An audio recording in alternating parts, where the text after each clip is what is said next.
YouTube.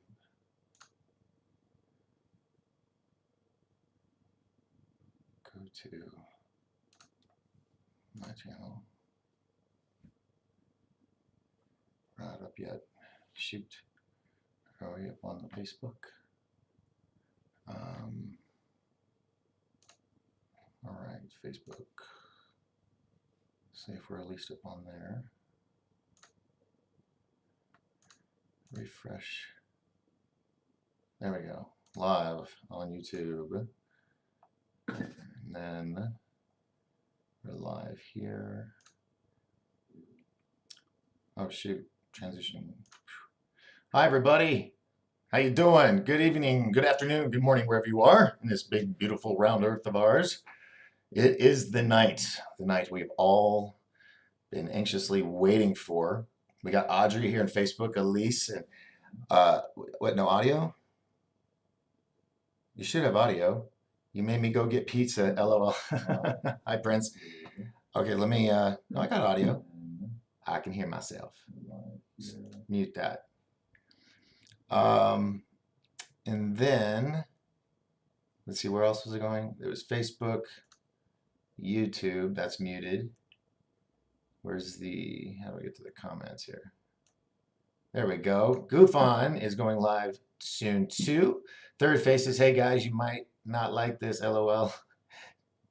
Too bad, LOL. Goof On, hey, you wrote vote for who? We a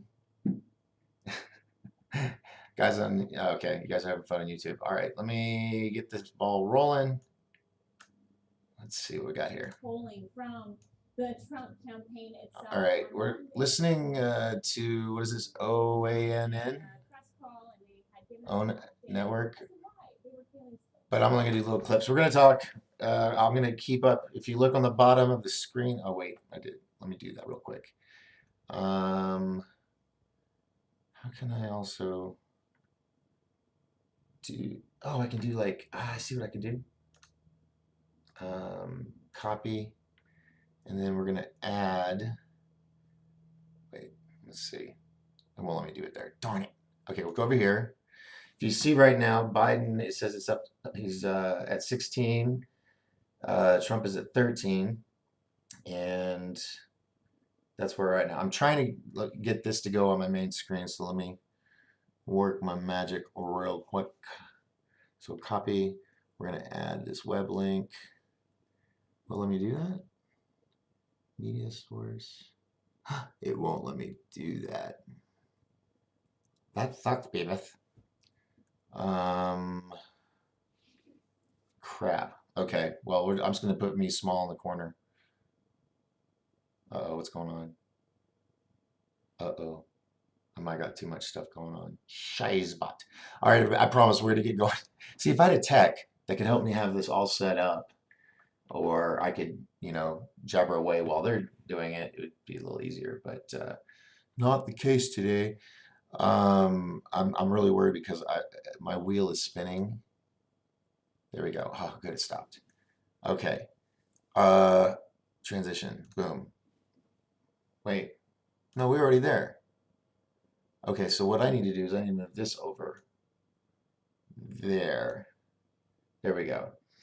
So those numbers, we'll have them. They'll be live right there at the bottom. And then, let's see. I need to put something else over here. Something you can see.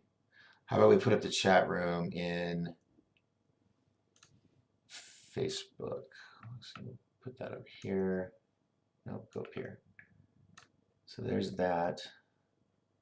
I really wish I could just see chat, not me.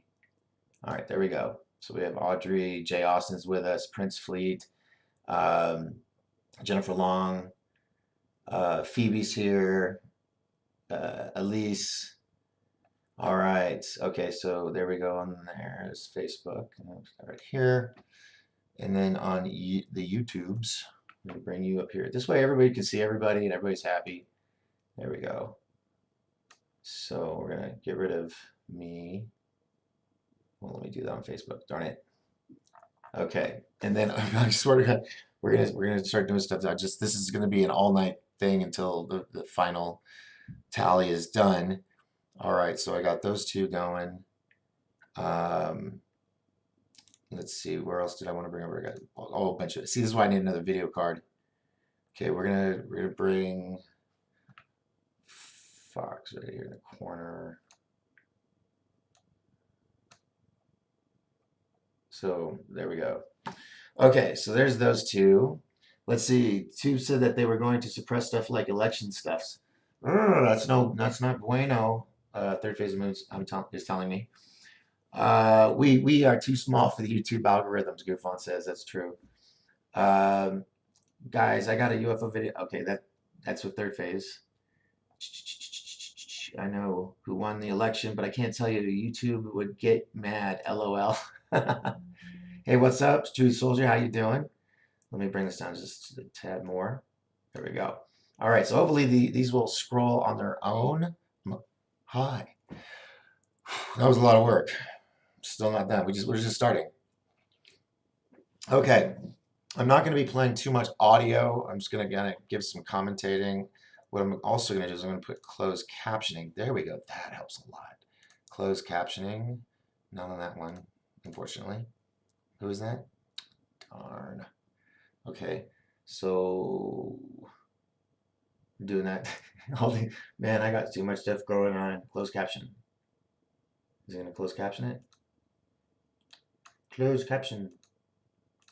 Man, Fox, he's slacking. Okay. Okay. Hurt my back. Ooh. All right. Prayers for mom. She fell today. All right. Whoa. There we go. Let's do this. How y'all doing? I'm Doc Skinner. This is 1028 Live. And another election evening. And this time 4 years ago is what kind of put me out there during the last election. So hopefully that situation won't happen again. We'll just leave it at that. All right. It says check your encoder settings, keyframe. I don't know how to do that. If somebody knows how to check my keyframe interval and then change it to 2 from 4, let me know. I'm just at a loss. So, but we're working, we're going. You got me. Oh, you got infinity. Darn it. How do we get rid of the infinity? I'll have to bring that one over here. Farfignugan. And we got Periscope. Let's see. Let's refresh Periscope. Live coverage right here. We're going. And we're going to mute that. Is there a chat area for that? I'll see where they can chat. Show chat. There we go. Bam. Okay. We don't have everybody. Whoa. No. All right. So, folks, did you all vote? I did. I know this is not the way I normally start a show. Yes, it is all the time. But, hey, I'm chilling.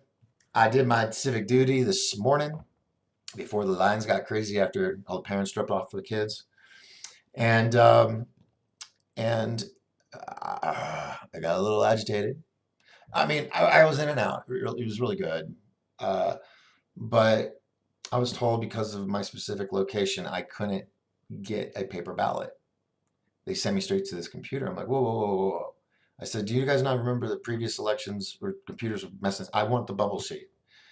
So they looked me up and like, so I'm sorry, sir, you can't. You're not in the area to get a bubble sheet. So, which sucked because I told you about the bubble idea. If it's nobody representing your party for something, you could write something in. Let's see. All I can say is I did what I said I was going to do. We'll just leave it at that.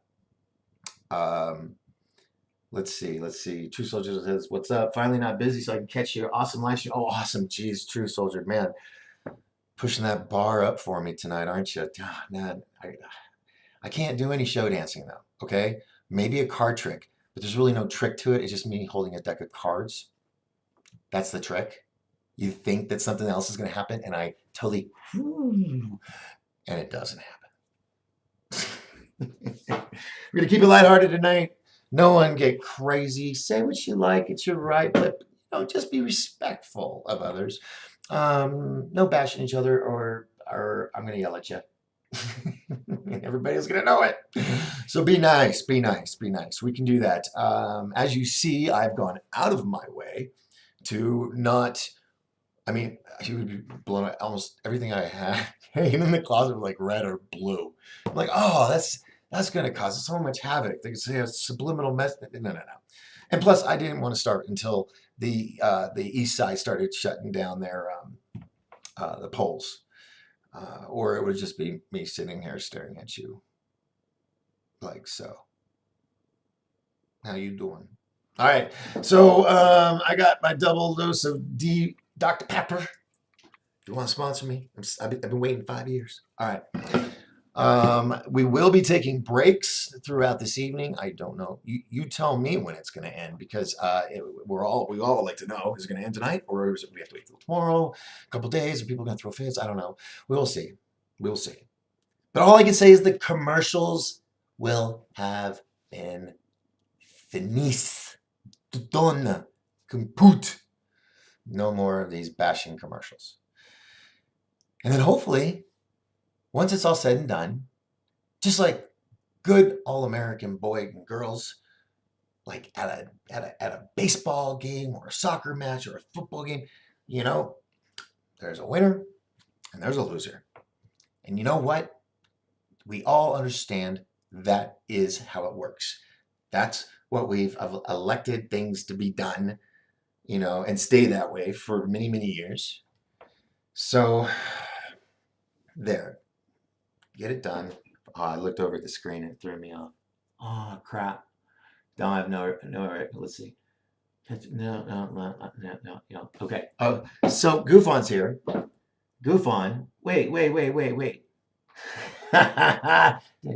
Hey, come on now.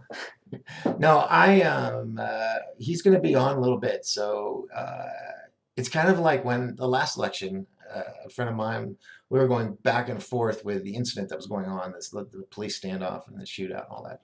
And we kept going back and forth between our channels. So, hey, man, if you want to flip back and forth between me and Goof On, and then maybe over, I don't know if Third Face is going live. Are you? Let's see. I know who.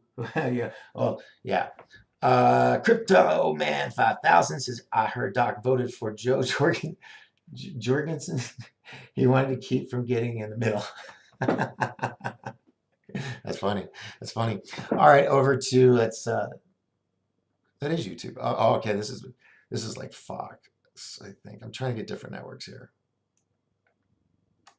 Let's move that up so all I see is comments there. That I think that's RT. Periscope, it's live. I don't know if anybody's watching.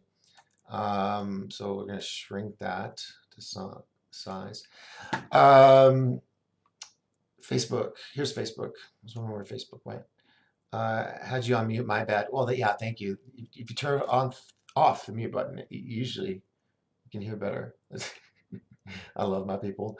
Hey Jay, what's up? Ann Coffee, hello. Shares here. Phoebe's here. She voted. Brian Hansen is here. Dr. Doc, we all know you voted for Howie Hawkins just to keep the peace.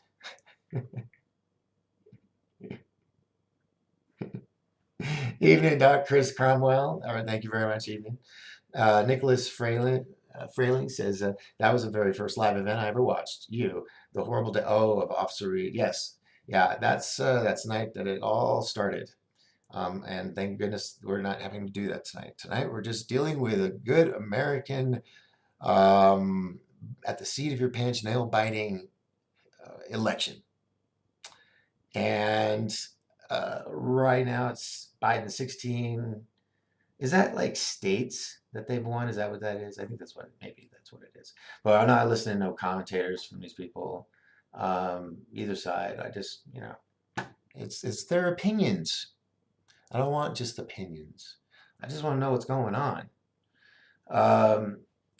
Third phase says no post today for third phase of moon unless a UFO lands at the White House lawn. Now that would be awesome. Actually, I know somebody in DC, Dana. Dana, I don't know if she's listening. She might be watching the big networks, but tonight, but she's in DC and she could be down. I have to call her. Unbelievable level. He says he. All right.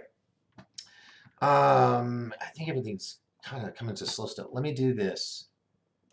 Put that here. I don't want to see that. Where else? Put this over here. Nope. So at least you're seeing something here. And fair use copyright, by the way, ladies and gentlemen.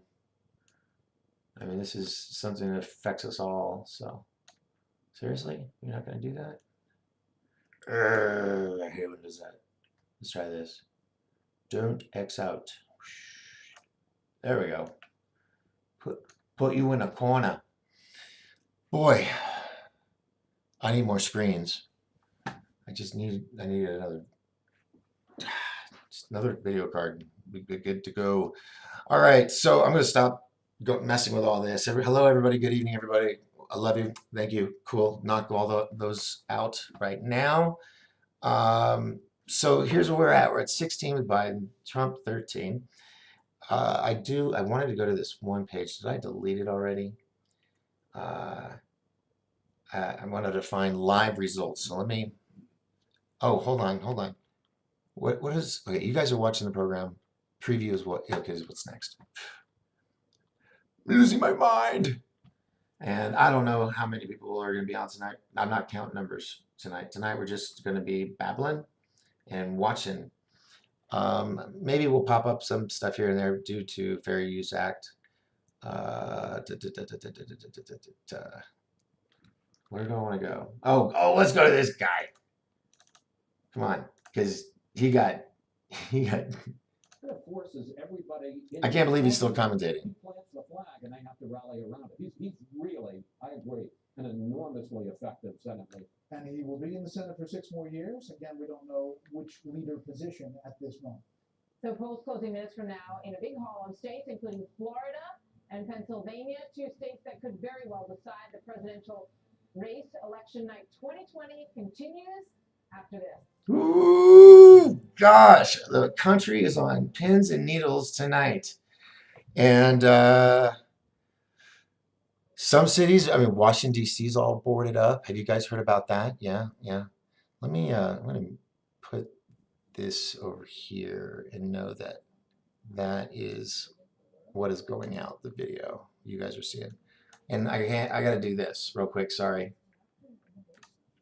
Got to make that small because I can't play those either. So, but this is live, so hopefully they'll be forgiving.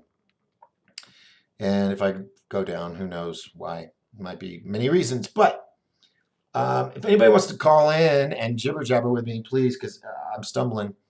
Call the studio line. It's 928-368-7929. That's 928-368-7929. Please keep your calls short, no more than 5 minutes if possible, in case other people want to call in. Just remember, be respectful online. All right, so that's phone number again, 928-368-7929. Let's see. So yeah, everybody's giving their commentating over here on the YouTubes. True Soldier says, it's great how you always throw out some jokes to get some people laughing. You make it fun to be here because who doesn't love to laugh? But you're also serious when you need to be live streaming here. Thanks, True Soldier. Thank you, brother. Dude, I appreciate that. That's what I try to do. I'm trying to, and I'm a human being. I make mistakes like everybody else. You will not find perfection here. If that's what you're looking for, well, I don't know where to send you, but you won't find that here. But I will always say, damn, my bad. I was wrong. Bad story. Faulty information. Anyway, So, but yeah, it's so damn serious all the time. I'm talking to you, truth. Just you and me. Just you and me. Everybody, just hold on. Can you just, truth? Yeah, man. It's a tightrope. You gotta balance because you gotta be able to bring something. And usually when I don't have something to bring, I try to communicate with you guys, and then something stirs up, or we discover something. And yeah, forgot where I was going. Let me look at what you were saying. What were we saying? Oh yeah, yeah. And so jokes. Um, Life is serious enough as it is, and I think we've forgotten how to laugh. And if you're wondering why I'm not covering the election right now, this is all I know. You're all of you, all of you. I'm just talking the truth here for a second, but yes, it's okay to laugh. Y'all good with that? It's okay to laugh. We used to make fun of each other. Yes, there are some forms of it that are just brutal, bad. Bully. Bitch slap. Don't do that. Um, but it is our nature to laugh at ourselves. If you've noticed, I've done all these videos, and I haven't been focusing on what was coming in the election because I knew we'd have plenty of time tonight. So, look, folks, I really do. I hope and pray that once the election is announced, the winner, like good boys and girls back in the day, how we were raised, you be good sportsmen, good sportsmanship, okay? And then you all go to McDonald's and you have ice cream and dollar hamburgers. I don't know if they're a dollar anymore, but yeah. And then go on with your lives, okay? I'm not saying don't fight for what you believe in. I'm not saying don't protest. But I'm saying breathe just a little bit, just a little bit. Just take a breath. I have been learning to do that. I am learning to, I don't know, maybe it's either that or, senior something. But I'm trying. I'm learning to shut down and relax in the evenings now. Once I've done a show or I've worked all day, I've learned to relax because this mentality of go, go, go, go, go, fight for your rights 24/7, it will deteriorate you. That's why you have to remember you as an individual. There are many of you. There's many of us. They protest and all that, right? You got a tag team. Like I took a break because I knew I wouldn't be able to keep this show up and going like it was before, and then prepare and find a home and move and all that over a 2.5 month period. So I took a sabbatical, hiatus, whatever you want to call it. Boy, there's a lot of people just commentating. And let me make sure it's mute because I don't want to get flagged. See, everybody's over at these platforms are a little too damn sensitive. Let's see. Offworld says hello. Hello. Alien girl, hello. So I could sit here and go, what if, what if, what if? What do you guys think? Who do you think's gonna win? I mean, everybody's gonna have their strong opinionated side. So kind of makes you wonder why originally voting was supposed to be anonymous or private. Because maybe this happened before and it got worse or something. Who knows? I'm just hope to God that tomorrow, when we find out, there will be people who will be upset and people will be happy. But I just hope that we go on. Stop challenging every little tiny thing until it accommodates your wants and desires. Sorry if parents didn't tell you, but life is hard. You don't always get what you want. Whoever came up with a participant award should have been kicked in the groin. Okay? Because that just snowballed into a whole bunch of crap where everybody felt entitled after that everybody had to win. Everybody had to have their way. It's just, life ain't fair, bro. And ladies and gents, I mean, it isn't. But it is also what you make of it.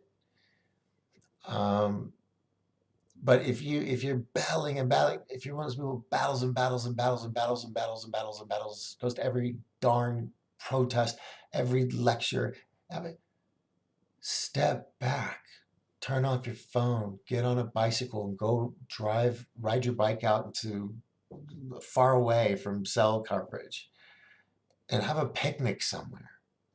Just breathe. Your fight is a good fight, all well, good meaning. I'm there. I salute you that you're right. But as someone who's had 2 heart attacks and a stroke, I will tell you the agitation, the anxiety, the blood pressure, it's not worth it in the long run. If there's someone younger than you that's, really got the fire lit under them about whatever cause you got, hey, teach them. Teach them whatever your position is in that organization or your group or whatever. And then call them and say, hey, I'm handing over this event to you. Don't mess it up. But I got to go do some yoga or something, meditate, whatever. Okay? Everybody told me I was entitled to taking it easy, taking a break. And I'm like, no, I can't. I got to get stuff. I got all these people depend on me, all these people watching me. I got to get it all the time. And it drove me into the ground. Right after the riots and everything, when I was just like, I was done. I was like, I have to reevaluate all this. So someone's going to win and someone's going to lose. When that happens, we need to pick up our big boy and girl pants and go, okay, whether it's your person or not. And whoa, what just happened? This just jumped up. So Biden's at 90. I guess those are electoral votes because they need 270 to win. So Biden's 90 and Trump is at 56. So it's 6 o'clock now. So Eastern, Central. Is it Central's next? Mountain. Yeah, Pacific. Central. It's 7 o'clock. Let's see what Fox says. I know some of you are like, oh my God, you watch Fox. Look, I just picked one. All right. So build a bridge. Get over it. Let's see here.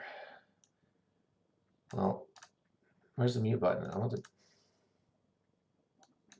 Desk is currently pouring over a lot of voting data from the Sunshine State, a lot of actual votes, plus what we know from voter analysis, but it's not ready to project a winner there. Very tight, as expected in Florida, as we wait for the rest of that to come in. And while Joe Biden Confused. could win the presidency without Florida, Maybe he would have a much tougher time without Pennsylvania, where both I could be looking at it wrong, folks, but you're seeing 91 Biden, Trump 56. Then over here, it's saying Trump's ahead of Biden here. Oh, there's the actual votes. Biden, oh shit, it went away. It is a tight race, ladies and gentlemen. I hope you all went and voted. Hope you did. If you're eligible to, I really hope you all did. Biden getting DC, that was, I think, a given. It was like 80% or something crazy. So I'm going to bring this down. Mute. And we'll keep that going. Anything going on over here? Nope. Yeah, and so I'm biased tonight. I'm going to do my best to be biased. We're just going to talk about what comes in. I'm not going to be, showing favor to one or the other. Hence why I tried to do the gray man look. Yeah, let's see over here. Why is this not working? Amir Huckleberry? Hello. Oh, I'm your Huckleberry. Hi. Kevin Malone is here. Let's see. Sir Charles Al Bundick. Kevin Malone. Sir Charles. We got royalty in the house, ladies and gentlemen. And I have no idea about Periscope. I still don't even know how it really works. Yeah. Okay, over here on the Facebook. Oh my God, a whole bunch. Let's see. Brian Hansen says, Doc, we all know you. Oh, we already read that one. Chris says, evening. Nicholas, that's very late. Oh, yeah. Why does it keep skipping? Joke, what do politicians eat for breakfast? Honey bunches of votes. That's funny. Nicholas says, personally, I believe it's going to be tooth and nail. With the pandemic, the BLM stuff's going on. It's going to end up being a close call between the two. I agree. um,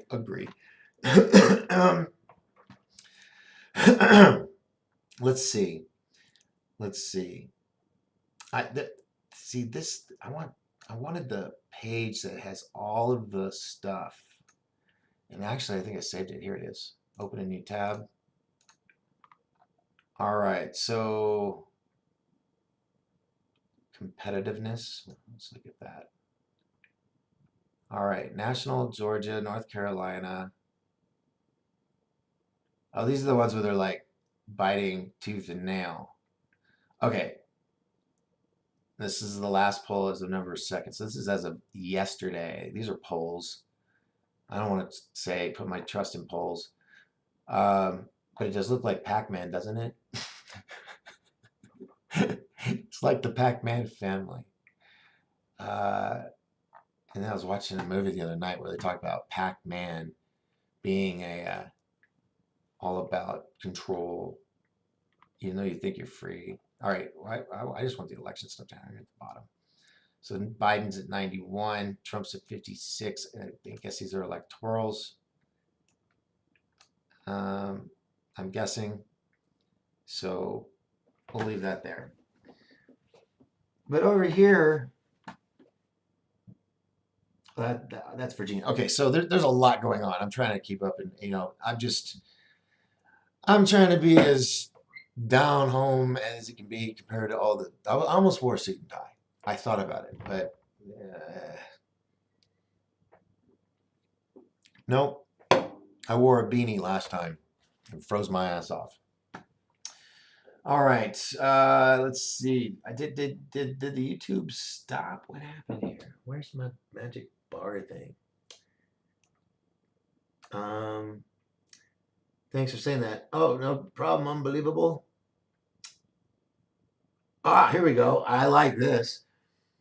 True Soldier says, it's just whoever the next president is, they give Third Phase of Moon their own news show that comes on for a half hour every day on the top channels, like after ABC World News. That would be great. Yes, that would be awesome. Someone make some calls. I'm busy doing a show. Make it happen. True Soldier says that if Trump wins, he said he will release the Roswell UFO files. He is going to tell the truth. We will see. Yeah. How many presidents have said that? I think we had Clinton, Bush Jr., I think the Big O,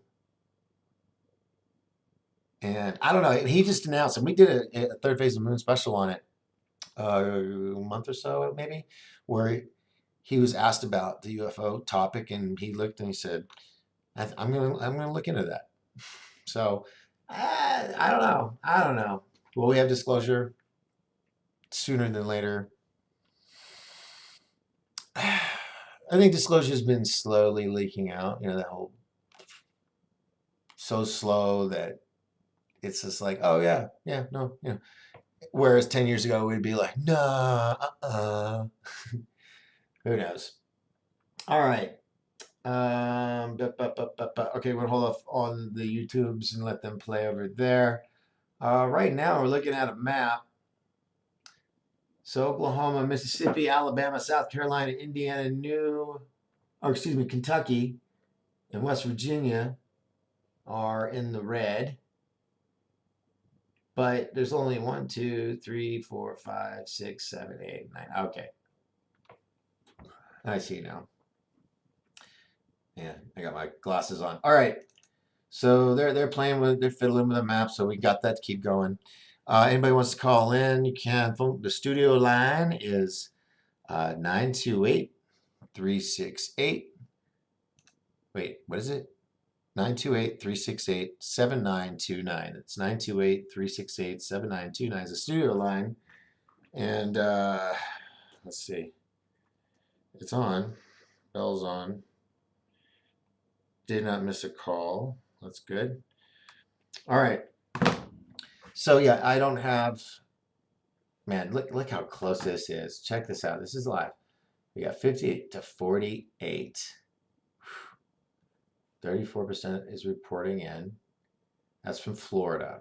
So not 100%. Okay, that I'm getting that. Let's see if Reporting some numbers that we have seen as well. If we can get that up. Can you hear that? President or Vice President Biden with 68% to President Trump with 30%, and that's with 8% currently reporting. And that's what we're looking at right now. We're going to keep you updated as we go, Rick. All right, Brent, a quick question for you. Let's head back over to South, really quick, that we called. One of the big things is that they're talking about the Senate race for Lindsey Graham. Now, we have South Carolina. I'm scared to do too much audio on that. I don't even know how many people are here. Let's see. Will it tell me in this thing? Oh yeah, 11 on Facebook, 9 on YouTube, and 1 on Twitch. Hi Twitch! How you doing, Twitch?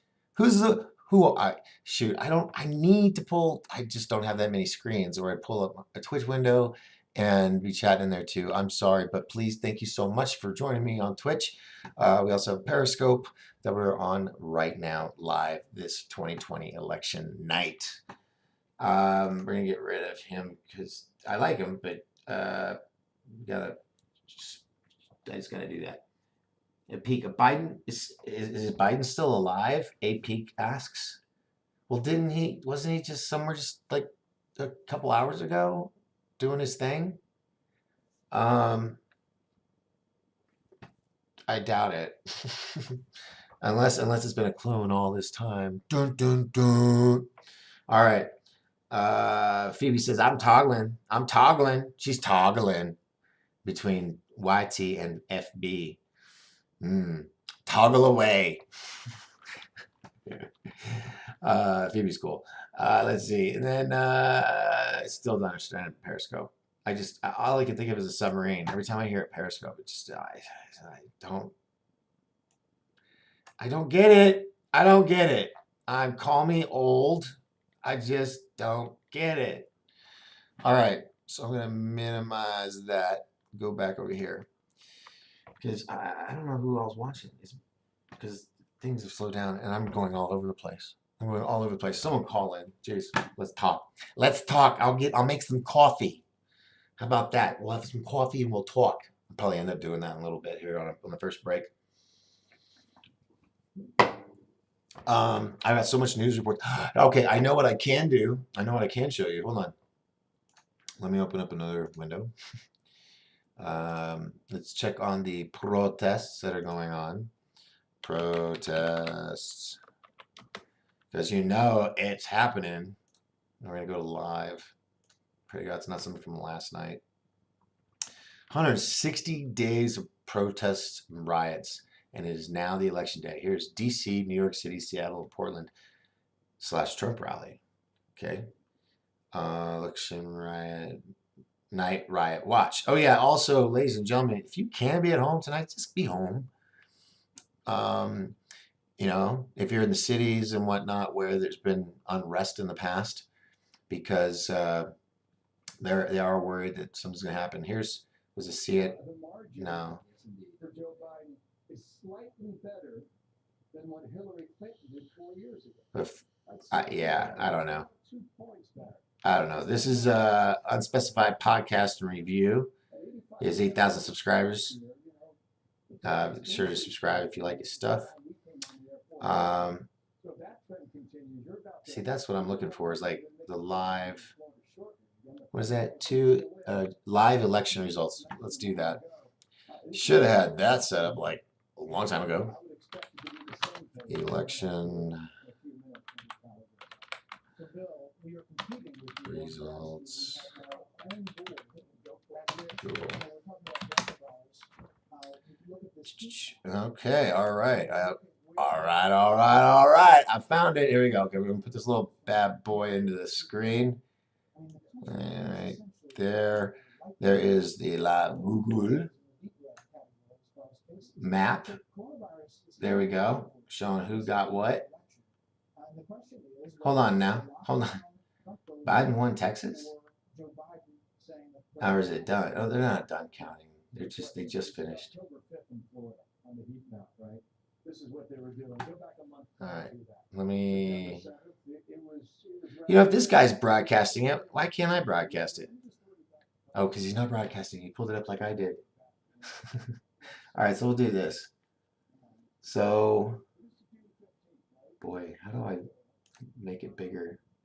View, appearance. Of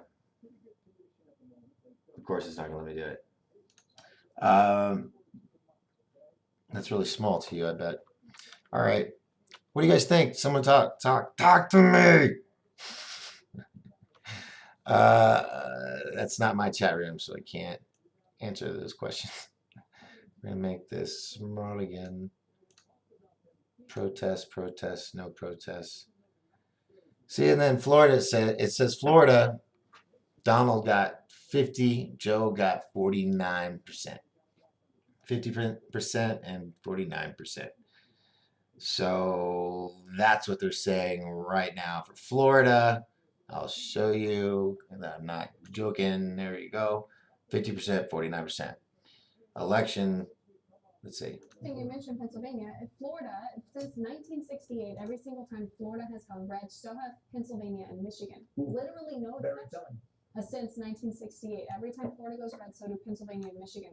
Those are the states that President Trump is hammering home. He held his campaign rally, or last campaign rally in Michigan last night. And that's what we were talking about before. President Trump isn't just going to overperform in Florida, for example, if he is going to overperform. If the polls are off, they're going to be off in a lot of states. And I know that important ones to keep an eye on very early are North Carolina, Pennsylvania as well. But you're exactly right to say that if Trump's overperforming in Florida, which he looks like he is tonight, you have to assume that that type of success is going to be replicated in states like Wisconsin, Michigan, Arizona, as we move our way westward. possibly Minnesota. It's just a matter of if it's enough to overcome the obstacles that he's looking at right now. But I know that North Carolina is a big one too. Yeah, we got a couple more states we want to bring up, North Carolina and Ohio. Here we go, the Buckeye State. And this is an interesting one. So again, as you said earlier, Alex, Buckeye residents typically love to vote at the polls. And Greta, as you said, you also have the mail-in ballots. They're not allowing 2, 3, 4 extra days in Pennsylvania or states. So we anticipate. Okay, yada yada yada. Opinion.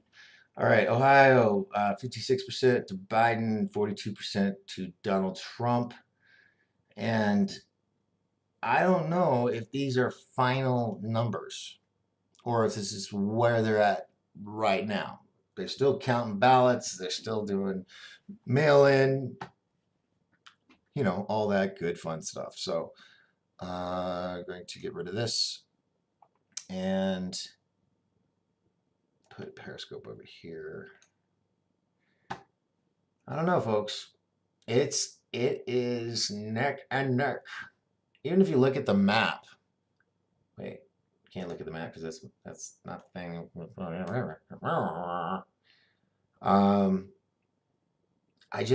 don't know. I don't know what's going to happen. I mean, right here, 66 to 31%. That's North Carolina. I don't know. What do you guys think? Tell me what you think. Look into my crystal ball. Got this. Anyway, it's trying to be funny, but it's hard when you can't hear nobody laugh. All right, gosh, these little reporters are so squeaky clean. They're so, I don't know. They would annoy me if I saw them in a crowd. Of course, they might be my best friends. Who knows? I just don't know it yet. Sorry, news people, puppets. That's all I can think of. But that's what I think. Dave Dennis is here. Dave Dennis, you've been in here actually for a little bit. You chat with everyone else. Thank you very much. Dave Dennis is from Australia. He's one of the many people from around the world that are all standing together to see America, you know, do something great, something that, whether it's keep the president or bring in a new one and start from scratch. I don't know, but it isn't just an American thing now. It is worldwide. The world is watching us like they have never watched us before. And that's why I'm hoping, man. I hope everybody got all their their insanity and anarchy out, so we don't have to worry about that crap tonight, depending on whatever the announcement is. Um, Dave, are you telling other people where to go to get good coverage other than me? I just sat here and just pumped you up. TheFirstTV.com. If you don't like me, go over there. Dave! Dave's not here, man. All right. I'm sorry if I'm missing anybody, if I blipped over somebody. Uh, Chef by John Favreau. Chef by John. Hold on now. Are you just using that name, or are you John Favreau's chef? Because that'd be cool. He's an awesome director. If you don't know who he is, well, we'll keep the mystery. Want to loot? Oh no, we don't want to loot. We don't want to loot. Don't be saying that, Chef by John Favreau. Let's see. If you don't like my coverage, go over to thefirsttv.com because they're better than me. Hey, you know what? I don't care what side you're on. I don't care what your beliefs are. I just don't. One thing I care about that I want you all to know. You ready? You ready? Seriously, are you ready? Little bouncing ball. Jesus and God love you. We will get through this. So let's not add to the hysteria. Let's not go crazy in the streets. Let's not be dumbasses. Oh my gosh! I got my first super chat from Chef by John Favreau. Thank you very much for that. I appreciate it. It really works. I mean, shoot. I mean, it caught my eye. I don't normally get them, so that was really cool. Thank you very much. I appreciate that. Smash, smash, smash, smash like a monkey. Smash, smash, smash like a drill. I don't know where that came from, but hi. So there, we got our people there. Chef, thank you so much. I appreciate you. Thank you very much for that super chat, because God knows I don't have a job. I need a job, but if I had a job, then I couldn't do this thing. And now I'm in the house. I got the new studio set up, and we will be doing a lot more stuff, but just got to get through this election. And hopefully everybody will remember the Little League thing I told you earlier. There are winners and there are losers. Whichever side happens, they're going to be there.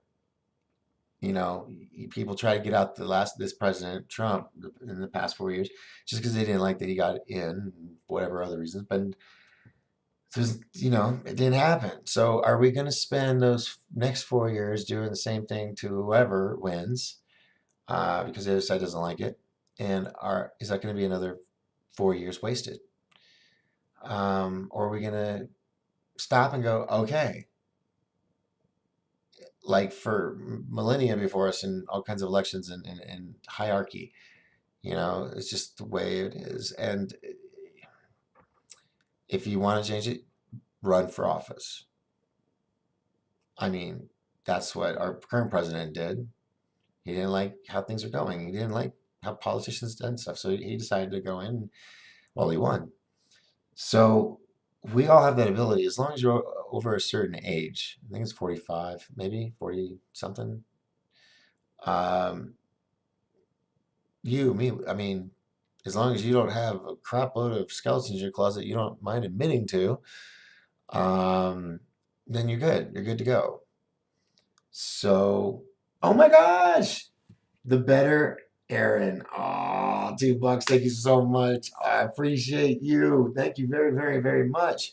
Okay, so I'm jibber jabbering. I feel like I should like dance or something, but I can't. I'll throw my back out. So oh,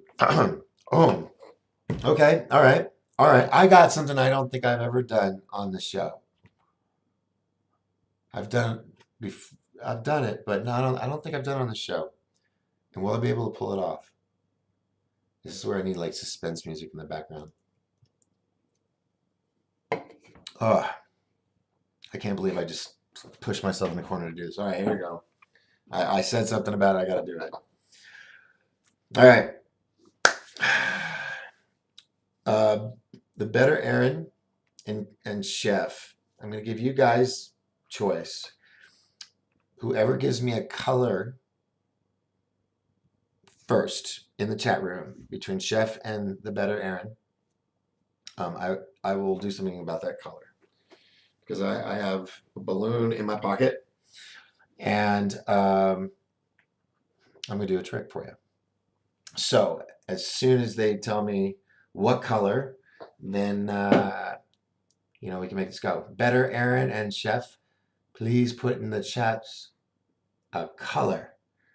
All right. Okay, all right. That's funny. Check this out. So Chef responded red for Republicans, and it's being held for review. So Chef, I'm letting it show because that is not foul language. That's just a color. And I'm glad you picked red because that's what I've got. All right, here we go. You ready? You ready? This is your commercial break entertainment.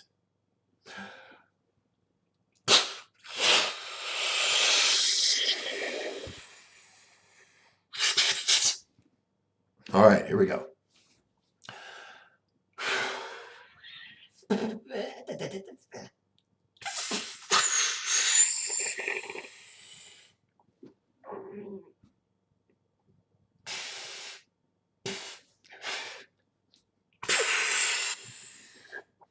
Oh my god!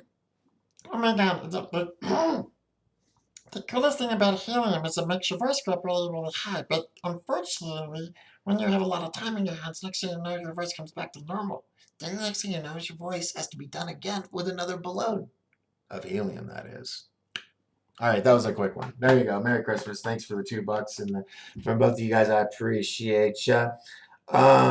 Did you just do a whip it, my guy? No, that's what this would be.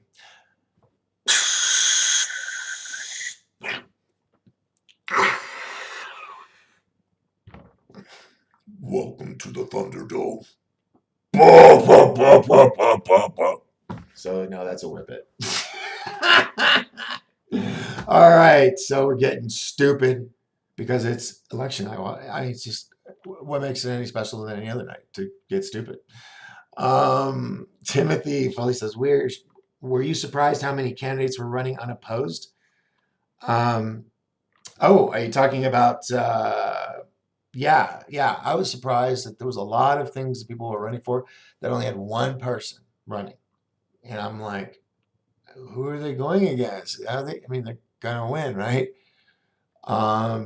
So yeah, I was surprised, and I talked about last night on the show, and did what I said I was gonna do, which I wrote in. If it was somebody I didn't want, and the only choice, I'd be like, Daffy Duck, Clark Kent. Whoops.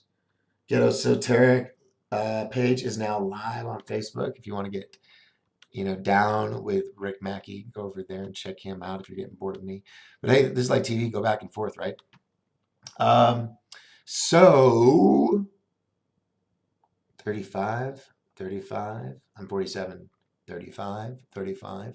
Okay, where did my Facebook? Oh, that is my Facebook. Slacking, people, slacking. Where's the YouTube? We gotta go over to the YouTube. The YouTubes, we have our devoted fans. There's Steph. There's the better Aaron. And Cuber's Guide. I swear, man, if Trump wins, I'm a rat.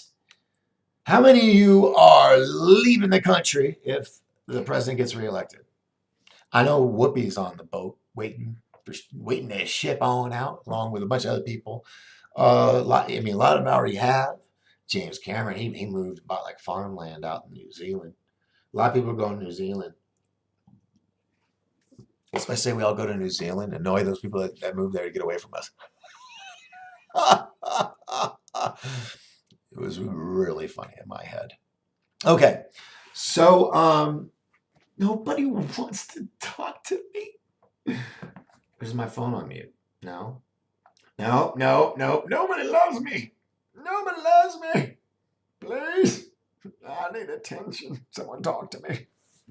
Tell me it's gonna be all right. So, Chef is blamming it out.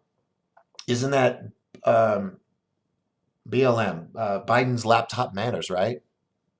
Isn't that I thought right? Isn't that right? I don't know. Yeah, okay. Yeah, I'm gonna be silly on both sides today. I should do my Marlon Brando. I'm gonna give you a video you never thought you'd see. See, this is where I gotta have like stuff right here when I'm doing it, so I can do the whole Marlon Brando thing. Of course, that's totally unsanitary. With all you germaphobes that I just lost in like 0.5 seconds right now. And then you got all these southern states. All these southern states are all red. They're majority red. What do you think? Maybe it's the weather. Maybe it's the tornadoes. Maybe it's that tornado allergist. Because I don't know. Or the flooding. You know, down in the valley. I mean, God bless them. But it's like every 9 months. They're on the news and like, what are you gonna do now that your house is gone? Oh, we're gonna rebuild. Now that's a joke from somebody so it's not original. But uh-oh. Someone's giving me their phone number. I'm not gonna show that one, Chef, because that's your number. I don't want to public that, so I will hold on that message. Can I have your personal number? Chef says. Well, Chef, are you gonna? Let's see. What are we gonna talk about? I want people calling me on the studio line. Call me 928 368 7929. 928 368 7929. All right, do I want to hear some talking heads? No, not really. But oh well, here we go. For early voting mail-in ballots over the last couple of weeks. Are we a little late on the early voting thing? That there were more Democrats that were voting, so that it was going to basically be showing more in Biden's favor. But now, as the day of votes are coming in, we're starting to see President Trump pulling ahead. The numbers that I'm looking at right now, this shows you how tight it is. Right now, 50.7% for Trump, 48.4% for Biden. And it was literally, I mean, like nationwide? We got a caller. Continue. Mute. Let's see who we have on the line. Greetings and salutations. 1028 live on the air. Hello? Wouldn't it be funny if it was like one of those election people calling from Pakistan? Would you like to do a last minute vote? It happens. It's reality. It really does happen. Let's call them back. They probably like, Jesus, who did we just call? Call it as the FBI. He just called our corporate, our local office. Yeah. Hello? Hi, someone just called this number? From this number? My mistake. Wrong number. Okay. Bye-bye. Well, if that was you listening and you heard yourself saying that was the wrong number, a mistake, because you thought you were calling in the studio, well, go ahead and call back. I'll answer it. All right. So Terry Gooding is here. Timothy's here over in Facebook land. Unknown Oh, no, this is North Carolina. I'm just going to answer like a normal person. This is Doc Skinner with 1028 Live. You're on the air. Good evening. I'm pretty good. And yourself? I'd rather. Yeah, I'm pretty good. Pretty good. So, if Biden wins, you want to go looting? Well, I'm kind of homebound for a little bit, so I won't be able to partake in any extracurricular outdoor activities. Um, can't tell you. Sounds fun though. Yeah, it sounds pretty fun. Yeah. Yeah, I So, mean, did you hear Trump won Florida? I did I? Let's see. Did I say that? I don't know. I would. I'm not surprised. The little special map on Fox hasn't popped it up yet. Still a white state. Um, but he is catching up because it's 270 to win. That's the electoral votes, right? Yeah. Okay, so Biden's at 91, Trump's at 73. Where about an hour ago he was at like 40 something. So a lot of the I think early voters were demos, and a lot of today is reps. So I don't know. I'm not going to be guessing. I'm not going to be pulling out the magic 8 ball. Oh, wait, I do have magic 8. Hold on a minute. Hold on.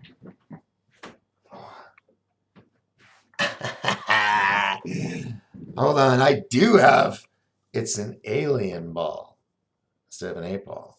So, you want to ask it a question?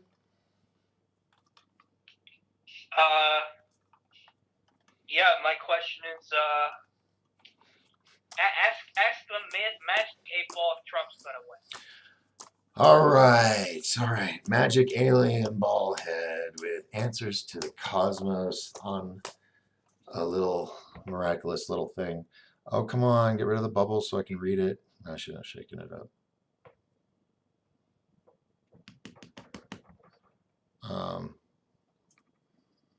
Oh, there's too many bubbles in there. It won't let me read it.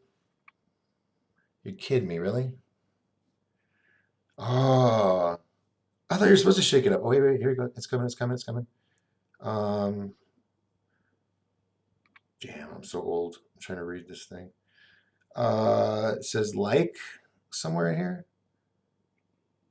Most likely. Likely. Okay. All right. And now it Magic says, 8 ball has predicted it. There yeah. you go. Oh, it says yeah, likely. It All right. had a yeah in there. So I'm Hey, not. I trust the magic 8 ball. I trust the magic 8 ball, and I trust your judgment. Hey, remember, loot the stores. All right. Well, Thank you so much. all I right. enjoyed my time on the phone with you, sir. Well, thank you. I enjoyed having you on the show with us. Appreciate it. Call in again. Oh, that was quick.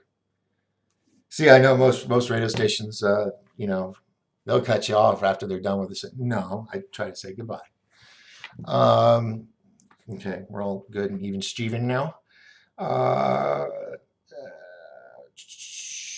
Got to be 35 to be president. That's what you were saying earlier, Timothy Foley. And I was like, okay, because I was saying that, 35, that's actually really young. So if you guys want to make a change, you can run for office. Let's see. I'll show that. But I'm not going to show yours. He won Dade County, the biggest county in Florida, I think. Okay, all right. So Florida is said to be taken by Trump. Let's see what we got here. Looking at this map is starting to get very red. Let's do this. And this is a story that's extremely important as we look at this map as well. It's the Latin America effect, something that many administrations in the past have not paid a lot of attention to. All right. 1028 live. This is Doc Skinner. You're live on the air. Doc Skinner, what's happening? Not much. Who's this? This is Tim Foley. Hi, Tim. Thanks for answering that question for me. I wasn't sure. Yeah, 35 is it. Well, I think a lot more people need to, whatever the next election happens or not, everybody should do their part in one way or another. And a lot more people need to at least run for office. I just think it needs to be like Thunderdome. Just everybody wants to be president, put them in Thunderdome. I'll be the announcer. Joe Rogan can be the televisor guy, and and heck, put me in there with Zucker. If I win, he has to eliminate all of his fake checkers. He wins, I gladly leave FB forever. Reminds me of the celebrity death match on Mad TV. Exactly. No, MTV is when it originally came out. Oh, You remember? yeah, I'm you're a little older than me. I didn't know that. I'm older than everybody. I find out. So. I'm 35, so you know. Well, I'm 85. I just look really good. Amen. I'm kidding. Anyway, but yeah. So I guess Florida is taken, but they haven't colored in the map yet. They need to give. I guess they ran out of red crayons. So I don't know. We'll keep our fingers crossed, and they'll maybe get that up on the board. Where is it? I'm lost. I got so many damn windows open. So where are you calling from? Well, I'm actually in Cholo. I've been working up in Lakeside, but I'm in Cholo now. Okay. Cholo, Arizona. Very, very cool. How long have you been on the mountain? Well, I was down in Scottsdale yesterday, but so so a day. You're like, well, welcome to the mountain. I've never seen more political signs than I did yesterday in the valley. It was insane. They're like it's like weeds everywhere. And, oh yeah, I bet Fountain Hills, yeah. Oh my goodness, beautiful country though. I've driven through Fountain Hills at night more than during the day for some reason. And they have some good Christmas lights during Christmas time driving through Shea. Right. But yeah, those hills it's a scenic little valley down there. But right. It is plastered with ads for sure. Yeah, it's just a little too hot for me. I need trees and shade and seasons. Right. So right. I'm very happy where I'm at. Good. Yes. So where were we? We sidetracked. I'm like looking at all these screens trying to keep up with everybody. Let's see. Tina says she wants to watch, but she's stuck at the vet's office with her fur baby. Aw, hope your baby's feeling okay there, dear. And then election. Uh-oh. Hold on a minute. Did YouTube just take me down? Did YouTube just take me down? Hold on. Oh, no. What is... Wait, that's... Oh, man. Does anybody... Tell me if I'm still on YouTube. Am I still on YouTube? Or did they just take me down? Oh, I'm going to be bummed. Okay, go to my channel. Because this is showing me another channel now. Nope, we're live. We're live. Whew. I got scared there for a second. All right, so minimize that. Anyway, sorry, did you have another question? I just had a little panic attack there. Oh, you're fine. Okay. So, well, one thing I wanted to mention was that earlier when you were talking about, no matter what happens, it's all going to be okay. Take a deep breath, all that. Mm-hmm. So yesterday I was on Instagram, and for some reason, remember that show, The Wonder Years? Oh yeah. So remember Winnie Cooper there? Yeah. Danica McKellar, what right? boy doesn't that lived around that time? Absolutely. Yeah. Don't get me started. So I follow, for some reason I follow her on Instagram. Okay. Danica McKellar. And she's a total sweetheart, totally smart sweetheart. And she writes math books for kids. And as you were talking, I want to let you know, she was saying pretty almost word for word, but I know you were just saying it out of your, the kindness of your heart.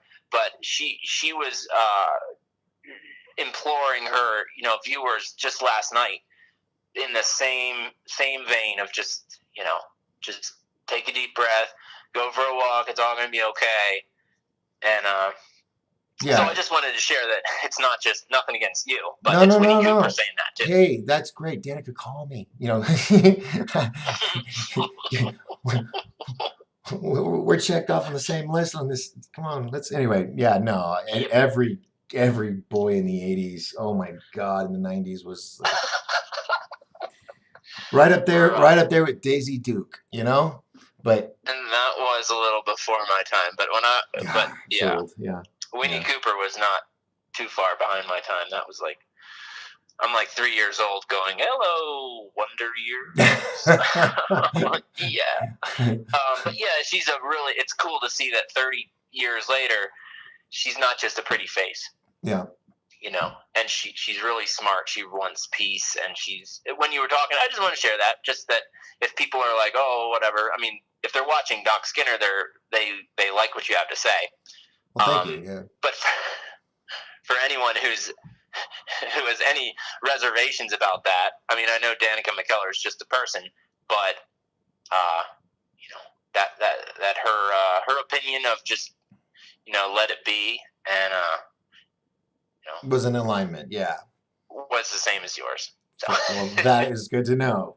So I'm probably gonna have to figure this Insta what? Grandma? Instagram? Yeah. Instagram. It could be better, but it's cool. I'll have to you know, get my nephew to show me how that works. Do you see how I'm embracing my oldness? You You know? are, and I feel like I'm so young. Yeah, picture my little child. Right. No, that's pretty cool. But anyway, I just wanted to share that. Well, I appreciate that. Thank you very much. Yeah, that was a good giggle.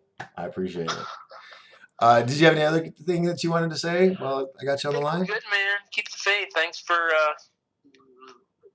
keeping a balance and being yourself, man. It's nice. I hope if you want to get that movie made and you want to get music Yes. or you know, certain visions that are the next step, just put it out there and it'll happen, I'm sure. Well, I think I'm gonna have to do like a televangelist thing, but send me your money. Exactly. And then maybe, you know, just put a bunch of thank yous in the credits, you know. Well, I don't know.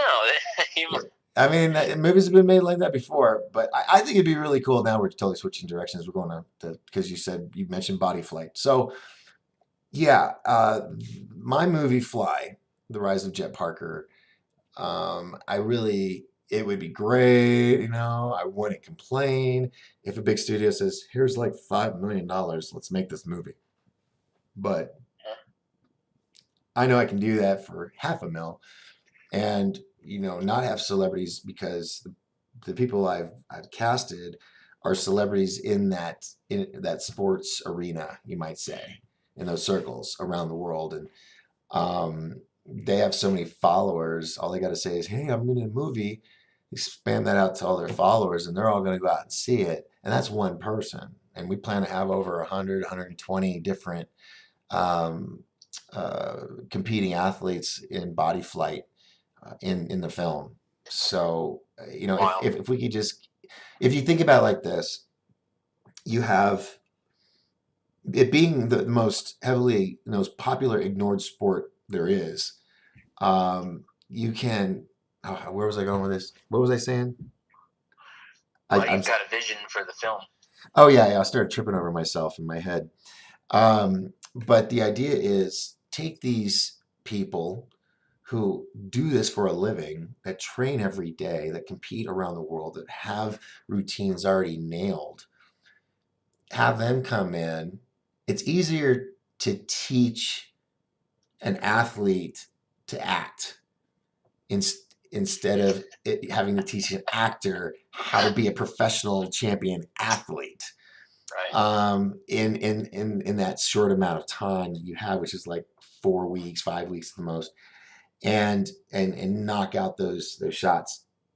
So, anywho, yeah, I'd rather the money come from 400,000 flyers or parents of flyers or extreme sports enthusiasts or paragliders, hang gliders, squirrel flyers, indoor, outdoor skydiving, even airplane sports like Red Bull does.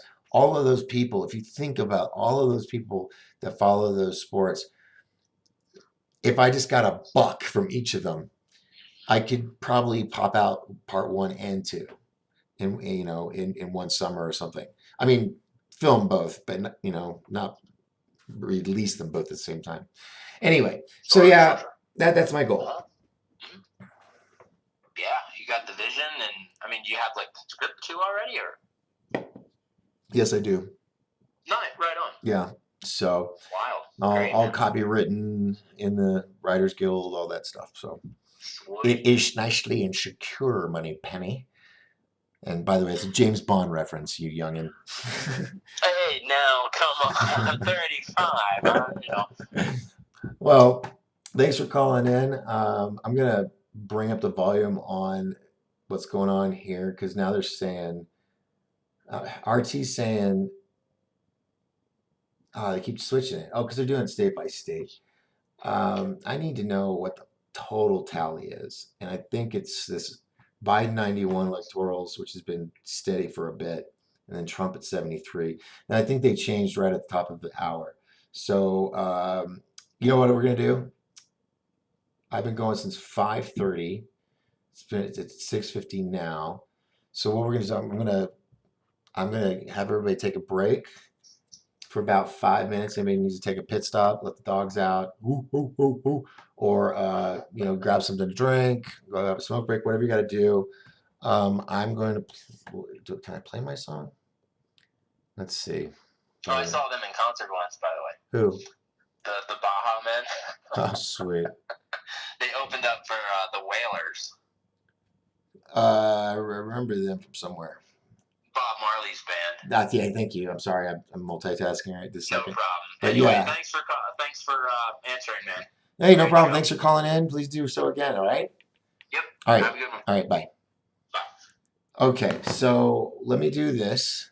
I'm gonna have these videos up, and then we're gonna take a quick pit stop. That's me. So, oh, this is all chats. Hello. All right, so we'll leave that alone. Bring that up to there. Here's this one. And then I'm going to play some my music. It's not that I think it's, scrumdiddly-ishous or anything.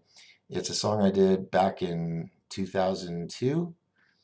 And it's like 2 or 3 minutes. It's techno dance, but it's enough to make you want to go do the pee-pee dance.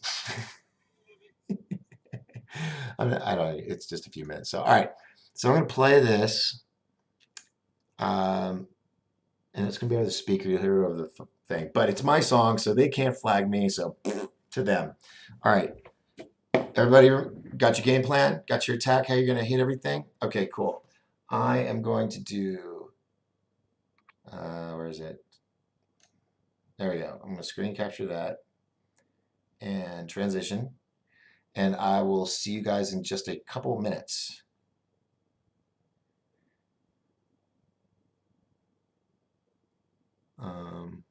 Wait a minute. Check.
Whoops.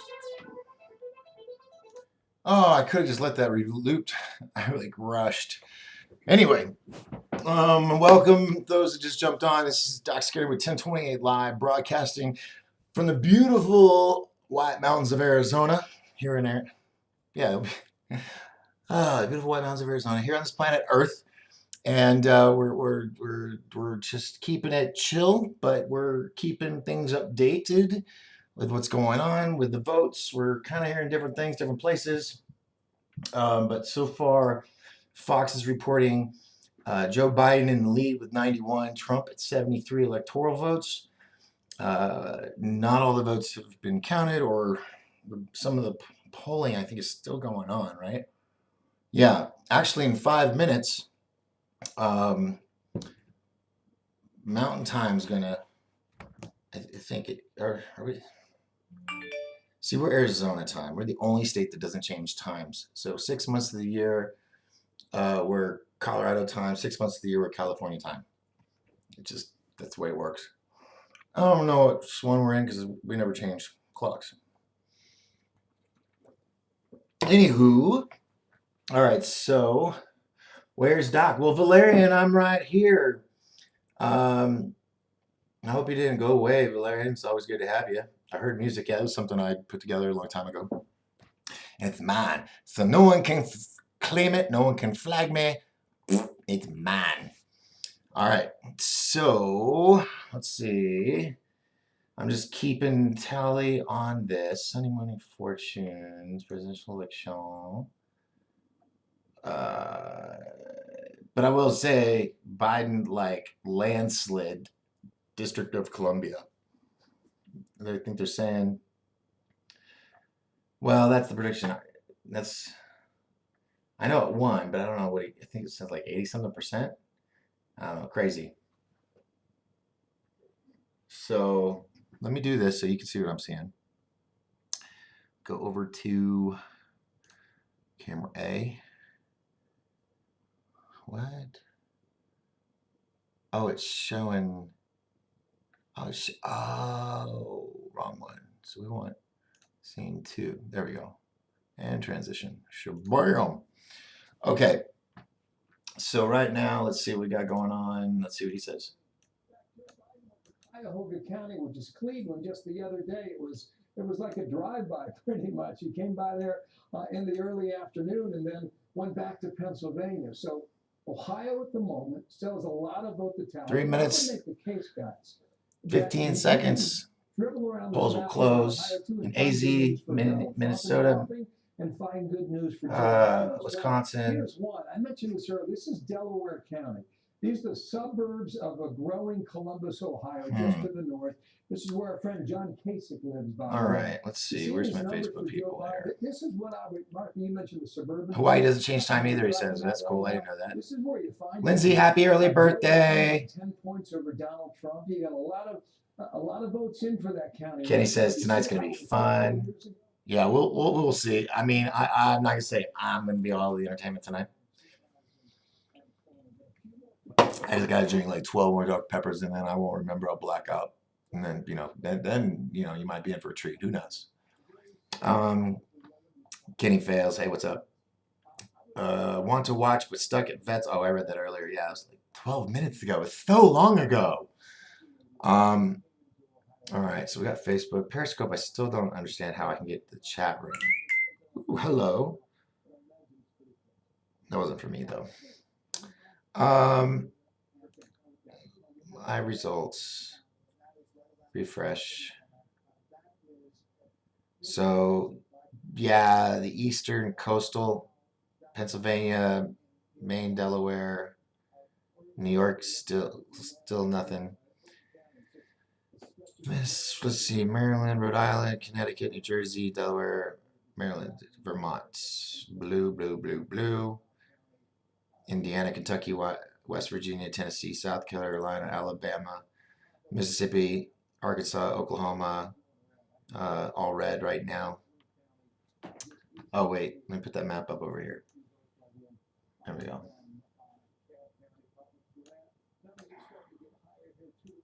Right there, bring it up. There we go. Stop. This is why I need a tech to do all this stuff for me.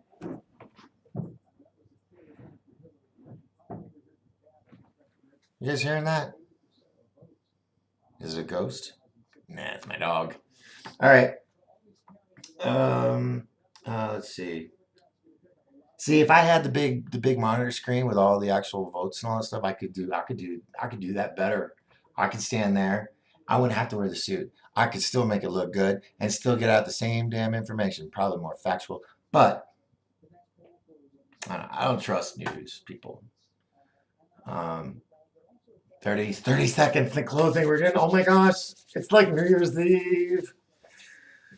Here we go. We're gonna close the polls. We're gonna close the polls in this area. A lot of big states to come in. Georgia, as we have mentioned, is probably not going to be known this evening, but places like North Carolina, where Tom Tillis has been in a tight race against Cal Cunningham, is one we're going to be watching for, hopefully over the course of tonight or the next couple of days, as we get ready to make the next set of race calls. Race calls. And it is now 9 p.m. on the East Coast, and the polls have just closed in 14 states across the country. Several of these are considered crucial battlegrounds for whoever will win the White House. Let's start tonight with Arizona, a state that could make or break President Trump's bid for a second term, although the president spent the last 8 months trailing Joe Biden in Arizona's pre-election polls. He did manage to close that gap in the campaign's final days. Still, as of this moment, our decision desk has no decision to. I'm waiting for something to be shocking, like, oh. Nor can we make a call in Texas. Democrats have been trying to turn Texas for several presidential cycles. A win by Joe Biden tonight would obviously be devastating to Trump's campaign. The Trump campaign thinks they can pull that out in Texas, but it might be close. And then there's the upper Midwest, which played such an important role in President Trump's upset victory over Hillary Clinton back in 2016. 3 states from that region are up for grabs at this hour, which Democrats are ahead in all 3 at this moment, according to the Fox News voter analysis, although it's too early to project the winners. In Wisconsin, where pre-election polls favored Joe Biden, although it should be remembered that they incorrectly showed Clinton winning 4 years ago. Michigan, where President Trump barely squeaked a victory than candidate Trump in 2016, and Minnesota, where Trump narrowly lost in 2016, and they invested some time in Minnesota this time around. We can, however, project that President Trump will beat Joe Biden in Kansas based on our voter analysis tonight. And the Republican president will also defeat his Democratic challenger in the state of Louisiana. In Nebraska, one of 2 states that does not use the winner-take-all method for allocating electoral votes, Trump will win 4 of the state's 5 electoral votes there. Too early to project a presidential winner in Nebraska's 2nd congressional district, which represents the last electoral vote. Remember, Maine's the other one. We still haven't called that other. Isn't this exciting? Oh, dude, I'm like on pins and needles right now. Wyoming, President Trump will rack up another easy victory there. And the story is the same in North Dakota, where the president comes out on top. I lost all my chats. Trump also wins South Dakota. In New York, the Fox News decision desk can project that Joe Biden will cruise to an easy victory over President Trump in a place that he used to call his hometown. He calls Florida home now. Biden will also win the state of Colorado, according to our decision desk there, but too early to project a winner in New Mexico, where Biden enjoyed strong support in pre-election polling. All right, let's turn now to the Senate races, where polls have just closed. The first state, Colorado, where our decision desk can now project that Democratic Governor John Hickenlooper, the former governor there, will out Republican Senator Cory Gardner in the first Senate flip of the night. Remember, Democrats need 4 net, or 3 and the White House take over control. This is 1 net in the Democrats' column. Another close. This is going to be a close race, ladies and gentlemen. The Republican Senator Martha McSally faces a strong challenge from Democrat Mark Kelly, a former astronaut. So in there. Kelly currently has a lead over McSally, but again, it's too early to call that race. Similarly, Michigan Senator Gary Peters, a Democrat, is ahead of Republican John James, although it is too early to project a winner in that race. Finally, Fox projects that Republicans will keep Senate seats in Nebraska and Wyoming. Made it through that one. Yeah, that's a long list. That's We got a a lot of information in there. I mean, yeah, obviously some of the races President Trump has spent a lot of time on. In Michigan, pulling for John James, a veteran who has run before in the state of Michigan and running again now. Gary Peters giving him a run for his money. Folks. That one, as we said, too close to call it. And really, Or too early to Michigan, call it. Michigan wow. where it goes on the presidential, as you look at the race to 270, it's now 129 to 94. How Michigan and the presidential race fares there could affect that Senate race. This is gonna be an exciting election, ladies and gentlemen. Exciting, riveting, because was one of the most vulnerable senators out there. Colorado is purplish, leaning blue. Your thoughts on that? Well, it's interesting. There are about 9. Interesting. Very interesting. Likely to flip. I don't know if you guys can hear us. Let me turn back up. And interestingly enough, This guy. Everybody thought that was. He lost all cred to go to the GOP. with They me. haven't called it yet. Not to say it won't happen. And then the other one was leaning Democrat, was the incumbent Republican Cory Gardner in Colorado against the former governor, 2-time mayor of Denver, 2-time governor of Colorado, failed presidential candidate in this cycle, John Hickenlooper.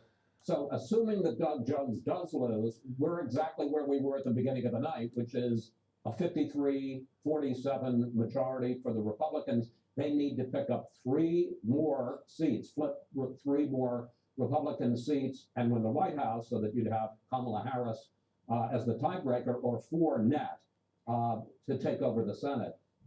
Okay, all right. A couple of things. I've been in touch with the Biden campaign. Okay. My dogs are just flipping out.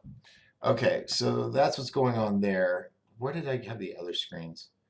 That's my live dash. I need more screens, people. What is this? That's RT's coverage. I'm looking for, okay, so there's Facebook. There's dashboard. There's me. Oh, so that's what I need to look at there. Okay. All right. So what do you guys think is going to happen tonight? I mean, this is a tight call. Tell me what you think in the chat room real quick.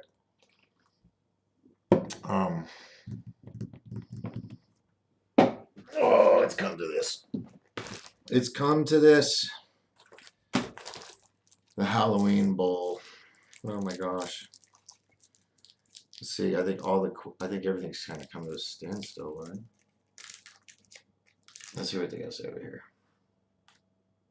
Here, which shows me you, actually. What else we got? This is a perfect time to mention the race of 1876, where you and Britt covered that.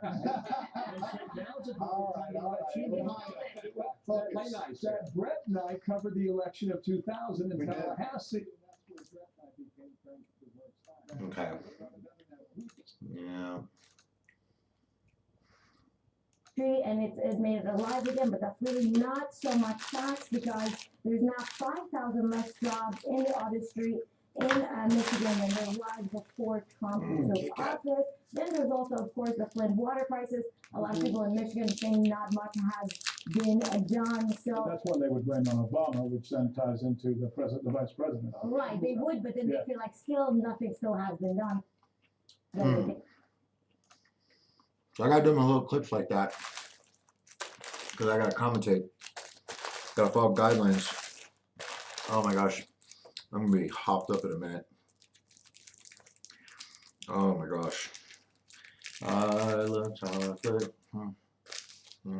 I love chocolate. All right. Who's the furthest person watching from here? From the U.S. I mean,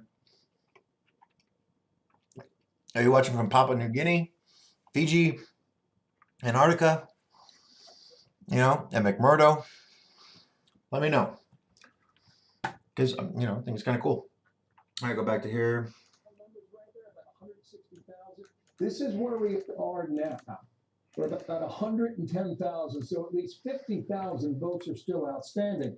Trump's at 53.7. Just go back again. He was at 64.8. He could get there, but again, a lot of those votes right now outstanding would have to go to him. So I can buy that argument a little bit, Chris, I think. But so much of so much of See, this, he's got help. 41% There's people like running all that. He just stands in front of the camera, looks pretty. I can do that. It's better. So he's in, go ahead, you can I want to ask Bill a question. I do want to point something out about Colorado and Cory Gardner, who I was always kind of wondering. I heard he was in trouble, and we kind of knew that Colorado's been blue for some time now. But listen to this number. In the state of Colorado, men versus women in the vote. Biden won the men vote 49 to 47, but listen to this number with women, 61-36. Biden over Trump. Now, it's pretty hard for an incumbent Republican running with the top of the ticket to get crushed that badly by the majority gender in our country to win re-election, and he did. So who else has a question for Bill Hemmer at the board? It's ask My Bill. son Peter does, but he's not here. He's not here. Peter's not here. He doesn't. Now, you got anything you want to say? Is anybody actually still watching?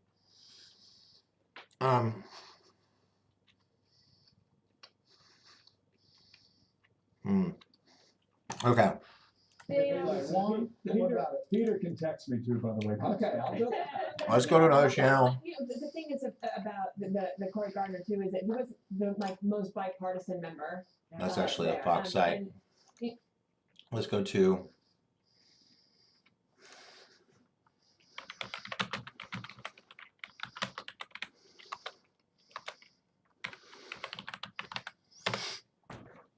I'm actually looking for like people that are independent broadcasters.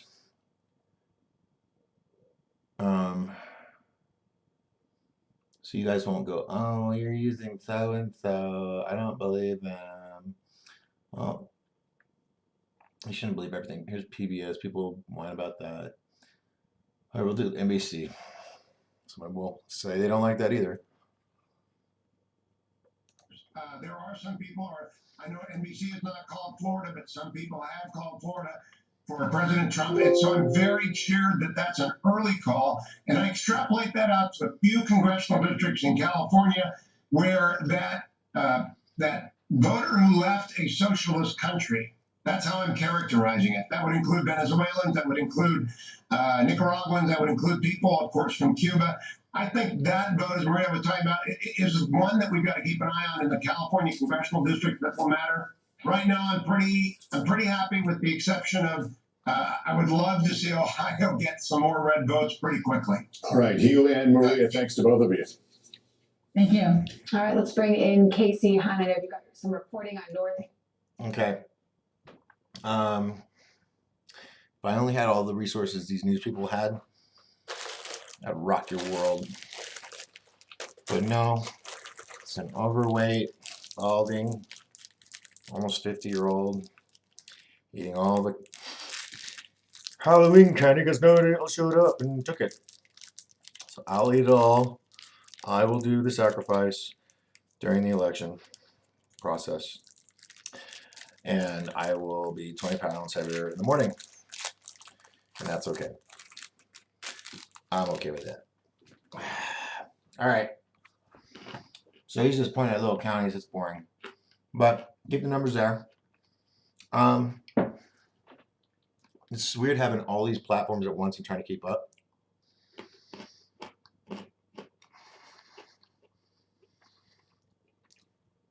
Oh, you guys are talking. Unbelievable Level says on YouTube, do you think California turned blue? Aren't they like permanently blue? It's kind of like, don't bet me with money because that's an instant win for you. Germany, don't know what that means. I mean, I know what Germany is or where it is. You know what I mean. Still stuck at 129. Biden, Trump, 94. It's only 14 minutes after the top of the hour, so we should be getting some results back in because, oh my gosh, these Whoppers are amazing. You know when you don't eat anything. I was going to have a nice dinner tonight. That didn't work out.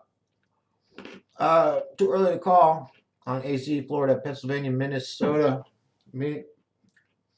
Michigan, Texas, and Wisconsin. Check out Texas. Look at this. Big. Go big. Texas is red. But there's a lot more counties than that. There's like 1,000 in there or something crazy like that. Is that Karl Rove? That is Karl Rove. Look at that pud. How is he still around? Where's the volume? I want to hear if it's a voice box or what. At this, I'm happy if I'm in the Trump headquarters. I'm saying once again, it hasn't happened if I'm sitting in the Democratic. Carl, what do you think the margin is in Texas right now? I don't care. Right, but percentage-wise, what would that compute to over time with the next few hours?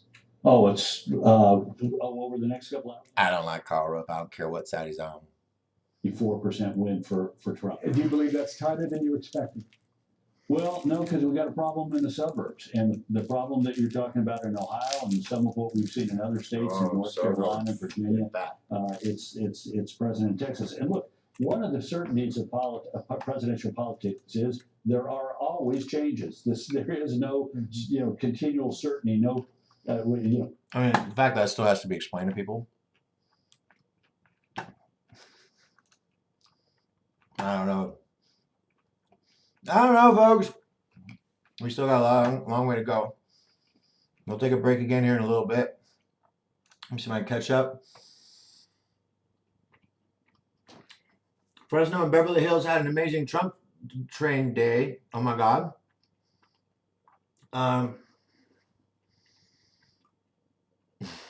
Right Side Broadcasting Network, RSBN. Which one was that?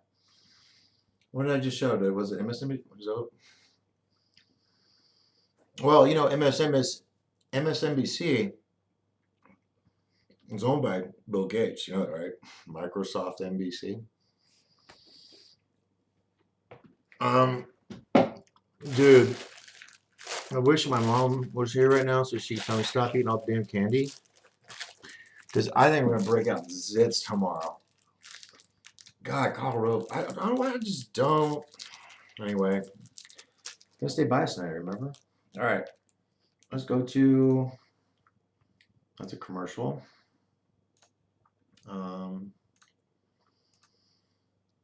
Let's refresh this. Live election results. Yes, that's what I want. Show me. Where is it? Is it what I was already looking at? All right. These are all by yesterday.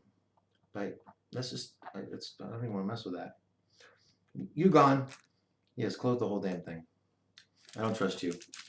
I think everybody went to sleep. I'm by myself, or people. There's got to be somebody like on the toilet while they're listening to me. It's just like nothing. I mean, I can't. Unfortunately, I can't sit here because you can do this too. Move this over. Volume. Because this is real-time data now, so you're seeing it when we see it here. You got a large portion of the vote that's out here in Georgia. The president's sitting in the cat seat right now for a moment. We'll see how much this changes. We talked about Atlanta a lot. Keep an eye on that. Fulton County. Checked this a moment ago. Really, the numbers haven't moved. Martha, what did you say? There was a water main break there? That paused everything tonight. If that's the obstruction here, we've got a lot of votes still to be counted down there in Georgia. I don't believe we have called Florida yet. Nope. But right now, you're looking at three plus north of 3 percentage points in Florida. And I'll tell you, Brett and Martha, the inside numbers guys in the Republican Party in Florida, even at midday today, said Donald Trump, based on the current track of in-person voting today, that he would win the state by upwards of 4 points. That's still possible with 9% of the vote out in the Sunshine State tonight. It looks like he's going to win that. Thanks, All right, Bill. Bill, We'll stand be back to you shortly. The Fox News Decision Desk can now project that Democrats will retain control of the House of Representatives and expand their majority by at least 5 seats. Okay.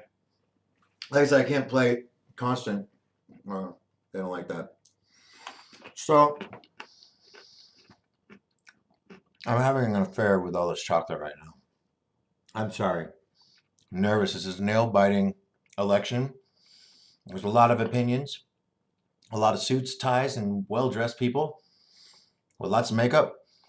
And they're adding fuel to the anxiety. So what's going to happen? I don't know. I don't know. I just don't know.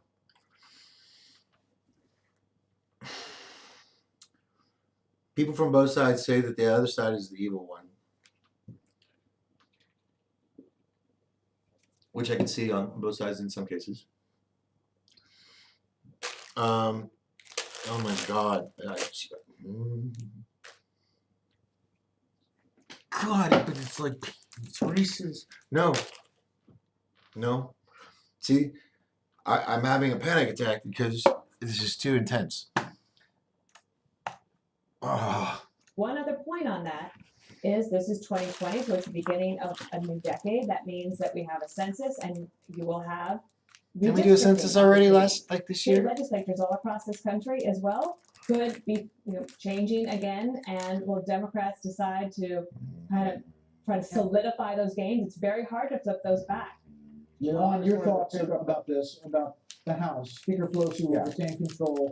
She's obviously been doing this negotiation that was going nowhere with Treasury Secretary Mnuchin. I forgot all about and Pelosi. The coronavirus stimulus never came to be before the election. She holds on to control. It depends on what the rest of Washington looks like, how the House deals with it. Well, I think the key point that strikes me is that picking up on something Dan was just saying.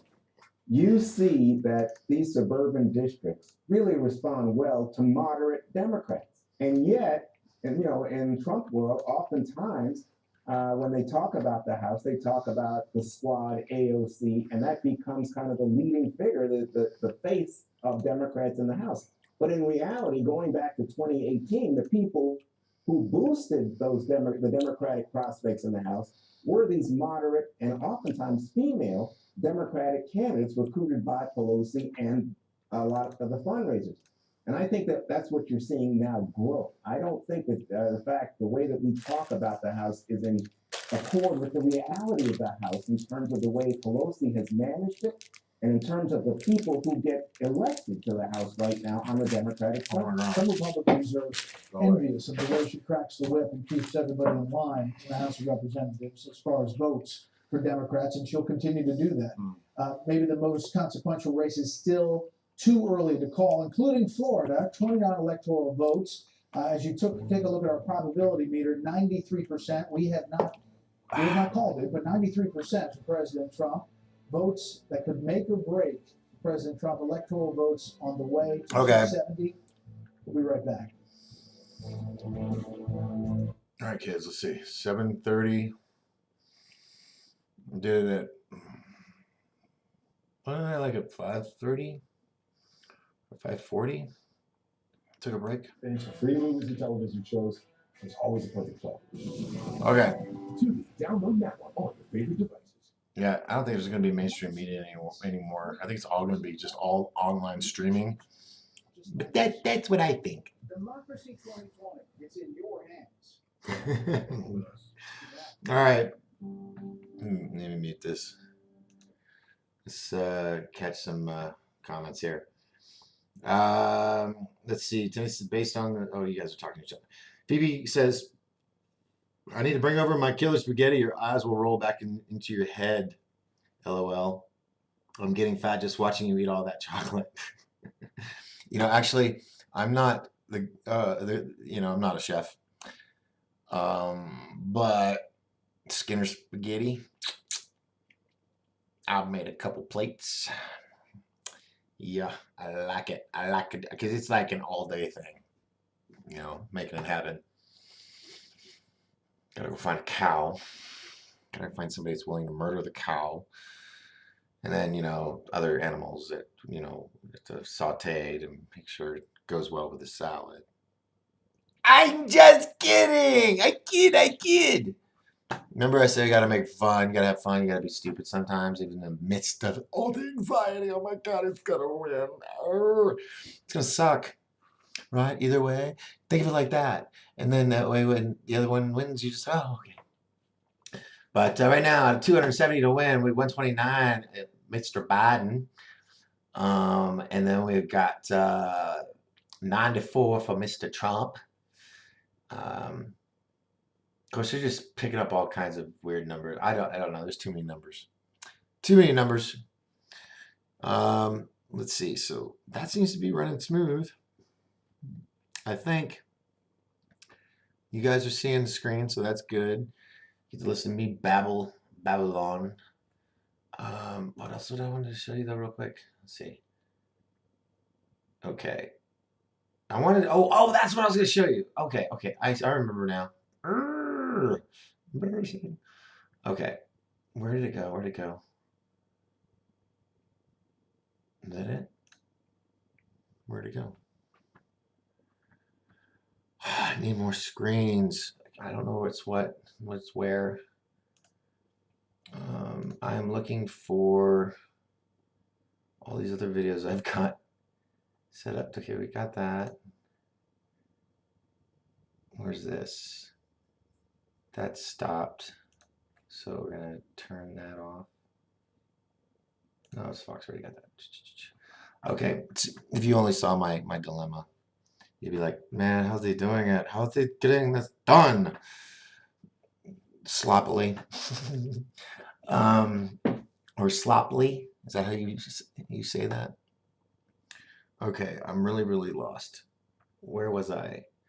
So everything's come to a standstill. My YouTube, Facebook,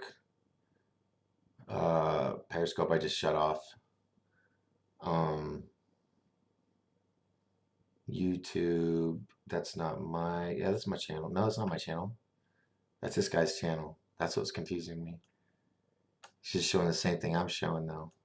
And he's, okay, stop. God. Little arrow, do what I want you to do. There.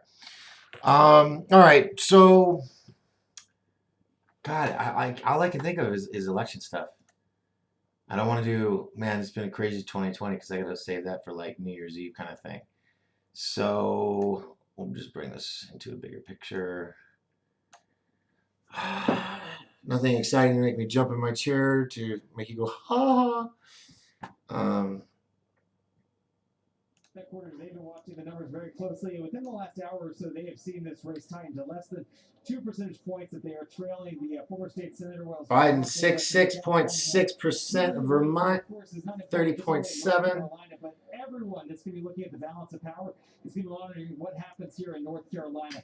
This was a state that saw record early voting turnout. We saw people that voted the second they could when absentee ballots first went out, as well as October 15th, the day that early voting began in this state. We were at a polling location today, not too far from where we are now, and it was amazing to see that it was so calm because so many of millions of North Carolinians had already taken the chance to vote. I just got done speaking with one of Tillis's supporters as well as advisors, and they, again, were looking at those numbers very closely, remaining somewhat optimistic, but also not certainly popping any champagne corks here at any point. This race is also just so fascinating because it's tied to the presidential race so much. North Carolina, that swing state, 15 electoral Went this 4 years ago with Hillary and boom. Yep. If the president were able to carry this could be good news Facebook. over the finish line. However, of course, if Joe Biden ends up catching the state, this could also be a big boost. Okay, so I can get rid of this one over here. Race here in this state that we're watching. Democratic governor That's the same window. well. This has been a big referendum on him when it came to the states. There we go, NBC. Because in this state, compared to other states like South Carolina, Georgia, you still see several different restrictions in place for businesses. And while you have plenty of Republicans that are saying they want Fox to see the News. state reopen, See how many I can get on taking here. a much more cautious approach, and it's been curious to see whether or not that was going to be what voters were focused on the most here, not just where we are in this part of North Carolina, but throughout the entire state. At Tillis headquarters, it may look like there's nobody right here behind me, but there are plenty of people in this room. Everyone is wearing the masks, not just the media, but also Tillis' supporters, an indication that they're taking things seriously, not only with this COVID, but with how the state sees their operation. I get another couple channels in here. All right, Mark, thank you. Just pointing out, we've already called the House for control to the Democrats, but interesting races along the way. Madison Cawthorn will win in North Carolina. That is Mark Meadows, the White House Chief of Staff's seat. He had a bumpy road there in the campaign. he will become the youngest member of Congress. He's Open a new paralyzed one. from the waist down. People might remember him from the Republican National Convention, standing up on the stage during that, but he ran into some controversy along the way and secured that seat. Ronnie Jackson also.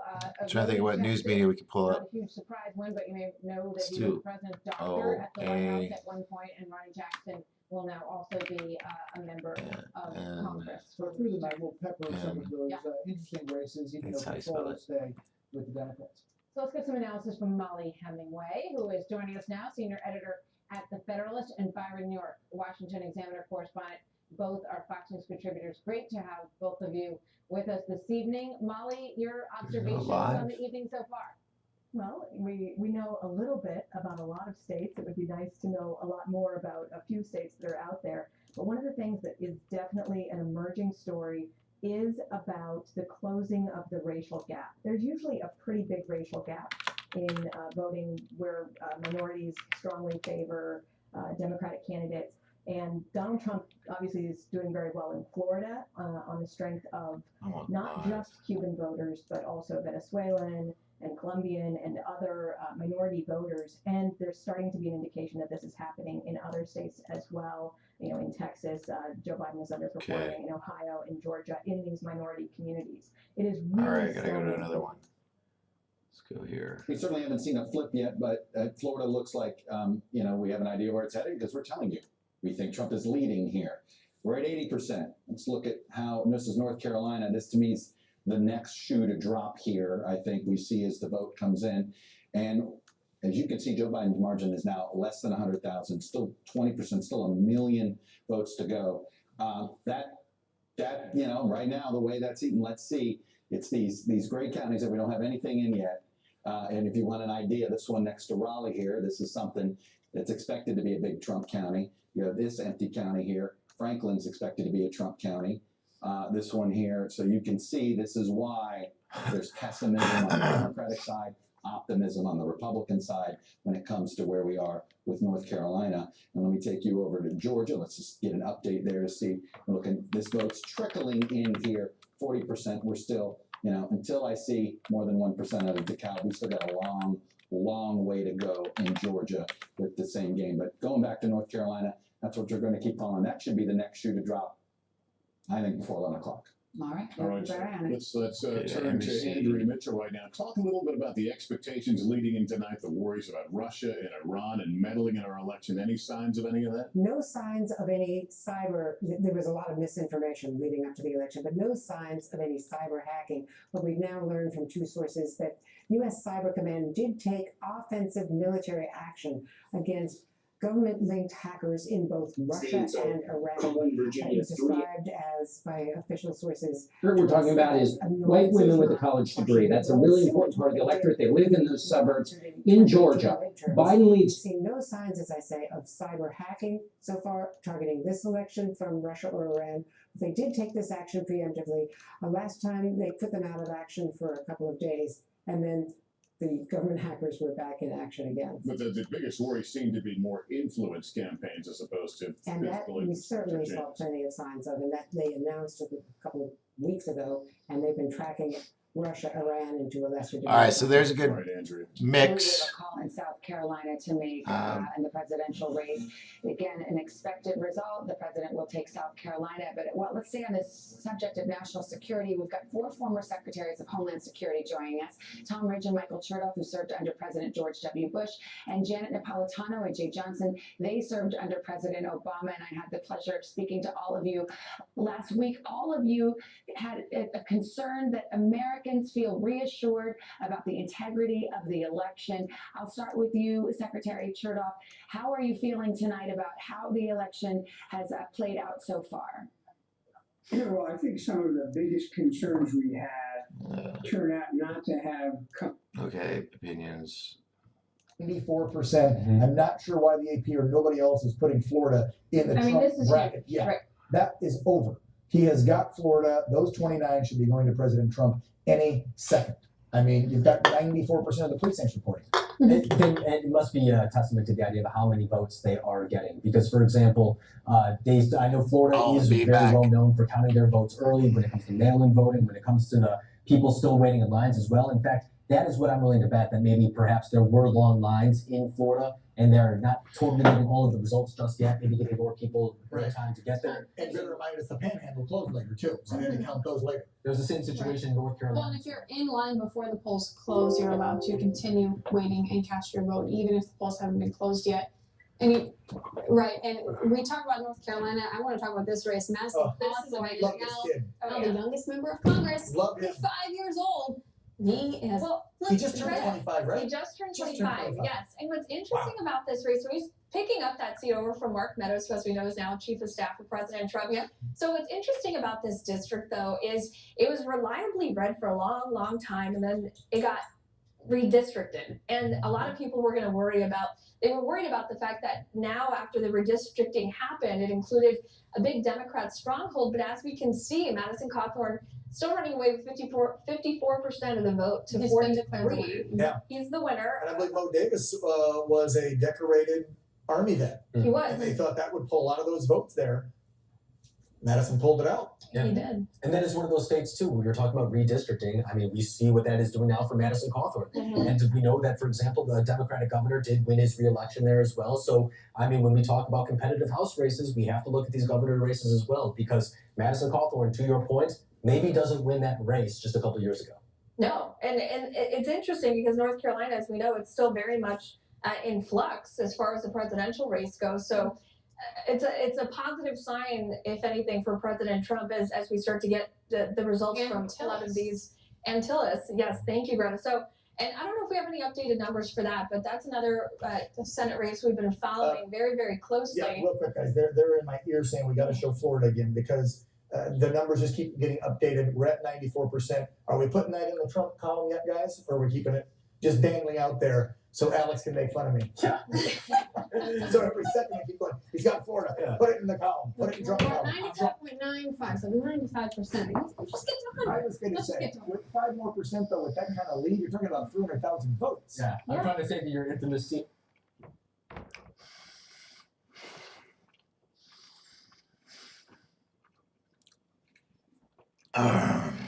Sorry. I had to get some pizza other than chocolate. So, all right. Right now, I'm going to go to something else.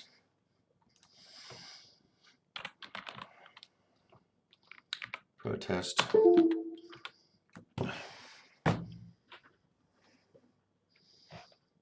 Whatever. No, stop. All right, so we're going to type in protest White House. Go to live.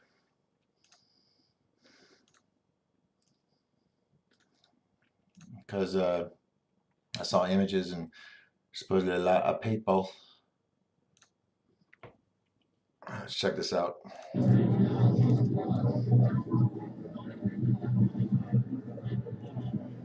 Oh, I forgot to get my drinks.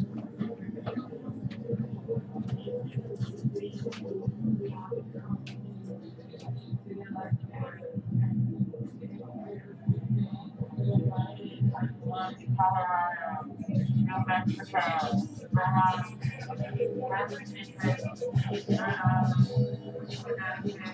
New Jersey, Delaware, Maryland, Virginia, Illinois, and New York.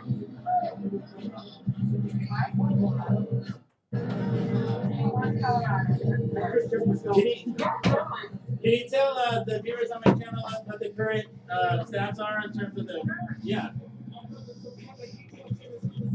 So that's, all right, and then, so are the light pink and the light blue, those are too early to call? Okay, thank you very much. So this is outside the White House right now.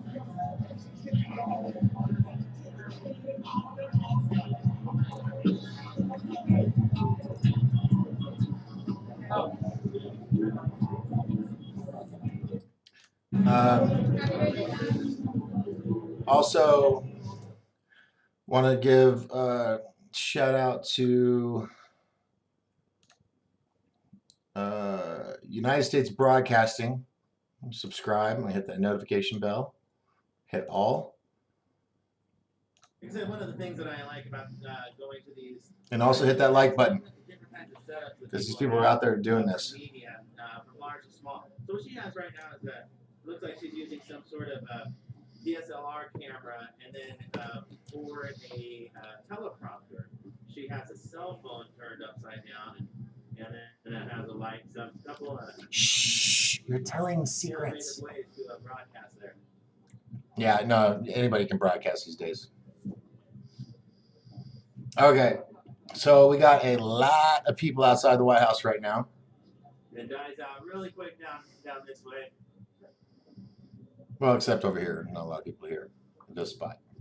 So the intersection here is the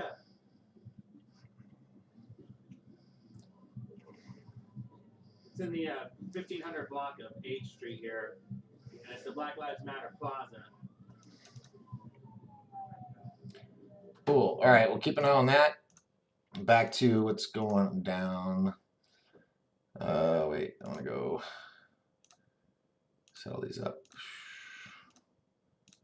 Got a lot of videos. It's not opening them now. Erg. All right, so nothing in the comment section. That's cool. I can deal with that. You're all just intrigued with what you're seeing. Oh, what do we got here? It looks like looting. Is this looting or is this voting? There are Voting. U.S. beaches, and over here to my left, that's where they're being counted. So the precincts are actually have their tabulations that are being counted in a computer that is not set up to the internet. But what's fascinating is that we've been talking all week about how this is a state that the Democrats have been aggressively trying to flip and turn blue. And so what they're focusing on inside those blue bins is to see just how blue those ballots are inside. They're focusing one on the suburbs. Hallie mentioned a few of the key suburbs here. How are those suburban voters going to vote? But secondly, they're looking at unaffiliated voters. We spoke to state party officials from both sides. They said that north of 100,000 new registered voters registered as Democrats, registered as Republicans since 2016, but more than 400,000 new registered voters are unaffiliated. So the question is, what will be inside those boxes tonight? Yeah, Chuck, what is it in North Carolina? She's a good reporter. She had me all like, really? 10% of the vote outstanding. And I remember how I began the night with you guys, and I said, hey, I want to take you back to 2012. And even though this was when Barack Obama narrowly lost North Carolina, there was a lot of blue here on the border of South Carolina. These are some rural African-American counties. Now, let me show you what's going on. I told you this was going to be one of the keys. The good news for Joe Biden, he's blown the doors off in these suburban counties. We showed you Charlotte. We showed you Raleigh. Remember I told you about Richmond, and I told you about Robeson. Where's Robeson County here? Right there. I told you about this one, African-American county. Look at Trump's number. He's got to be overperforming somewhere, right? If in order to make up that ground. Well, we found where he's overperforming. Number one, this was an important Obama county. These are some rural African-American voters not turning out. That's Okay. what this says. Not turning out. Maybe they showed up on election day, and we shall see. But there's not a lot of vote left here. So when you're looking to every electoral vote. Well, and when you talk about these states that are turning purple, and you want to talk about the issues that matter to those voters in those states in Arizona and Texas, Purple. every poll I have read, and it is still the economy, and the economy is the top issue for those voters. And the coronavirus directly impacts that. And Governor Doug Ducey in Texas, or in Arizona rather, has Arizona pretty much totally open and letting Arizonans work and letting that economy work. We do have a survey on Arizona voters and how they feel about the economy and who can handle the economy better. As you can see here, the Arizona voters on the economy, 89% say President Trump. 89% of voters who say they feel the economy is excellent support President Trump. 77% of those who feel the economy is good support President Trump. And then if you get to the negative side, which you would expect, if they're saying the economy is not so good, they support Biden. And then if they believe the economy is poor, True, they very also true. support Biden. So those voters who feel the economy is good and probably in Arizona are liking their governor and what he has done for them in opening it up, they're supporting President Trump pretty handedly. And I think we also do have the same type of survey for voters in Texas, at another state where it is open, totally open, and letting those workers go to work and letting that economy work. Same thing you can see here. Voters who say the economy is in excellent condition, 86% of them support President Trump. The economy is. And why is that, folks? Seriously, why is that? where people that vote one way say the world and country are in chaos, and the other ones that say, oh, it's fine, are on the other Do you side. believe President Trump has done a real? It's just crazy. It just doesn't all make sense sometimes. Let's see. Please explain Virginia to me. Well, Virginia is a place that is on the map here in the United States. It's got some beautiful property there, Carrie, and I'm just playing with you, girl. You guys are chatting with each other. No one has any questions for me. That's fine. Whatever. Oh shoot! Hold on one momento, por favor. Let me put on some sound for you. So before we go to break, Nate, let's take one more look at your magical I shouldn't call it magical, your very scientific forecast there. What happens if Pennsylvania flips this year, went to Donald Trump 4 years ago, goes to Joe Biden this time around? So again, I'm going to make things a bit more suspenseful. Give Donald Trump Florida, Georgia, North Carolina, but then if you give Biden Pennsylvania, it's going to show the numbers going up. We'll see where it calculates here in a second. It's not quite the same as Ohio because it's a little bit of a more purple state. But you see Biden's up to 91% despite losing the South. If he wins back Pennsylvania, they have to hold in Wisconsin. So that's really it kind of brings you back to where you were at the beginning of the night. It narrows the range, right? If Biden wins Pennsylvania, I think they're not going to fall apart from the Midwest. He's also not going to have any type of landslide victory. It would bring the probability back. That would mean that you have a close election where Biden is favored, but it's just kind of wide range of possible outcomes. Chris? Just heard from Republican leadership in Ohio that Trump has now pulled ahead in Ohio and that they believe Trump will win between 1.5 and 2 points. Right now, what we're seeing on our board right now is 64% of the expected vote in. Joe Biden just ahead by a little bit, but you're saying you're getting that from your sources right now. Yes. Ohio. They're looking at the vote they're still waiting on, and they believe, at least we're not ready to say that, they believe that Donald Trump will win the state of Ohio. Have to take another quick break. We'll be right back. All right. Sorry, I got this refrigerator that beeps really loud and lets me know I forgot to close the door. So I'm gonna do that. Okay, so no one's being talkative. Lindsay Lou's birthday is tomorrow. Happy birthday, Lindsay. Early, depending on where you're at. Let's see. I don't even know who's watching right now. Let's see.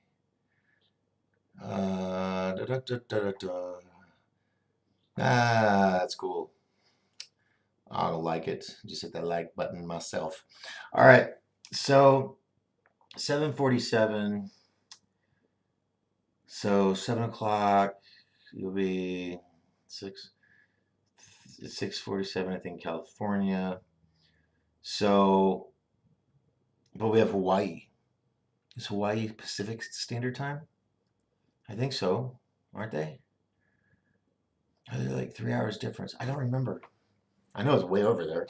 All by its lonesome. So I think after Hawaii, once Hawaii's done, I think it'll be 9 o'clock our time. Probably be an hour of tallying.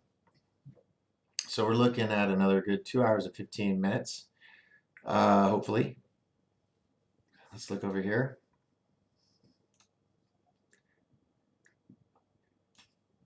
They're catching that to scale. It was nice of them to come and stand on either side of the map with us tonight as we figure all this out. Let's bring in Bill Hemmer to continue the grilling. Bill Hemmer, you got Chris I think Chris is better in the bow tie, but I still like him nonetheless. Chris, good evening to you.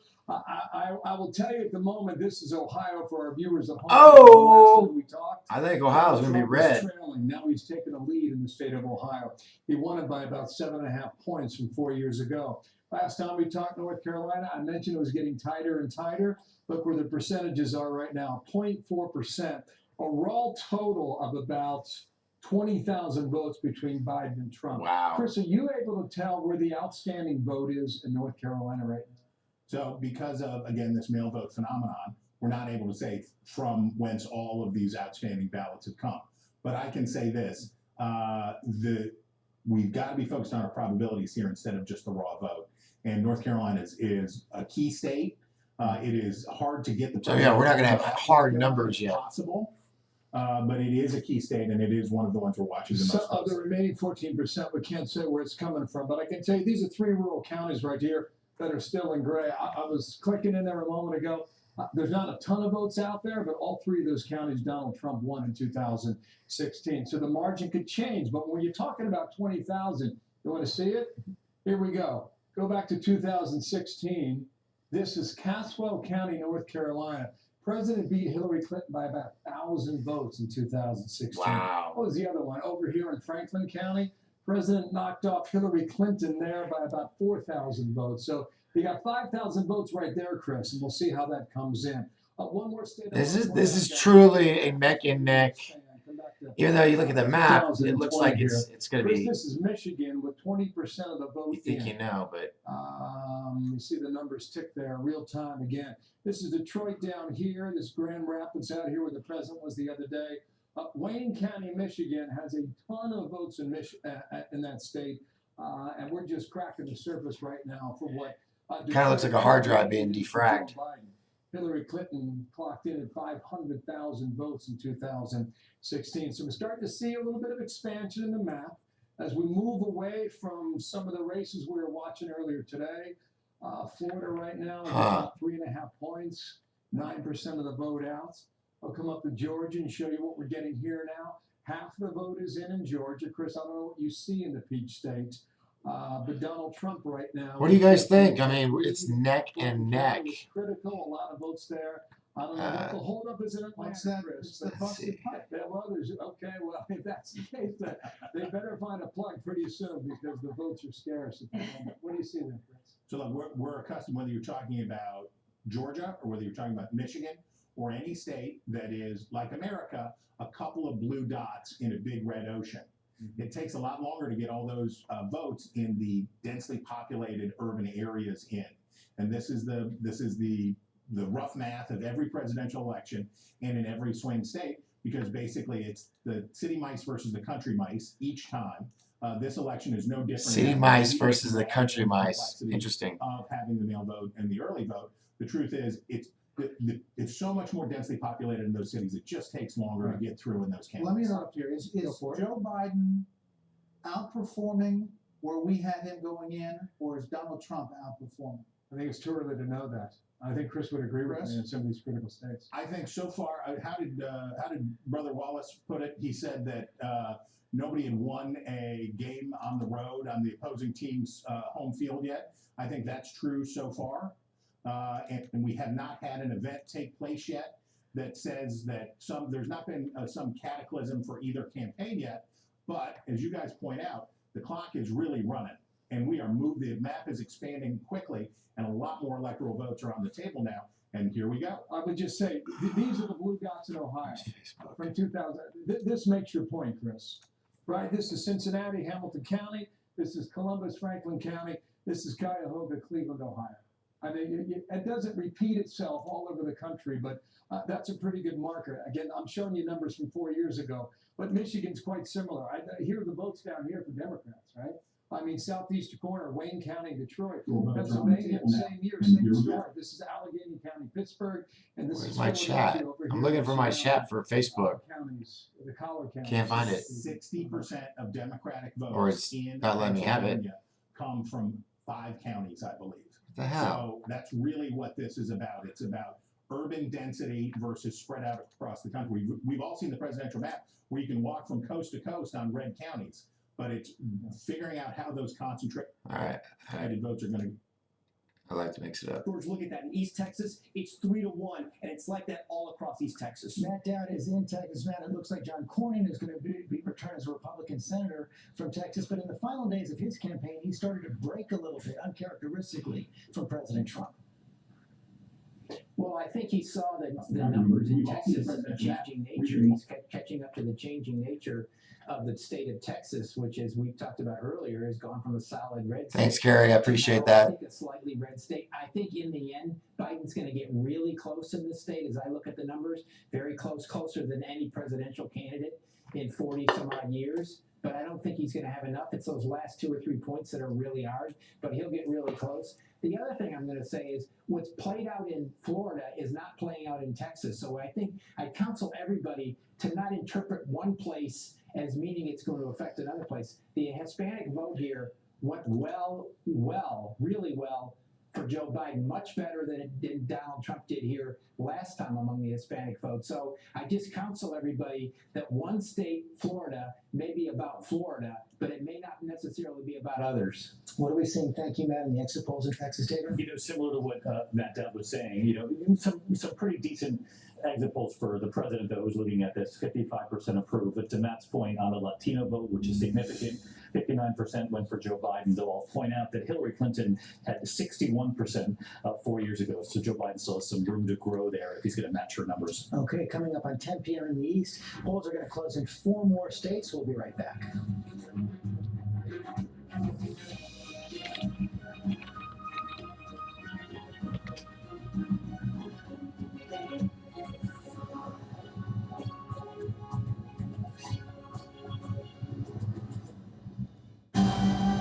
I've been requested to bring this one back to its kind. You know this is no place for a child. What's on the go here? The Mandalorian, new season now streaming only on Disney+. Whoa! America tomorrow morning. Wake up to real-time answers, real-time results. The morning after this historic election. Guys, I just thought of The something. powerful team in politics live. First thing in the morning. ABC. Good Morning America. I gotta find where. Reality is our country can collapse from within. There we go. I was looking for that audio. Guys, I just heard something. You've all seen my video, right? On the voice of JFK. The Mandalorian, the guy that the voice of the Mandalorian, sounds just like the dude on the Q videos. I don't know. Oh my God, so much going through my head. This is commercials. No big deal. Let's see what we got going on here.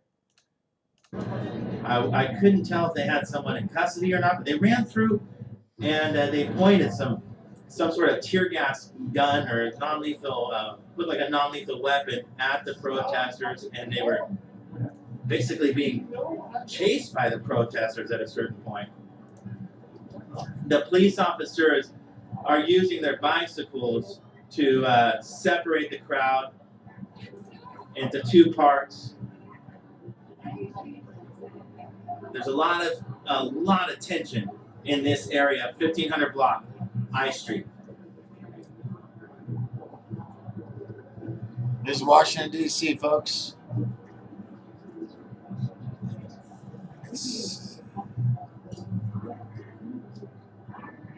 Oh my gosh. This is going to be such a close race, and the result could determine whether or not people lose their crap.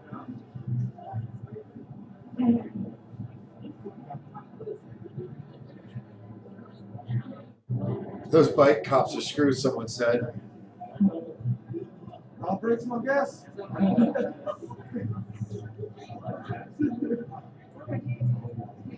I wonder what's going on right there. I don't like his effective work because everything is a little bit.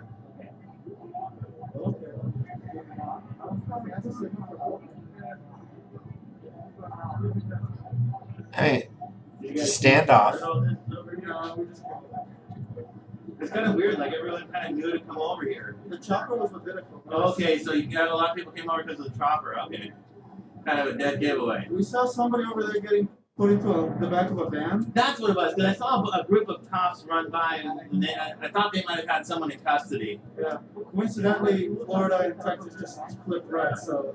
For sure? Was it called? Not called, but okay. leading. So. Florida and what? Texas. So. Okay. Let's see.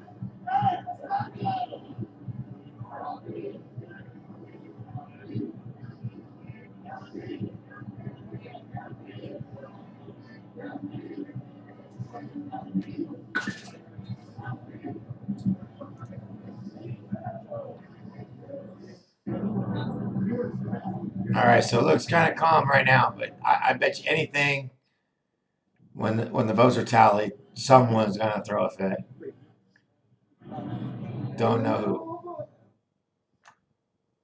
outside of the city of Philadelphia, President Trump is looking to see a very strong turnout. We're hearing huge lines. I actually had one GOP operative tell me that out in Bucks County, 2-hour lines all day long, and it felt like a Trump rally. It was almost 2-to-1 Trump voters out there, he was telling me.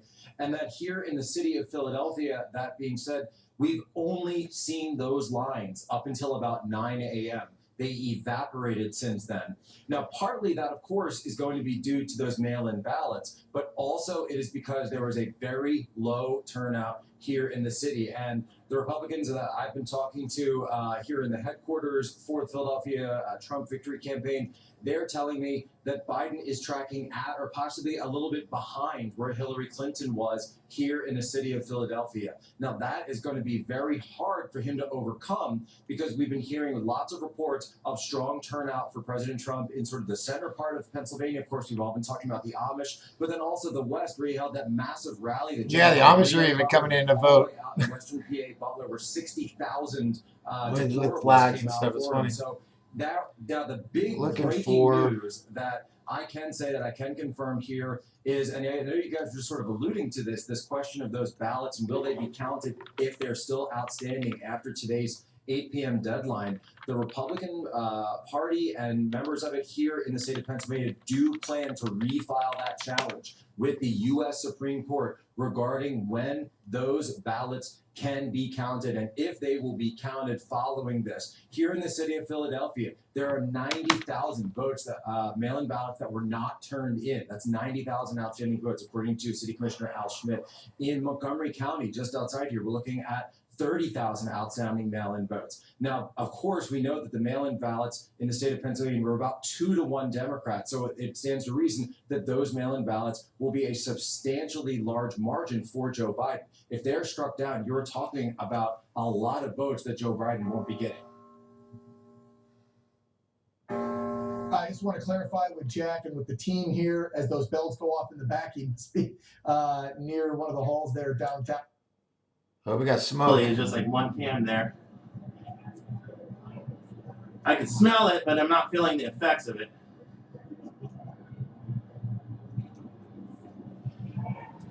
Something about to pop off. Speaking of, I see in the comment section what camera am I using? That's why I like using a cell phone with a gimbal. You can jump fences and stuff when you need to. Shit. This guy's smart. I was just kind of staying back a little bit because of the tear gas there. I'll come up the fence here in case the crowd ends up getting pushed back.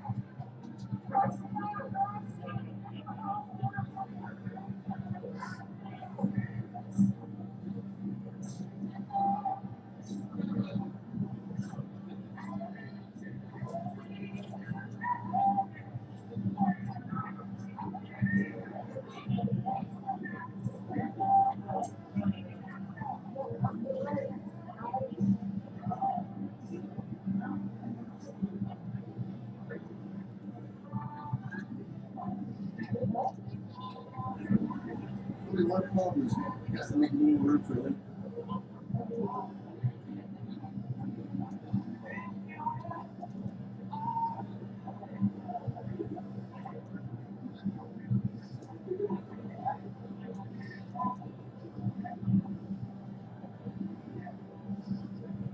Here's Washington, D.C., Portland, Oregon, and New York City.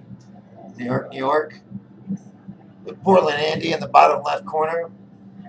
Boys made some serious money covering all the riots since day one. Well, it looks like things have calmed down here for the moment. Seems like the tear gas had its intended effect.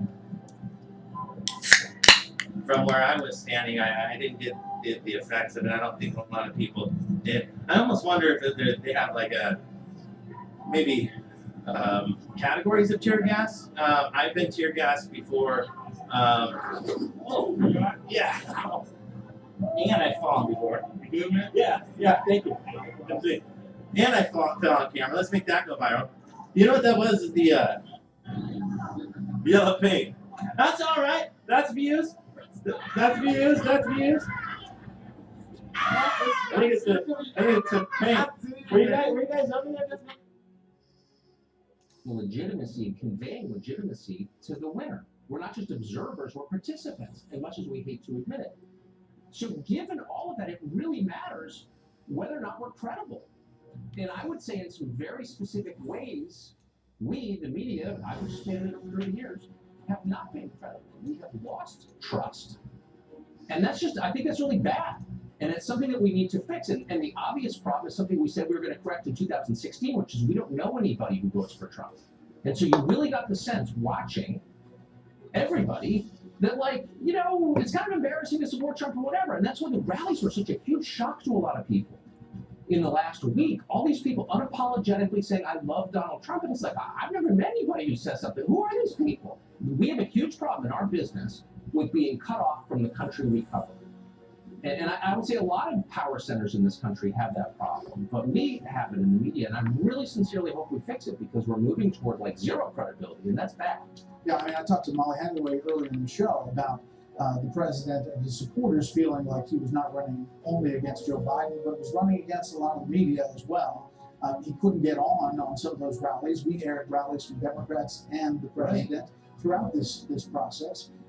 But they always felt like it was an uphill battle. He still has a path. It's 270 tonight, and as Britt mentions every few minutes, the betting odds are increasing for President Trump. Well, they are, and I have to say, because I think I'm bitter about it, and it's worth being bitter about. We found out in the final days of this campaign that members of the president's family were under an active FBI investigation into business deals that I think, pretty conclusively proved he knew about, parts of which he approved of. Tony Bobulinski was a direct participant. All right. Conversations with the former. All right, let's go. Look at North Carolina. This was over 100,000 at one point, then it was over 120,000 at one point, and it's now 5,000, 2,000 as you speak. Holy shit. And that's the magic. That is the magic. North Carolina is tied up. North Carolina is tied up. 49.4 in battleground North Carolina.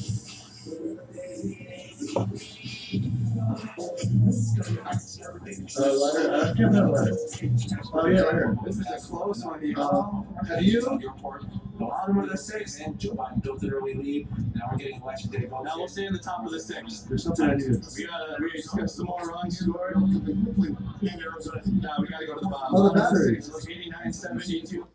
There's a big ass freaking rich And in it. AP has Biden 131. Is it coming on? Mute on that real quick. Karl Rove, Katie Pavlich down in Brazil. Donald, let me start with you. Still on top. And we got to talk about Philadelphia again. We're still waiting for a lot of the vote to come in here. Philadelphia. Damn. Giant margins. But this is what John Carl was just talking about. George, we just don't have the vote in. Only 9%. Those counties around, this is Bucks County. This is kind of what Montgomery, excuse me. Let me see if we can find Bucks over here. Philadelphia. Let's go over here. But this is only a small percentage of the votes. This is not total votes. Suburbs around the Philadelphia area. Joe Biden doing well there. So, I mean, look, George, 23%, it's hard to kind of pull any kind of narratives at this point, so early in the night. Pittsburgh, we'll look at this because this is where Joe Biden... Colorado, New Mexico, turn blue. ...has at 80%. That's a great number for him, but only 15%. George, it's tough at this hour. It may be a little early to start to play out narratives, but Ron, Emmanuel, let's try to do a little bit. This is looking a little bit right now like a replay of 2016. Well, I'm not sure. The problem we have is you have so much early voting, and every state is different of when they count that. And so we're looking at counties, and you can extrapolate. I mean, look at how close Ohio is. It's basically 6% right now, better than it was in 2016. But you look at, I think it's still going to come down to Pennsylvania. I think this entire election is going to be basically still what everybody thought going into it. But if you look at where Joe Biden was performing in Ohio, Akron, Toledo, Hamilton County, Cuyahoga County, Franklin County, you can extrapolate that that's very good news for both Michigan, Pennsylvania, and Wisconsin. But again, each state counts their early votes. Some of them count before the day of the polls close. And then in Pennsylvania, they don't start counting them. They have still got 3 more days of ballots to come in. So it's going to be very hard, but you do have trends. Hey, Ashley, how are you? Show performance about working class, older voters, suburban voters, college educated voters. But so far, we haven't seen Chris Christie any big surprises yet. We haven't called any of the battlegrounds at all, and this is going to take It's going to take some time. But, George, I think what we know now tonight, and after 10 o'clock, is that the predictions that this was going to be a big Biden win are done. And really, what this is going to come down to now is a few states: Pennsylvania, Ohio, Arizona. And everything I'm seeing, we haven't called anything yet, but Republicans are very optimistic in Florida, Georgia, North Carolina, and Iowa. And so it's really now And Ohio. And Ohio. So you're really coming down to Pennsylvania, Arizona, and get Ohio to a place where everybody is comfortable. So no one was predicting that 24 hours ago. They were predicting 330 votes for electoral votes for Joe Biden. As you're talking, I just got some news in my ear, and I want to pull up the state of Arizona because this is potentially Arizona right here from the state of Arizona. 70% of the expected vote is in from Arizona. There was so much early vote in that state. More than 90% of the 2016 vote came in before Election Day. And one of the things you see right there is that Donald Trump is now losing the 70% of the expected vote into Joe Biden, 55 to 44. Tom Yamas, let's take a dive. Yeah, George, at this hour, this is a major story and a major development. Not all the vote is in right now, but Maricopa County, this is going to be 3/4 of the total vote in all of Arizona. Joe Biden is on top. 4 years ago, this was a county, let me show you, 4 years ago, this was a county that President Trump won. It was tight, but that Joe Biden has this lead right now is very encouraging news for Democrats. We're going to go to the Democratic stronghold now of Tucson, Pima County. This is where, look at this number, George. I mean, these are the kind of numbers that Joe Biden would want in some of those other battleground states with 80% of the vote in. I'm going to go to this county right here, Yuma. President Trump barely won this. This is a border county. You have conservative agricultural families, but you also have a Latino vote there as well.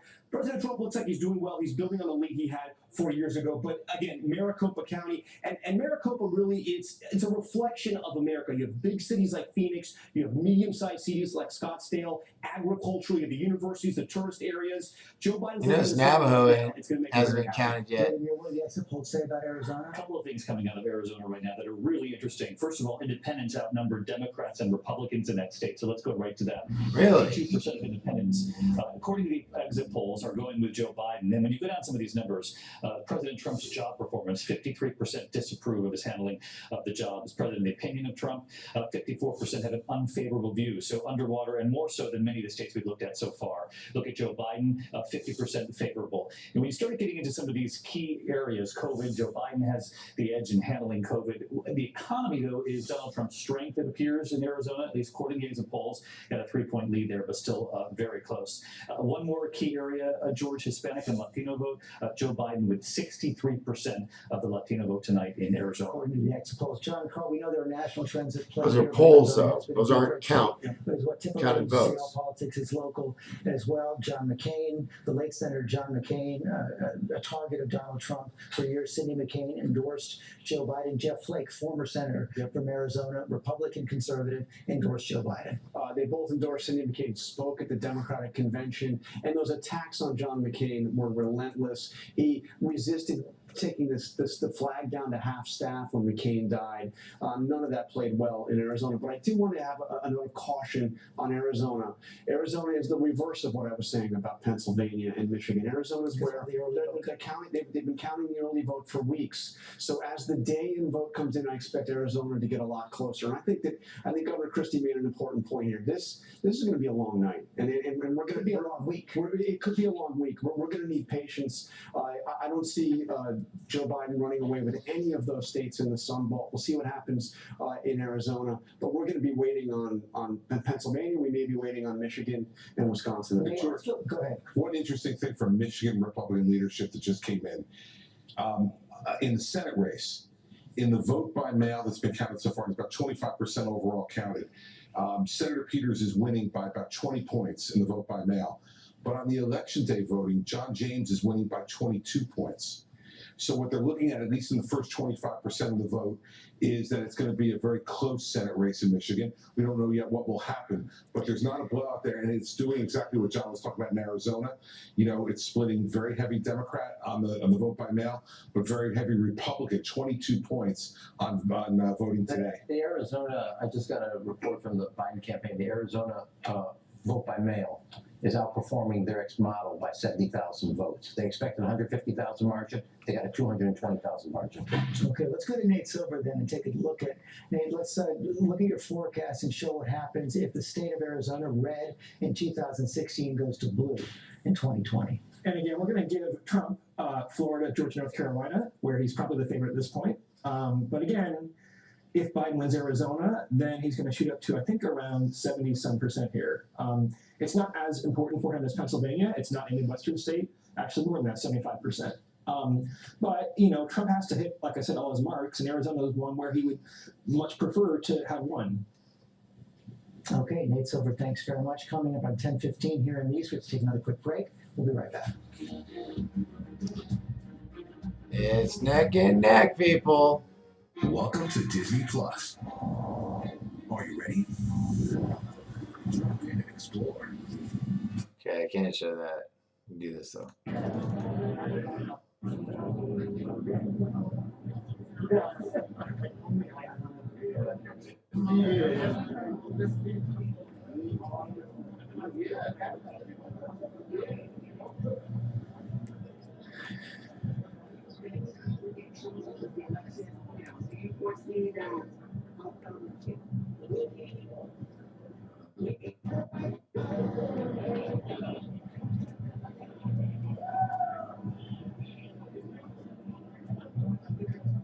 Huh.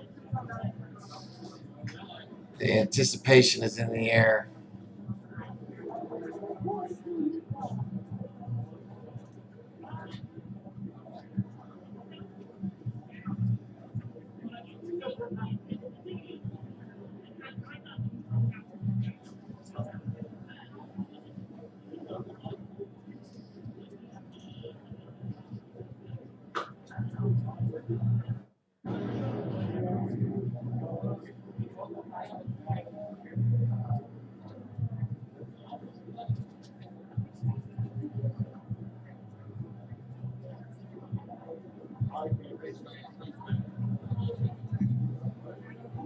All right.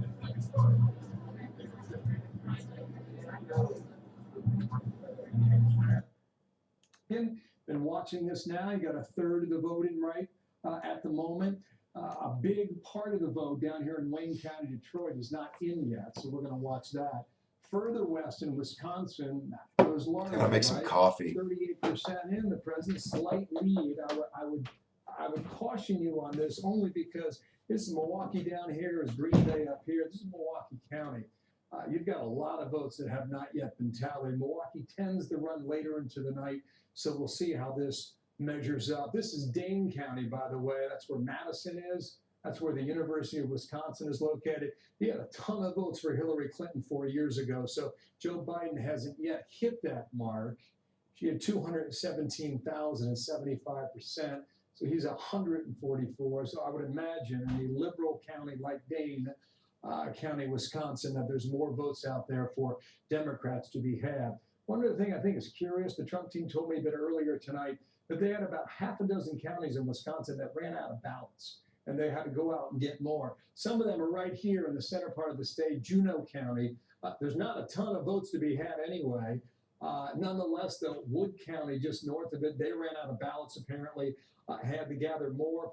Perhaps they file provisional ballots until they can fill the void for that. The reason I bring that up, you got a 6,000 vote margin at the moment in Wood County alone in Wisconsin. Why does that matter? Just pop out here a moment to 2016. I mean, this is razor tight, right? We're talking 23,000, 22,000 votes in Wisconsin. All these votes now matter in 2020 from the rural areas that Donald Trump, he's been going there, he's been campaigning, he's been working hard for Wisconsin. The campaign thinks they've got a shot. I talked to one of the high-ranking members of the campaign a bit earlier today. They had a split opinion, actually. One gentleman thought Pennsylvania was more likely to flip toward Trump. The other thought Wisconsin was. I don't know if either one is right, but they were laying odds a bit earlier today based on what they were seeing from the results tonight. You mentioned Arizona. Martha, let's go check it out, okay? You know, this is Maricopa County, this is Phoenix. You've got about 71% of the vote tally. By the way, it's the first time I've seen it. I think it's the first time you guys have seen it too, right? Joe Biden with a slight lead here now at 54 to 44. This is Maricopa. This is, look, you win your elections here in Pima County with Tucson and up here in Maricopa. At the moment, 54-44, that's a 10-point edge. Let's see what they did 4 years ago. Donald Trump, pretty impressive, 51-48, so there's more votes to be had there as well. Come back to 2020, and we'll see how much more we get in here in Arizona at the moment. 11 electoral votes. We knew they closed at 9. They would not report until 10 o'clock. It's about 10:17 East Coast time, and they're rolling in, guys. So in Arizona, like those other states, the early vote we've seen from our voter analysis survey goes 6 out of 10 towards Biden in pretty much every state. But then the vote seems to fill in, as we've seen in those other states. Yeah, it's the same trend, right, Brett? I mean, the skew is blue, and then it changes throughout the course of the night. I mean, that's been the pattern back here in Ohio. That's been the pattern down here in North Carolina. And clearly in Florida. Yeah, Florida, and also I would suggest at the moment, with a little more than half the vote in, Georgia's shaping up to be the same way. Yeah, I mean, this whole question about 2020 just like that, isn't it? yeah, about whether there's a path through the Sun Belt or through the Rust Belt. You know, we're starting to see that Sun Belt area. That's why I wanted to take a look at Arizona, and I saw that there's a pretty decent gap right now between Martha McSally and Mark Kelly in favor of Mark Kelly, at least at this point. I think we have about 71% of the vote in the state in. So one to watch as we get a little bit closer to that one. All right, Bill, thank you. I'll get back later. So the polls are closed in the biggest toss-up states in the race for the White House. We're going to bring you all the latest data from our decision desk as it comes in. Plus, Laura Ingram is on deck to join us as our Democracy 2020 coverage rolls on after this. Our retirement plan with Voya gives us. All This right. town is on the move, and Sparklight is moving forward with you. Our reliable fiber-rich internet connects I people burnt to my love, tongue. connects neighborhoods to the world, it connects what's now to That's all I what's have. next. All right. Those that have joined, if you just stumbled across my site, this is Doc Skinner with 1028 Live, broadcasting from the beautiful White Mountains of Arizona here in the United States of America on election night, November 3rd, 2020. And all we can do is just sit by and watch, wait, and wonder what is going to happen in our world. Are we going to have a new president? Was it January that they do the inauguration? So let's see. I don't know. They keep switching numbers so quick. I keep losing stuff. Let's check this. Oh, wait. What was she doing? Oh, she's on the new program. That's what that was. Let's see what we got going over here. We got a lot of marching going on in Portland, Oregon.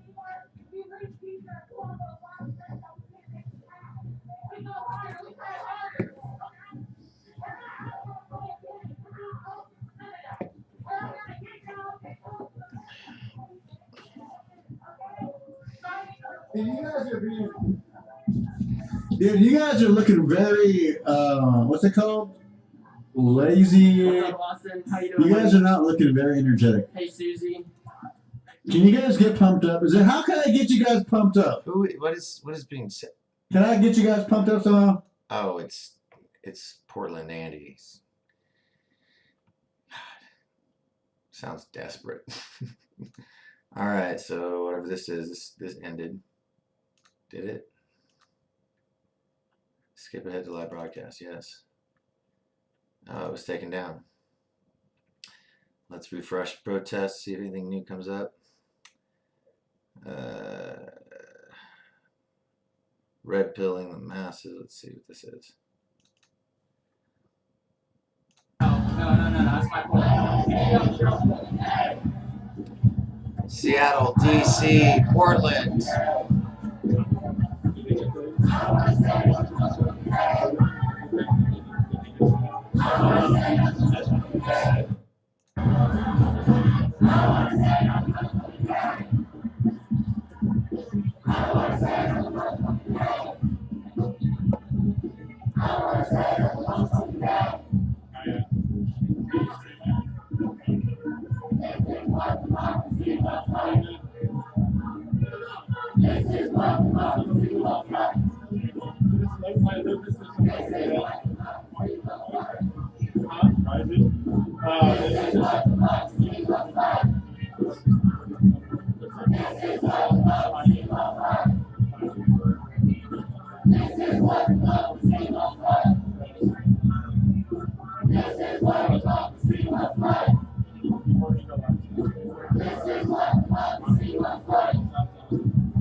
All right.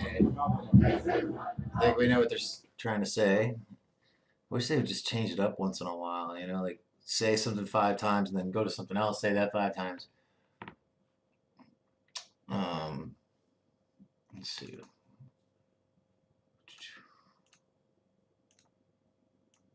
Looks like tonight across all of those categories with higher turnouts than they had in 2016.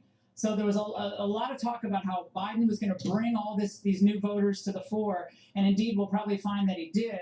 But the other story, which I think you're seeing playing out in state after state tonight, is that Trump brought more people into the party and then expanded the base from those blue-collar workers on out. So we'll see what happens as the night goes forward. But to me, Florida is the future for the Republican Party. You know, Laura, this is just an interesting thing, and you talk about this all the time, about the president's policies toward China, being tough on China. Right now, according to the Wall Street Journal, the Chinese yuan has started to tank. I'm reading chat. What does that tell you? It's very significant because it means, at least so far in the evening, they're looking at the betting odds, and I know you've probably talked about that already tonight. Has. Yeah, 64% on the overseas betting now lean toward Trump. And the Chinese are watching all of this, and right now they are indicating to us that they believe the tariffs that Donald Trump put on a whole swath of Chinese goods, they're here to stay for the foreseeable future. And that obviously hurts their currency, at least in the short term. So that's a significant metric, but it's just how they're reading the data that's coming in right now. But I have to say, when we look at the sheer numbers of people who've turned out to vote, we had a very engaged electorate this election season, and there are a lot of people who've said that, you know, Joe Biden made a smart call and running on the pandemic and hanging back and letting Trump. Wait, what happened? Age because people were tired of Trump. I think that was a really misguided way of looking at things. I think, as you saw after he recovered from COVID, he has been nonstop. And I think a lot of folks, as time went on, began to really respect that he was fighting, in their mind, for every vote that he could get in those swing states. And it was a breakneck pace. Obviously, Joe Biden could not keep up with that or didn't want to keep up with it. And those crowds, which, again, a lot of people didn't want to talk about, they were a metric of energy and excitement that I just did not see replicated on the other side, at least the emotion of it, for whatever that's worth tonight. And I think in the end, the love for the country, the love for the average worker, they're going to say Trump, the dislike that the left has for Donald Trump, his tone and tweets and some of his past comments. Laura, a lot of people have wanted the president, people who support him have wanted him to focus more on the economy and on recovering from coronavirus. He really swung around to that in a stronger way in the final days as he campaigned through the course of these rallies. The NASDAQ futures are up over 3% this evening, and it just reminds me of the discussion that was had in 2016, and I want to keep reiterating, we got a long way to go here in this evening tonight. But it was all doom and gloom that he was going to sort of make all the markets crash, and I think would never ever recover. The stock market would never ever recover. Yeah, but it was going to be. Now, Martha, you hit the nail on the head. In the spring, it was the Great Depression was coming. It was going to be not just a long dark winter; it was going to be a long dark decade. We heard some people saying, was it going to be a decade before we'd recover? How can any incumbent president overcome a depression, a pandemic, and concern about his tone? That was never possible. And I've got to say, for whatever people think about Donald Trump, the personality, he never gave up on his winning formula of policies, which is America first, enforce the border, tighten the labor market, see wages go up, which you saw 6,000 for the average family income, median family income through the last year. These were significant advances for African Americans, Latinos. Some of that is paying off tonight. I think people are worried that we're going to go into a shutdown next year as they see a lockdown happening across Europe. And I think that lockdown versus liberty dichotomy, I think in the end that ended up helping with women who want their kids back in school. And I think it began to motivate even some younger voters who, maybe were led to believe on social media that Donald Trump was a terrible, awful, rotten person. Again, we'll see as the micro-analysis goes forward. But I think a lot of people in Trump country are feeling pretty happy right now. Yeah, Laura, thank you. I just want to point out 3.6% up on the NASDAQ futures at this point, which is a huge leap. We'll see what happens overnight. Laura, thank you. Laura, thank you. Let's head back now across the Hudson River. Harris Faulkner, live with some voters tonight in beautiful Liberty State Park. Hi again, Harris. Hello, Brett and Martha. It is time again to hear the voters' voices, and we're going to get some of the grittier issues around this election. Some of the things that you were just talking about, Latino, Black vote, Watching our special coverage of the 2020 U.S. election was hosted by Rick Sanchez, featuring Scott L.L.C, Paula Cook, Jesse Ventura, and Larry King, only on RT America. Stay tuned. Hey, welcome back. I'm Rick Sanchez. It's now 10:30, and if you thought things were interesting before this, they're about to get much more interesting. Let's go over to Brett Jabbar. He's over at the Big Map to show us how things are shaping up visually. Brett, take it away. All right, and we haven't, we're not ready to call any more states as of yet, but I wanted to go through some of these key battleground states that we're looking at, and I want to talk a little bit about what we're seeing reported at this time. If we could start in Florida, I want to talk about that. Okay, with 91% reporting, we're seeing President Trump leading 51 to 47. And here are some numbers. Miami-Dade already reporting 97%, Broward 100%, and Palm Beach County 95%. And that, especially Broward, is where you're looking at that Democratic stronghold, and you were hoping to get that turnout, and that could actually, if you're on the left, that's where you're hoping to see that number pull up. Let's go to Michigan and see where they're reporting. Now, we're not seeing huge numbers yet, 35% reporting, and I'll give you this, 55% to President Trump, 42% to Vice President Biden. And remember, when we talk about Michigan, they were going to be a little bit slower. They're seeing day of voting reporting now. You notice how they're doing this? I mean, they're giving you a rough estimate of what the voters are probably going to do. But when they say 35% reporting, that means only 35% of the votes in that, territory that have been counted. So, or that's actually for the state. So 35% of those counties and towns and townships, cities and whatnot, out of all of them in the state of Michigan, only 35% of the votes have been counted. But out of those 35%, this is where they get these numbers. So don't finalize everything on all these numbers, because it just keeps changing. So it took me a while to figure that out. And so that mail-in voting is going to come a little bit later. And Wayne County and Oakland County in the Detroit area, we're not seeing big numbers reported yet. So this could be very wide open. 42% in Wayne, 28% in Oakland County as of now. And then let's move to Ohio, where, as we talked about earlier in the show, it seems that Vice President Biden is outperforming where Hillary Clinton did in 2016, yet President Trump is showing a 52% lead right now, 46% for Vice President Biden. But again, when we look at the major areas, Cuyahoga County, that's where Cleveland is, 40% reporting so far. Lucas County, 19%, that's where Toledo, Ohio is. Franklin County, 43%. That's Columbus. Hamilton County, that's Cincinnati, 54% reporting. So there's still a lot in those major metropolitan. Yeah, so whatever numbers, that's not going to be the final numbers. So let's take a look over here. What's going on here? First, you cheers that. Is this still for BLM? Yes.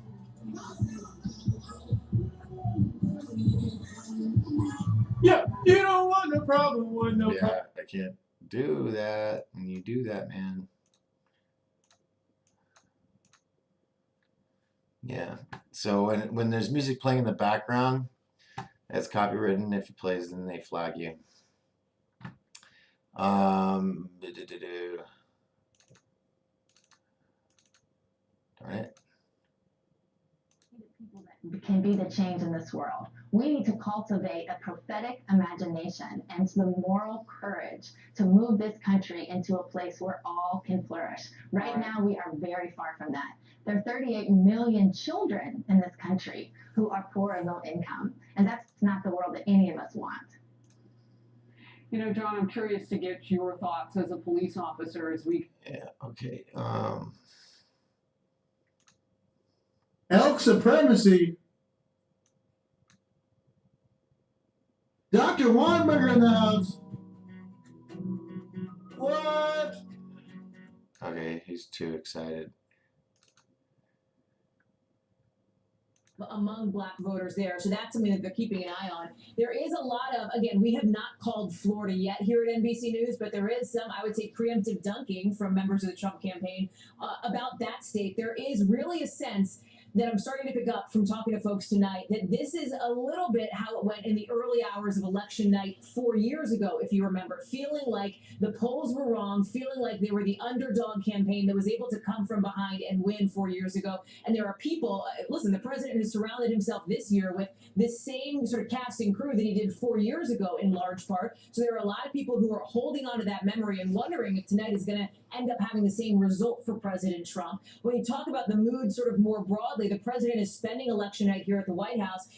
Listen, any other election night, I would be standing here in front of you from, the election night watch party, if you will. We're not doing that tonight because of, obviously, the pandemic. Things have changed quite dramatically over the last 9 months or so. There are about 250 people, according to one attendee, inside the White House right now, inside the East Room. They're watching one of the cable networks, the president's preferred channel, frankly, at least most of the time, which is Fox News. They're watching that on the big screens, cheering when some of the races get called there, having some snacks. Members of the Trump cabinet are there, members of the Trump family as well. And right now, the sort of energy in the room, we're told, is very positive based on some of the things that we're seeing. Now, might that change as we start to get in more vote from Arizona? That is definitely one that we're drilling down on with sources tonight. That was one of the states that the folks that I've been talking to in the Trump orbit hadn't been feeling very, very confident about. They were feeling what I would say hopeful, optimistic, but not extremely confident. And there now seems to be perhaps some reason for that we're seeing in the numbers that have come in, at least so far tonight. All right, Hallie, thanks. Let's go over to Kristen Walker at Biden headquarters. How are they interpreting all this? Well, the focus right now is on the Midwest, Lester, and I can tell you that they are watching what's happening in Ohio very closely. They say, look. What if we were all being bamboozled right now? And this is a real high-tech Sim City type video we're watching. Now just plant that seed in your head. Ohio suburban areas. One of those key areas that they're looking at, Cuyahoga County, of course, that's the area around Columbus. They're also looking at another area that Mitt Romney and Donald Trump won back in 2016. That's Delaware County. Biden has got that to within about 5 points. So they say, look, he's outperforming expectations. They are encouraged by that. But this underscores, again, the fact that they're saying even if he doesn't pull out a win in Ohio, it could have implications for a state like Pennsylvania, where, of course, Vice President Biden has spent so much time over the past several days, and it could have implications for other Midwestern states, Michigan, Wisconsin. Of course, Biden has made multiple trips to those key states in the closing week of this campaign. One important note about Pennsylvania that it might be worth reiterating. Remember, Pennsylvania does not start to count. All right, let's see what we got going on here. Out of Germany, while still demanding that Berlin and others pay more into the NATO pot. I think that was last year. Put it down somewhere. I can't decide between performance art and being a documentarian. Sometimes it's just both. I mean, honestly, your Vermin Supreme film is like the exact, like right in the middle of those two things. It's a performance art documentary. Yeah, exactly. It's kind of like Borat. Film students. Right over here. if we can make a good deal on the salary, she's going to probably have a job. Okay. All right. Good. Have a good time. Thank you, sweetie. Thank you. Good. Thank you. So nice.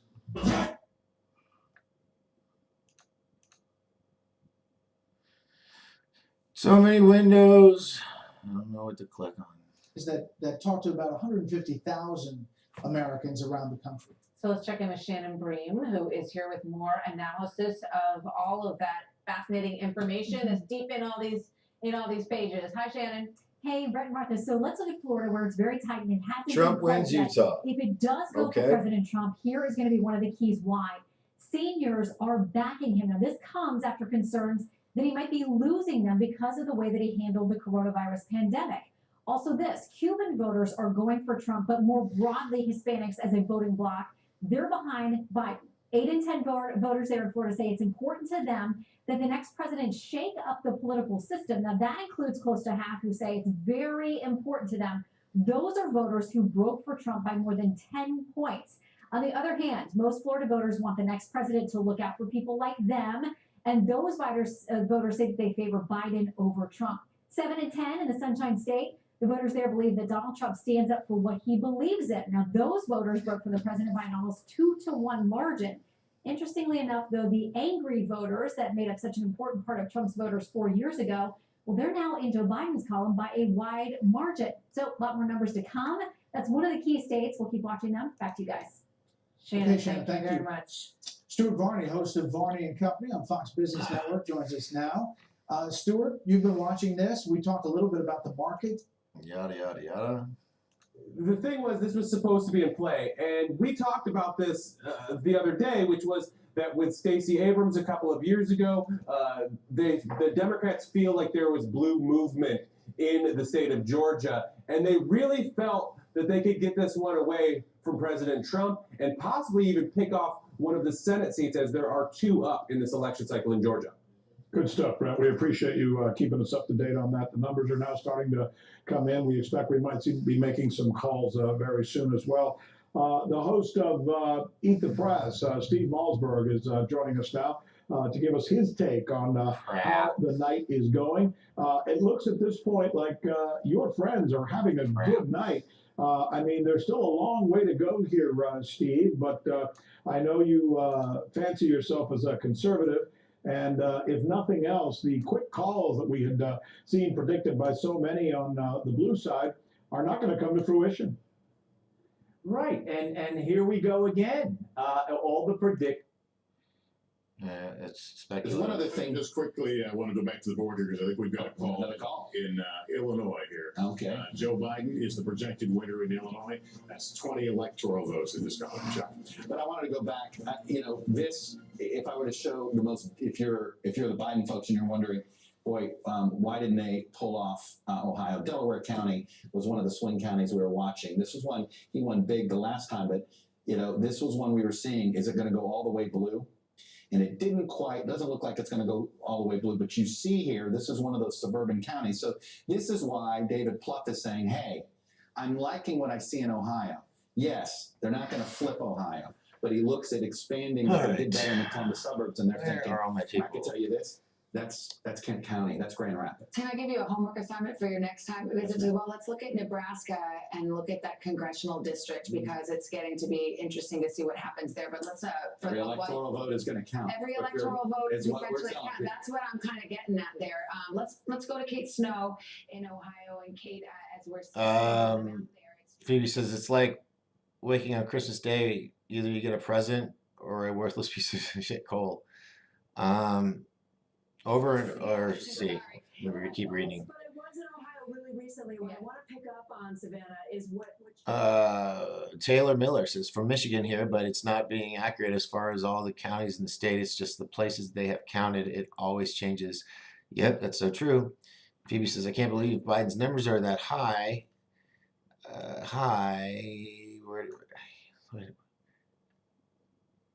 Where was it? I cannot believe Biden's numbers are that high, especially in Arizona. OMG. Timothy says Trump won by far in Pennsylvania.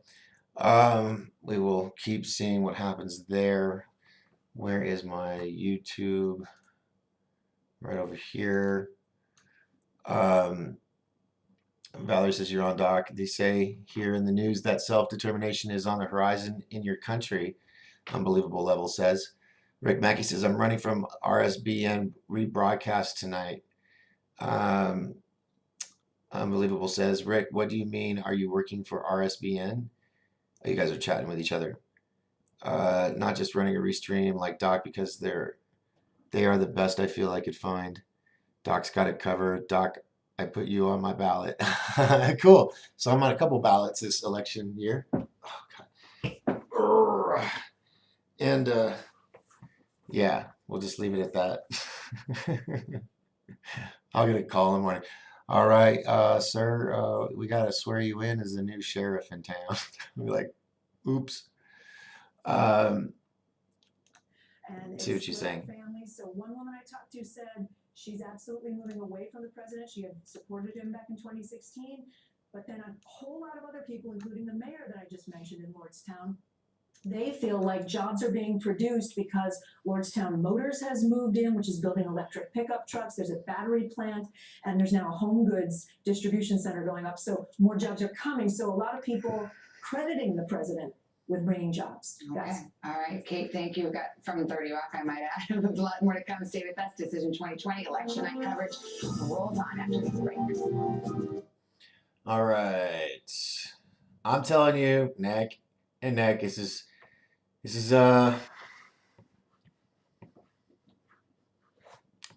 know, I'd be talking a lot more if I wasn't being biased or non-biased and not talking about my opinion on things. I'm just here to report. I'm actually just waiting for something to pop off. It just depends. I mean, do you think we're gonna get all the votes counted tonight, or we have to wait a day or two? What do you guys think? Let's see. Who's that? Where's Facebook? No one's talking to Facebook.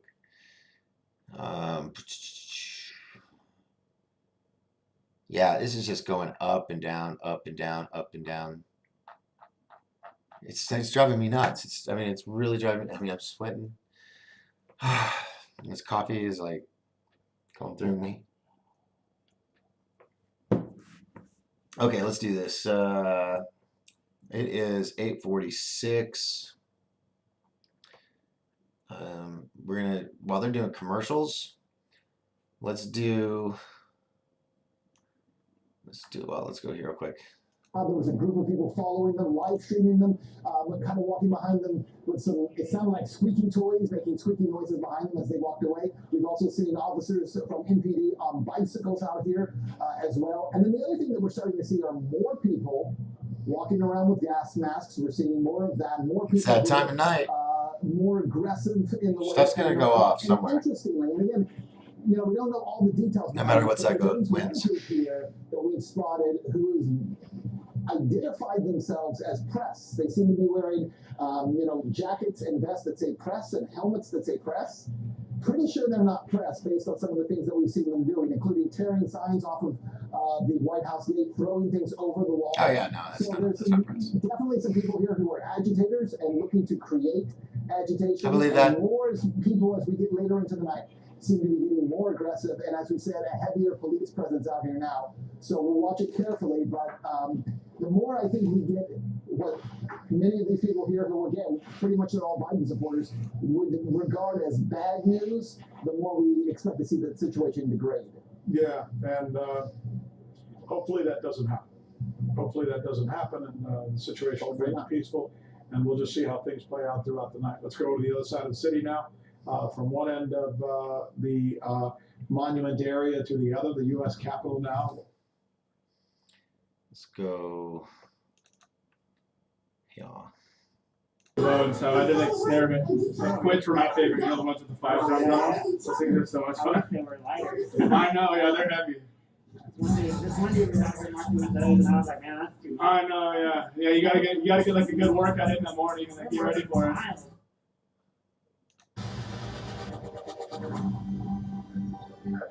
All right, listen. It's kind.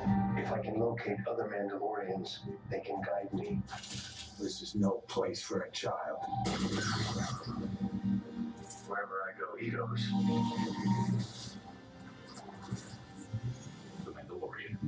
What? What? Look, go on YouTube right now and search Q the Great Awakening. Listen to the narrator voice and listen to the Mandalorian. That would suck because I was sitting here thinking it was Junior. But I'm really good at picking out voices. I just never thought about Mandalorian, the guy that plays him. Anyway, enough of that. Got all excited there for a second. Hey, thank you so much. Hey, Timber Lab, thank you so much. I appreciate you so much. Thank you for that fun. All right. Something's gonna happen tonight.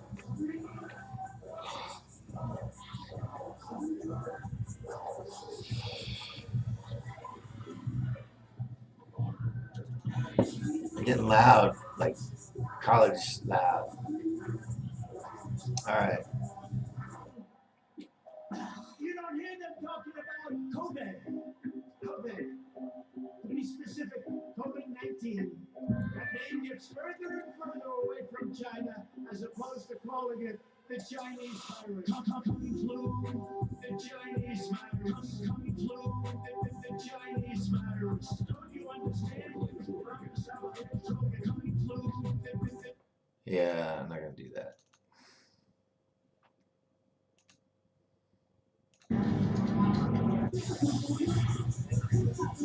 Did well enough in explaining who brought us the virus and who shocked our economy to zero growth and stunted it. And Yeah, at college the end, loud. he started closing on Biden a little bit, but that is just the issue. And instead, it gets down to, are you gonna wear a mask or not? And he let the Hi, Dems Gary. define that, how you're gonna treat COVID as the issue instead of the fact that the Chinese sent us here and asked Biden in a debate, Biden, will you renounce China right now? Ask him a couple tough questions in the debate. And so, yeah, China's swerving right now, right? On both sides. My Republican establishment folks, there's still too many of them that wouldn't mind getting back on the old just money train. Okay, that's yeah. I'm trying to just show you guys what's going on. I don't want to pound a bunch of people's opinions on you. It's gonna really kind of happen wherever you go, right?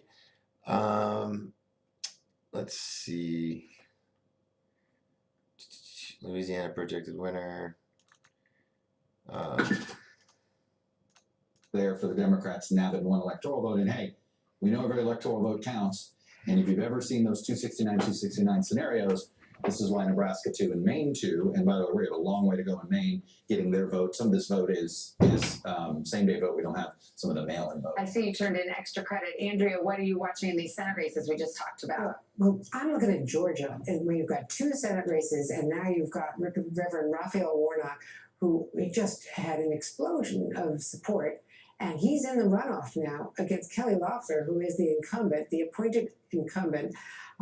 That really is a much better looking race for him in the runoff that'll be January 6th because Doug Collins, the strong Trump supporting House member from, remember House Judiciary was so strong during the impeachment hearings, really, really strong Republican. He's had a controversial record, very outspoken against Ruth Bader Ginsburg, talking about QAnon. So he is not in that runoff. And Reverend Warnock, who comes from the Reverend Martin Luther King's church, has just had a really big rise to get into that runoff. The second race is Ossoff. Yeah. Well, can I just say the importance of Warnock in this runoff? So there have been 2 Senate runoffs this century, or two Senate runoffs since Andrew and I have been covering Senate in Georgia. Okay, each time the Democratic nominee was a white nominee. They've not had a compelling African American nominee in one of these runoffs in Georgia, and before it had just the Democrats ended up just sort of fading at the end. Warnock, and he's not just this is the pastor at MLK's church. It is one of those things that both Senate seats, they end up in runoffs.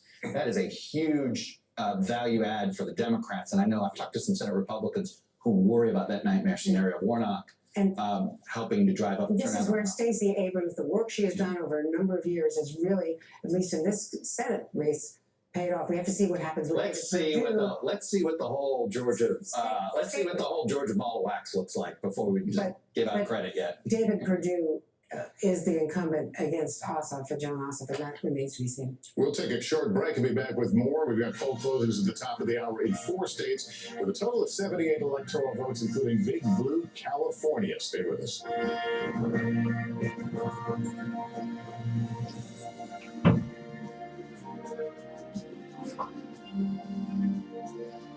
All right. Silos. We're just waiting. Disparate to groups. It's like hurry up and wait, hurry up and wait, hurry up and basically wait. Being trained to hate each other. That's a dangerous situation. And viewers have learned how to use the clicker. Our channel sits between the lefty channel and the righty channel, and you can choose your news.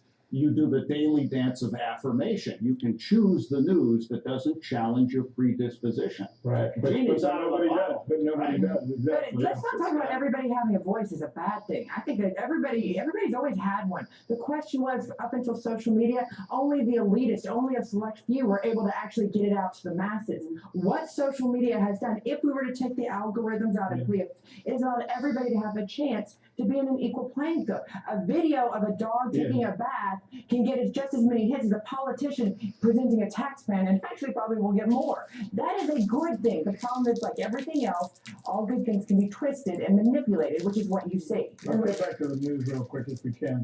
Just to Speaking of twisting and manipulation, we're in the middle of an election result. It's time to do news again. Just to give you a sense of what's happening right now, for those of you who are joining us at this late hour, what was expected to be more of a bluish hue at this point in the night is actually looking very pink and in some places downright red. Although nothing has been called to now, it is looking like Florida and Georgia and North Carolina are tilting toward the Trump column. Still too early to tell in Pennsylvania. Ohio right now looks very Trumpian, if I can coin a phrase. Trumpian? And Wisconsin and Michigan, too early to tell. Arizona will then become the linchpin at some point in the night, but that's probably about another half hour. Damn it, 45 minutes, Arizona. hour away. I think someone I interrupted. Was it you? Oh, no, It's not our go fault. back to Scotty's point, and It's not talking our about fault. Everybody having a voice. Let's not forget. Just remember, it's not our fault. It's Carol Baskin's fault. Third party, Donald Trump raised his hand and said, I'm not going to pledge to it. And I think it was one of those where he knew he was emboldened that he could possibly start that third party, possibly. I mean, I'm not sure. Yeah. I mean, you remember Scotty, but it was one of these things where he definitely made a voice there. But it's and the same reason why he didn't concede and said that I would do a peaceful transition. That's what Donald Trump does. He never sits there and says, because then they use that as a weapon against him. Oh, you already think you're going to lose. Oh, you already think you're not going to get the nomination. The man is always a one step ahead because that's how he's had to be all his life It's in interesting. business. You know, it's interesting, by the way. I didn't mention Maine. Maine right now is still very, very tight. You know, That's Maine is- interesting. Yeah, that most people were saying was going to go the other way. Paula? The plan for Trump in 2016 was a promotion. He was going to launch his own news channel. Yeah, right. And With Roger Ailes. And a funny thing happened along the way. Rogers, not Rogers' son, but Lachlan Murdoch, Rupert's son, Rupert's son, just said, "We love competition, i.e. Trump's Plan B." And it's not the first Plan B. The gag about W was that he was running to buff up his resume. He really wanted to be the commissioner of baseball. Mm-hmm. And the commission himself writes about it in his book. For the love of the game, Bud Selig said, "I didn't want to be commissioner. George would have done a great job. He had a great personality and he loved the game. But a funny thing happened in Florida. Hanging chads." That's how it happened, yeah. Well-known documentary. I remember that. Right now. I think I might be in it. I think you're starring. We're going to be right back. This is our special 2020 election night coverage. I'm Rick Sanchez. This is John, and we will expect that you'll be with us in just This about is shameful. Shouldn't be eating this much. All right. You guys want to chat for a minute? I only got like 6 of you, I think, total. But I love you. So, I really don't know what to say, people. I am completely like, man, this could go either way. And there's two different ways of thought that will take place after the announcement.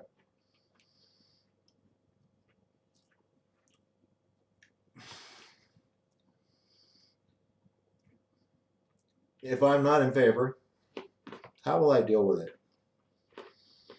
Like I said, just like after Little League football or softball, both teams go and have ice cream. That's it. Move on. Get ready for the next one. That's just my thought. That's just me. I'm stuffed up. At this hour. All right, Casey, we'll keep our eye on it. Republicans picked one up in Alabama, but lost one in Colorado. So we'll continue to do the math, crunch the numbers, and keep you posted on that. All right, for those of you in the Eastern and Central time zones, your local news is next. For everyone else, a brief pause and its Decision 2020 election night coverage continues here on NBC.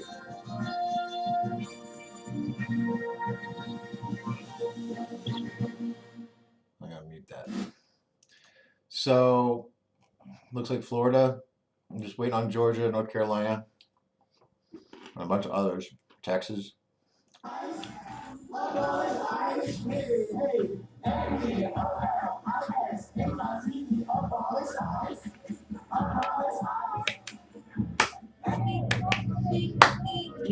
Zona?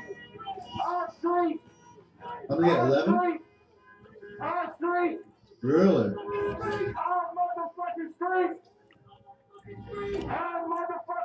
Oh yeah, head of turtle. There you go. Okay, don't need to hear that repeated over and over again. What's with the stripes across Nebraska? I'm confused about that. Because I don't see that in the key. Or they've got something with stripes on it. Let's see. Yeah, we got 11 electoral votes. You know, whoever gets California is going to get 55. Washington State gets 12. Nevada 6, Idaho 4, Montana 3, Minnesota 10, Iowa 6, Wisconsin, I think it's 10 or 16. 10. Michigan is 16. Ohio, I can't read the number. 20 for Pennsylvania, 4 for Maine, North Carolina 15, Georgia 16. Texas, of course, 30, looks like 38. I don't know why Texas is in the swing state with that many votes. I don't know. I think it's the most, right? Yeah. No, California's the most. 55 electoral votes. That's going to be a big push for whoever gets it. Maybe I should get like what's it called? I should get one of those keyboards with a mouse attached to it. Whoops. I'm just right here. All right. Let's see what else we got going on. That they needed to take an early lead. But on the flip side, Republicans were counting on today.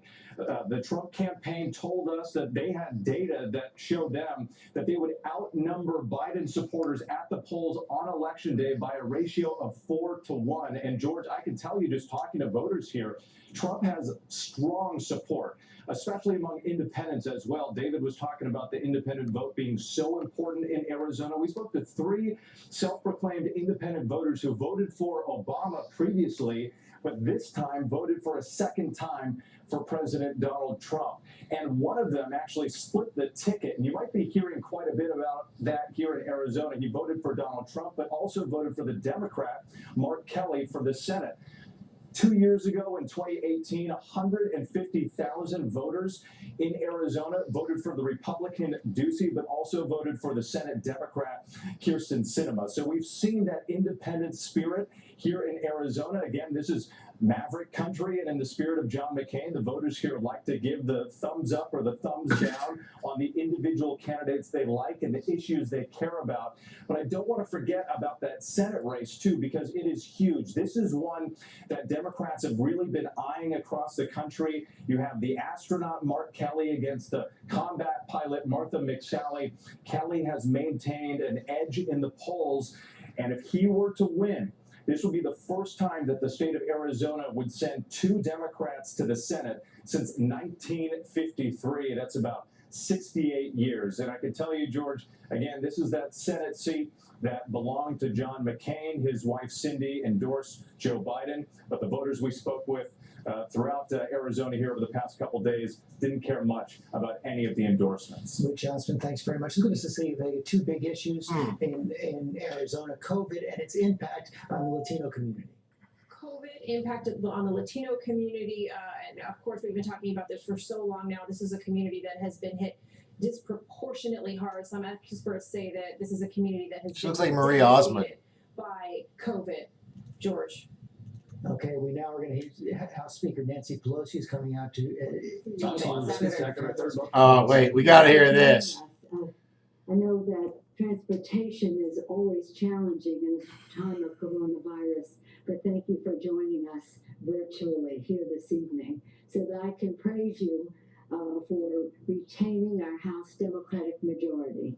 Under your leadership, Madam Chair, we have held the House, and now when after all the votes are counted, we'll see how much better we will do than that. We are in a situation where some of the states have just said we're not counting anymore until tomorrow morning, and of course the West Coast has not chimed in yet, so there's more to come. Our race this time was all about health care. This was Vote Your Health. We had that in the last election. Our For the People agenda was we're going to lower healthcare costs by lowering the cost of prescription drugs, preserving pre-existing conditions. It became the issue of the 2018 election under the leadership of the policy committee that that Madam Chair was a co-chair of then. Carrying that message into this election because it is of concern to the American people, it is amplified by the coronavirus. So our purpose in this race was to win so that we could protect the Affordable Care Act and that we could crush the virus, that we could stop the spread of it. The Senate's going to crush the virus. Our workers who risk their lives to save lives. I love how she takes that credit instead of people that are scientists. American people. So I'm very, very proud of the fact. I just don't like her. I don't care what side she's on. She's a raging Relatively alcoholic. early, we're able to say that we have held the House.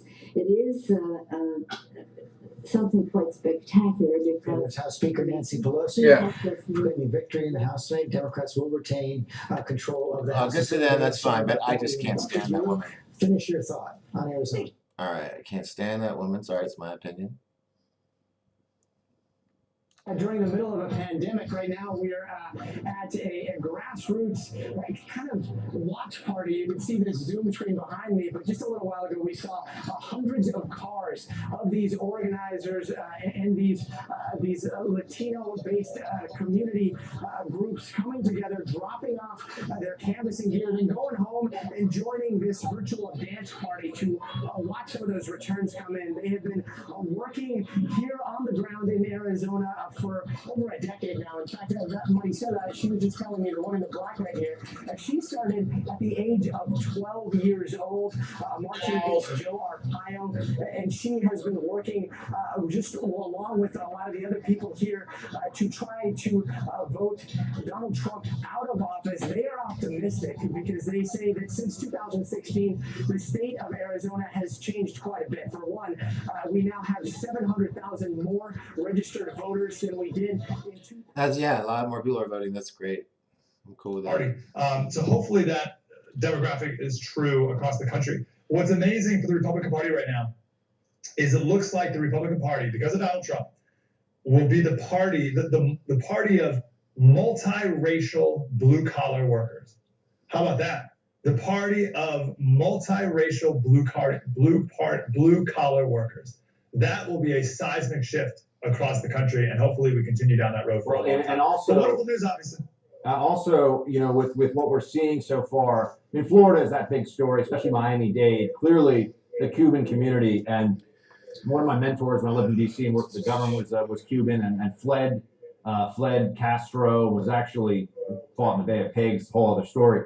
But that community is just, I love them. They're awesome. So many great people. And they're such an asset to the American dream and the American experience. Yes. The same thing with former Soviet emigres who come here, people who have experienced real statism, real totalitarianism, and then their appreciation and love for this country is something that honestly inspires people that grew up here their whole lives. I mean, I hear the stories about the passion that they feel for this, and they clearly recognize, Mike, that at some level this election wasn't just about determining the top marginal tax rate. It wasn't just about, you know, figuring out, you know, who's going to be putting certain judges in the courts or things like this that maybe people would just have their differences about. There was a fundamental philosophical difference between the direction that the Democrats, as we saw in their primary, forget about the warmed over, you know, quasi-moderate make-believe stuff that Biden was coming up with in the last few months. Because I was assuming that Trump was going to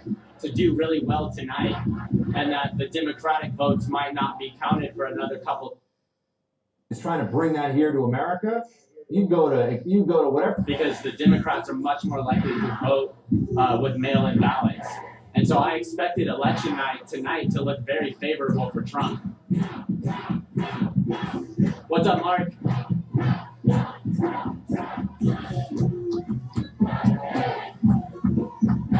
You're watching 1028 Live with me, Doc Skinner, this election night 2020. We're just kind of seeing videos from all around the world via the internet tonight.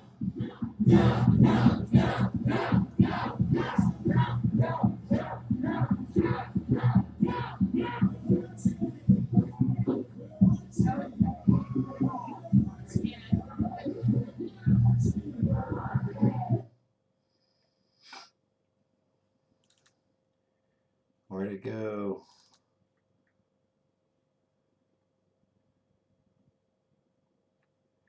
Dude, his stuff froze. What? Did they kill the feeds? All the feeds? Well, yeah, in Portland, dude. There's somewhere in Portland. This is like. Thanks, bro. Well, yeah, in Portland. This is more important. Howdy, soldier. Hanging in there. You don't even have one of these for me? Shoot! Ow! Oh, that hurt. Whatever. Thanks, bud. Here, will you hold this for just a second? Here. This one. I think I sneezed a rib out of place. They called Oregon already. I knew they would. Damn! Oh, this is the end of March? Ooh, that took it all out of me. The end of the line. Your vote never counts Oregon. I thought you meant like this was our final destination. I was like, what the hell? All right. So, let's see what else we got going on.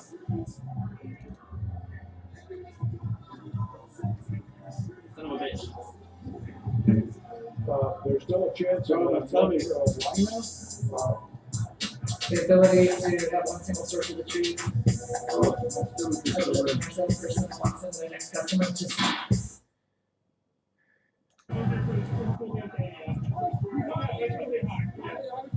We're official, baby. We got the official marker. Oh. We official out here now. What's up, Tom? What's up, Cortez? Hey, Jeremy. All right.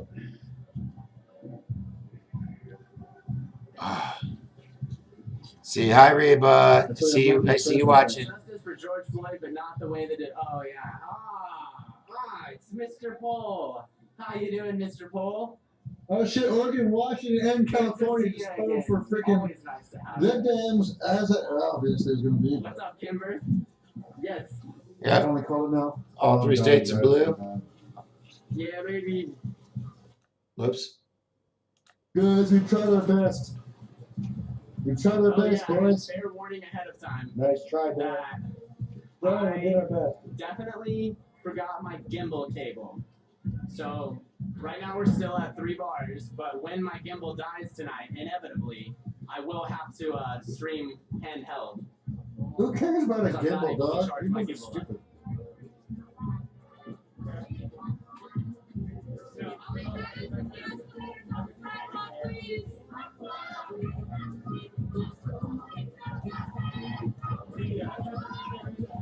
We're not going to call anything at this point, but 66% of precincts reporting you have a 54% to 44% lead for President Trump here in the Peach State. People were looking at this state as turning more and more blue, especially in 2020 and after Stacey Abrams' possible, her better than expected run for governor.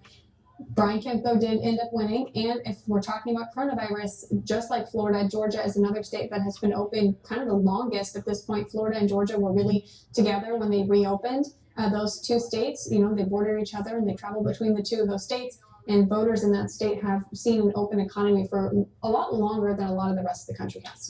Guys, real quick, we've got to check back in with our wonderful investigative reporter, Jack Posobiec. He is in Pennsylvania, the state that we all have been chatting about all night long, and I've got to find out from him. Jack, I don't know if you can hear me. We just saw something online that was a little disturbing, and maybe you can confirm this. We're hearing that there's districts maybe around Philly or somewhere that have decided to stop counting for the night. In Pennsylvania, they're going to pick it up in the morning. What are you hearing on the ground? They need to Yeah, finish that, there was man. actually a statement given by the Philadelphia Mayor Jim Kenney to that effect that I think was a little bit of misinformation on his part. The Philly city officials have confirmed that they will be counting throughout the night. Yeah, that's they're right. set to provide another update. They estimate on those ballots between, and keep in mind this is talking about the mail-in ballots, that those will be coming in between midnight and 1 a.m. with a next batch to come in around 9 a.m. tomorrow morning. And again, this is only talking about the 40,000 mail-in ballots in the city of Philadelphia. Only about 76,000 of those have come in so far. We also saw a report that only about 10,000 they're able to process in about an hour. So 10,000 an hour, pretty slow. So it seems like they are taking their time to go through these. But of course, obviously, as Pennsylvania inches closer and closer, certainly as we've been reporting here on American News all year long, that Pennsylvania does seem to be the keystone state. Pennsylvania is the keystone about which the entire election is coming down to. We've been saying it, on OAM for weeks, if not months. You are correct, Jack. But as we look at what's happening now in Michigan with the president jumping out to a huge lead, also in Wisconsin, we haven't heard about Minnesota yet, Georgia's big lead, and Ohio's big lead. He may not need Pennsylvania, even though all of us talking heads have said it was going to come down to the Keystone State. But it's looking like right now he may not even need it. Well, I certainly think that would be wonderful to know because it would be nice to get some certainty before it's too late tonight. I have heard from inside the White House that they are bullish on Pennsylvania. They're certainly bullish on Ohio, Georgia, North Carolina, and others, they said earlier, and Arizona as well. Advisors are Tina says, WTF, I've never been so nervous about an election. Crazy thing is, in my 54 years, I've never voted until this year. Well, congratulations, Tina. Glad you could do your part. Let's see. Right. Plans to do now with some of those mail-in ballots that state Supreme Court said they would allow to come in 3 days after, which went against their old state voting rules. They changed the rules mid-game. What are you hearing about the GOP that's going to go after those votes and is going to go back up to the United States Supreme Court now in the next few days? Right. So for viewers to kind of understand that whenever AG Josh Shapiro of Pennsylvania comes out and makes one of those statements about, oh, we have an 0-6 record, he's talking about the Pennsylvania State Supreme Court, which is right now pretty strongly controlled by the Democrat Party. These are all Democrat seats up there. And so When the GOP is going to really take it to the next level, they're talking about federal, which of course means Supreme Court in this instance. Prior to that, there was a 4-4 decision on this, so the lower ruling stood. That ruling actually came out after Amy Coney Barrett had been seated, but she didn't actually make a ruling in that case because she hadn't been quite briefed on it. But Alito did leave a big opening for the PA GOP, the Trump campaign, to come back and refile that once the election had started. Of course, we are in the election right now. They do have standing. They can prove injury in this case. And they are going back and essentially they're going to hold the state of Pennsylvania to their own deadline of saying that if those ballots were not returned by the original law, essentially you can't change the rules in the middle of the game. You have to go with one or the other. Elections do need to have deadlines. I mean, if you show up to the polls after 8 p.m., guess what? You're not going to vote because that's how that works.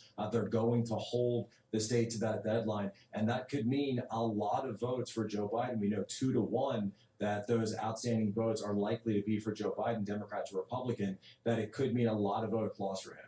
And then we'll hear the whole nonsense from the left that, oh, the president had to use the courts and stole the election, blah, blah, blah, blah. But everybody needs to remember and remain calm. You have states like Pennsylvania and other ones where Democrats, as you just said, Jack, went in the last days, weeks, months, and changed the rules of the game to try and benefit them. And as you said, if the Supreme Court does strike down these thousands of extra mail-in votes that could have been most likely for Biden, that could then flip Pennsylvania to President Trump. Let's hope we don't have to get there. Let's hope that the win is big enough in the Keystone State that we don't go there.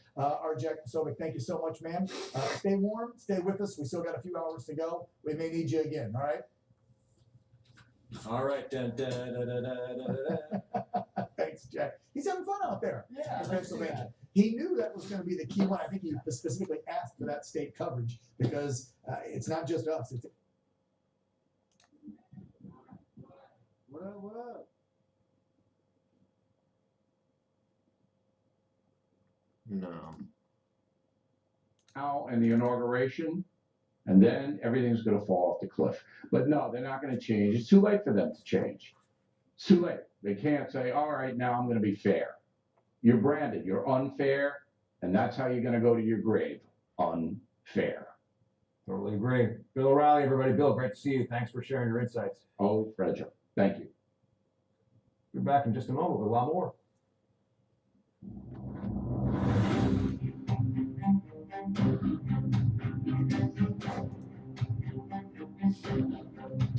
Home title theft is not something that happens just to other people. It doesn't just happen somewhere else. This is a cyber crime, and I will be honest with you. Cybercrime is still hard for me to wrap my mind around. I'm not used to that. Crime is supposed to be a gun. Give me your wallet on the sidewalk. That's old thinking. All the money now is made online, and your home title, it's probably your biggest financial vulnerability. You want to get evicted from your home or have to sink tens of thousands of dollars into a lawyer? You're going to have to if these thieves steal your home title. They'll forge your signature on it, take a loan out against it, and you have to pay that back. Do not get caught. Home Title Lock can stop them, and it will. I have it, you get it. Go to HomeTitleLock.com. That's HomeTitleLock.com. Use the promo code RADIO. That gets you 30 days of free protection. HomeTitleLock.com.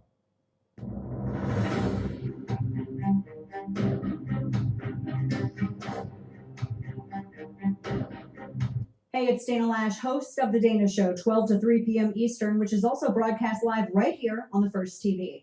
Every day I'm here to keep you up to speed on the most important stories and information you need to know in your very, very busy life. And if you're always on the go and you just want to stay connected, download our daily podcast. Take it with you. It's a great way to get up to speed on what you need to know and stay informed on what legacy media may not tell you.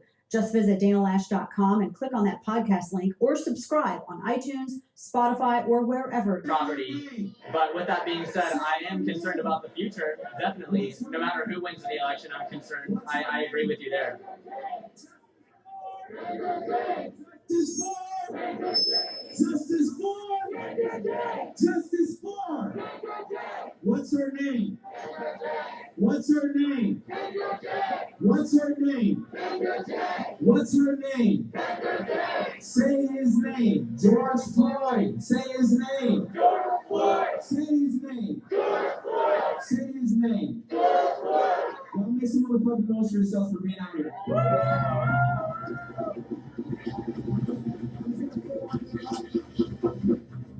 When we're out here, we're saying these names. It's very important that you pay attention to any prefixes and suffixes, because you might be paying honor and homage to someone that's still alive. So when you say Kevin Peterson's name, I want you to say Kevin Peterson Jr., because when you say Kevin Peterson, you're talking about his father. Kevin Peterson Jr. is who we lost. So when I say his name, you're going to say Kevin Peterson Jr. Say his name. Kevin Peterson Jr. Say his name. Kevin Peterson Jr. Who did they kill? Kevin Peterson Jr. Who did they take? Kevin Peterson Jr. Who did they murder? And I have not seen any sign of police activity thus far. Who are we here for? Who did they slay? Who did they kill? Who did they take? Who did they murder? My guess is that as long as the numbers of the march Who did they kill? Who did they murder? Who did they take? ACAB!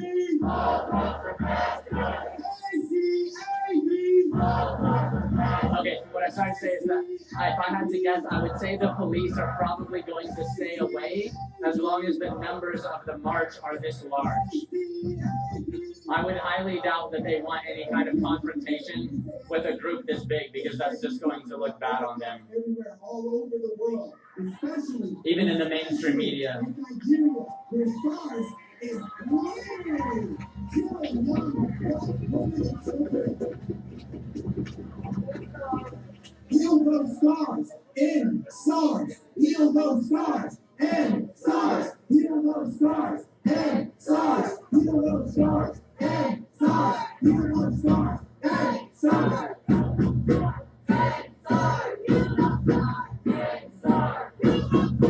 End SARS. Melanie, I'm curious to ask, if your son is black, does he support the movement? How does he feel about the movement, being a black man? We're gonna hold here for a second. Safety's dealing with an issue. Assuming he's old enough to understand. Maybe not. All right. You guys gonna sing with me? All right. You ready? You ready? Can't let nobody hold me down, hold me down, hold me down. Can't let nobody hold me down. Keep marching freedom. Won't let no police hold me down, hold me down, hold me down. Won't let no police hold me down. We marching freedom, man. This is what we're up in the air. Won't let no resist. Turn me around, turn me around, turn me around. Won't let no resist. Turn me around. We marching freedom, man. Oh, won't let nobody hold me down, hold me down, hold me down. Won't let nobody hold me down. Keep marching freedom, man. Woo!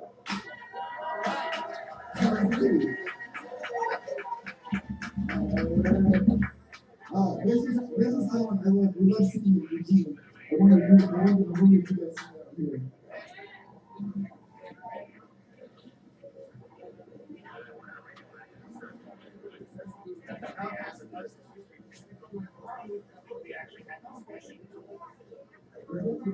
All right, we're good. We're gonna do this last song here.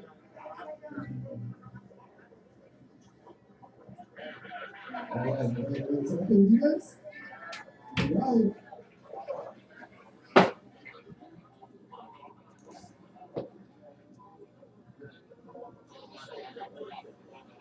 All right, so sorry I had to take a break. See what's going on here. Emphasis on places like Michigan and Wisconsin, because the whole game plan coming into tonight for the Biden campaign was We can lose Florida, maybe we can even lose Georgia, but we then would have to win Pennsylvania and sweep the rest of the Midwest, going out to Arizona and then winning that. That is the Biden game plan. And so if that ends up coming to fruition, that's good news for the Biden team. Yep. Yeah, I'm just tracking these numbers here. Yeah, a lot of them are calling some of this way too early with the percentage coming in. We did see there while you guys were chatting, I know we threw up Michigan. It looks like the president jumped quite a bit ahead there. Georgia, we haven't seen anything from Minnesota yet. And we haven't touched on Wisconsin in a bit. We know he was up in Wisconsin there for a while. I don't know if we have any of those boards available, guys, whether it be Minnesota, Wisconsin, Michigan, or Ohio. There we go, Michigan again. He's jumped up to a pretty commanding lead there. Now, that's comfortable. Again, though, that's only half, not even half the precincts. Yeah. So that still could change. But, that bodes well for him. It bodes well that the Senate seat went to a Republican. I don't think that's been called yet. Yeah, then called, Mr. John James Yet. Yeah, he had a pretty commanding lead on that one. I don't know. Do we want to head back to any of the Senate? Or House races or stay on these? Just to contextualize what we're looking at, for example, what we were just looking at with Michigan was only about 10% less of precincts reporting with a much larger lead for President Trump than Joe Biden, yet they're not calling that one. So it goes to show you how close it still is in the state of Arizona. But well, and with Ohio, we're looking at these numbers. President Trump is up. He's at 53%. Joe Biden at 44%. And I do want to mention this. From the data that we've had come in so far, President Trump has won Mahoning County, Ohio, has not been won by a Republican since 1972. So this just sort of goes to show you the inroads that President Trump is making in the Rust Belt and some of these very swingy districts, very swingy counties here. So that both. Oh, whoa! We got something going on right here. Continue on that path that might be reflected What is that? very similarly in Minnesota, Michigan, and Pennsylvania. If I fall asleep, make sure you switch the audio up. Switch the red to the other red. I saw action. Yep. See how the red's on then you switch to the other one.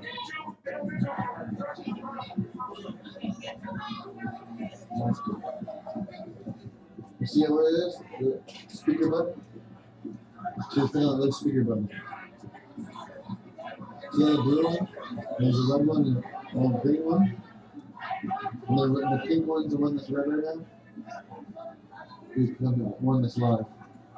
You know what I think is going to happen? I think there's going to be riots no matter who wins. Too many people out there. They haven't had a riot in a month or so, and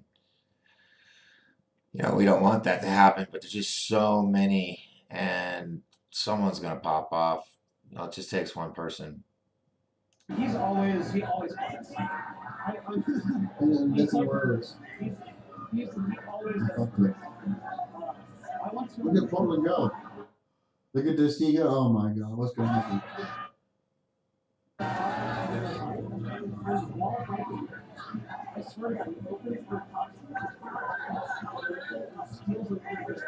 Goofon's watching on YouTube, and he just said Arizona blew it. I don't know. We'll see.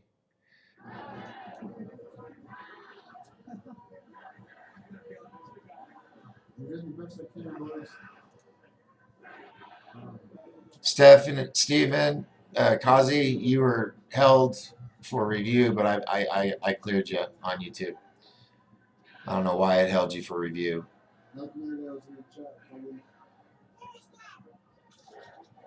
Tina, the blunt truth is here.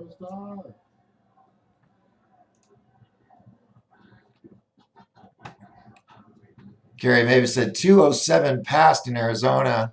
So people know about 207. They're going to be excited about that. It's the legalization of cannabis for recreational. So it passed, which means there'll be a lot more money coming in the state of Arizona. Gary says Arizona isn't blue or red anymore; it's now green.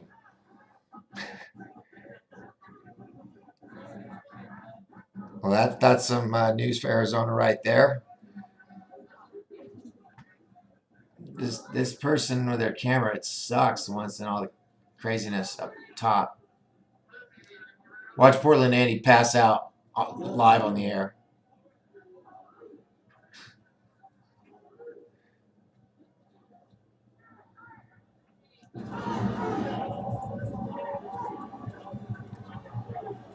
Thanks for the info, Kerry Mavis. No, I'm fine. I'm fine.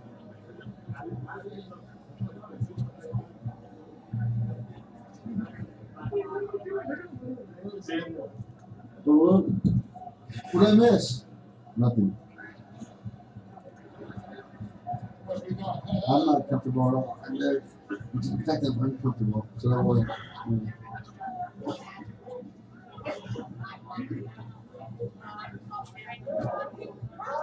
Come here, Doug.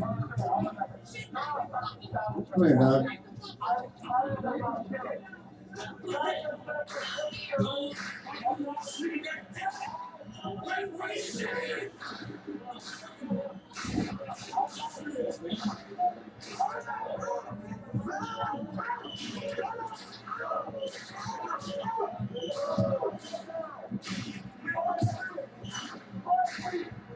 Uh-oh.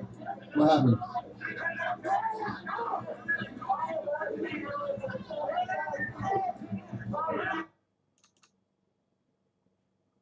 Across the map rebuke of President Trump, and it is in fact going to be kind of prolonged fight that many people expected. Clearly, that the Biden campaign was anticipating, and that's not to say that Biden can't still pull this out, but it's a tough fight. All right, Casey. Thanks very much. We're going to pause here briefly to allow some of our stations to rejoin our coverage.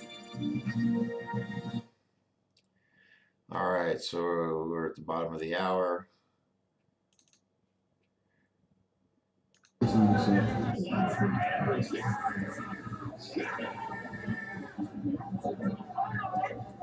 gonna get my second win. That's what I said in the chat. They're like, don't worry, people are usually get a second win. I was like, no. I'm gonna get my second win. It's gonna be amazing. I'm the biggest to win. Oh, we got fist fighting going on. Top corner. On the scene. Someone's getting tagged. And we're look at him go! Look at him go! Top left corner. More of it. Jesse, I mean, maybe they're holding off until they find out whether it's actually a win for Biden. I'm sorry, a win for Trump. But there's definitely going to be some mayhem. I mean, if Trump wins this thing, these people are not going to say, hey, you know what? We've learned our lesson. Let's just all celebrate this great republic and the peaceful transfer of power. Remember, right after that killing of George Floyd in Minneapolis, right after, what did Republicans do? They can all do this law and order routine now and back the blue and all this other stuff. Right after that, they were running to the microphone. I think we should change the name of military bases. What we need is a Juneteenth bill. Can we get a Juneteenth bill? We had Tim Scott on the floor. Oh, look at this fist fight going trying on. to pass a federal police reform bill, jumping on that anti-cop bandwagon. And what it did was it gave all the backing in the world for the Democrats to continue to pour gas on this street violence fire. And now these people believe they can do it. And now I'll be honest with you, and I don't get like this often. I'm embarrassed for my country. I am embarrassed that other nations look at us and they look at that crap going on our streets and they think we're weak because of it. And you know what, Buck? We are weak. A nation that's powerful does not, that first scene, that scene you're looking at right there, in case anybody's wondering, those white pillars in the background, that's the White House. What? That's where the president and the first lady and their kids, that's where they bed down at night. And we allow that in front of the White House. Every single one. I didn't realize that was the White House. In a drunk tank right now with a big old egg on their forehead and $1 million bail and looking at 10+ years in prison. And all this stuff would stop. And somebody foreign who's funding all this, they should be worried about something else. And that's what strong nations do. Instead, our nation, well, I mean, look, maybe this is the language of the unheard. What a bunch of crap. And now we encourage all this. Now we have businesses that have to board up their business on election night. I think it's disgraceful. You might have seen it, but on they're all unfunny, but one of the late night, Jimmy Kimmel, probably the surliest and least funny of the late night comedians. He had this whole thing about how embarrassed he was for the fact that the country has to board up on election day And they speak about it in these general terms, like, why are we as America preparing for violence on the streets? And it's not possible to be this stupid. So I have to assume they're this dishonest, and they just won't say out loud what we can all see, which is that the left has a serious problem of, and I really mean this, mental illness that is politically induced in the age of Trump. We joke around about TDS and Trump derangement syndrome, but these people are not normal. They've got real problems. Every time you see the photo array of people in Antifa, every time that happens, you look at them and you go, Biden voters, and not a single surprise on any of these faces. They all look like they're the Joker's henchmen from a Batman video game. And this is the America we live in now. And Joe Biden, for people that are going to say, Joe Biden and Kamala Harris will not condemn them, will not call them out by name, and beyond that, will always try to cover for them by saying, well, it's, there was a peaceful protest before. The answer to what percentage of your political movements protests should devolve into looting, anarchy, violence, attacks on police, trying to blind police with lasers, as Democrats were doing all summer. The answer to what percentage isn't 90% that are peaceful, it's 100% that are peaceful. That's the only answer that's acceptable. And Democrats, they abandoned that for months. All right. I think they're paying the price tonight. I think we're going to find...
You watch 1028 Live, restreaming Red Pill and the Masses, day 160.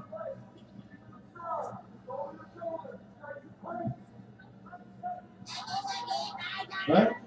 Change the audio.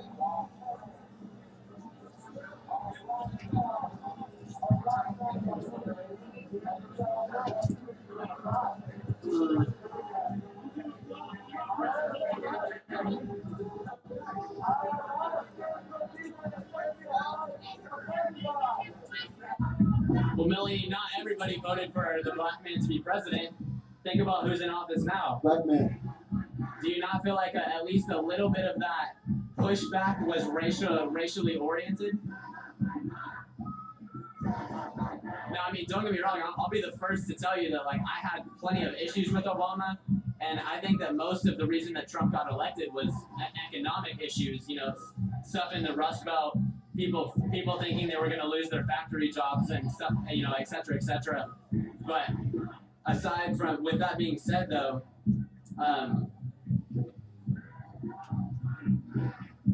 that definitely doesn't mean that America isn't racist because a black man was president.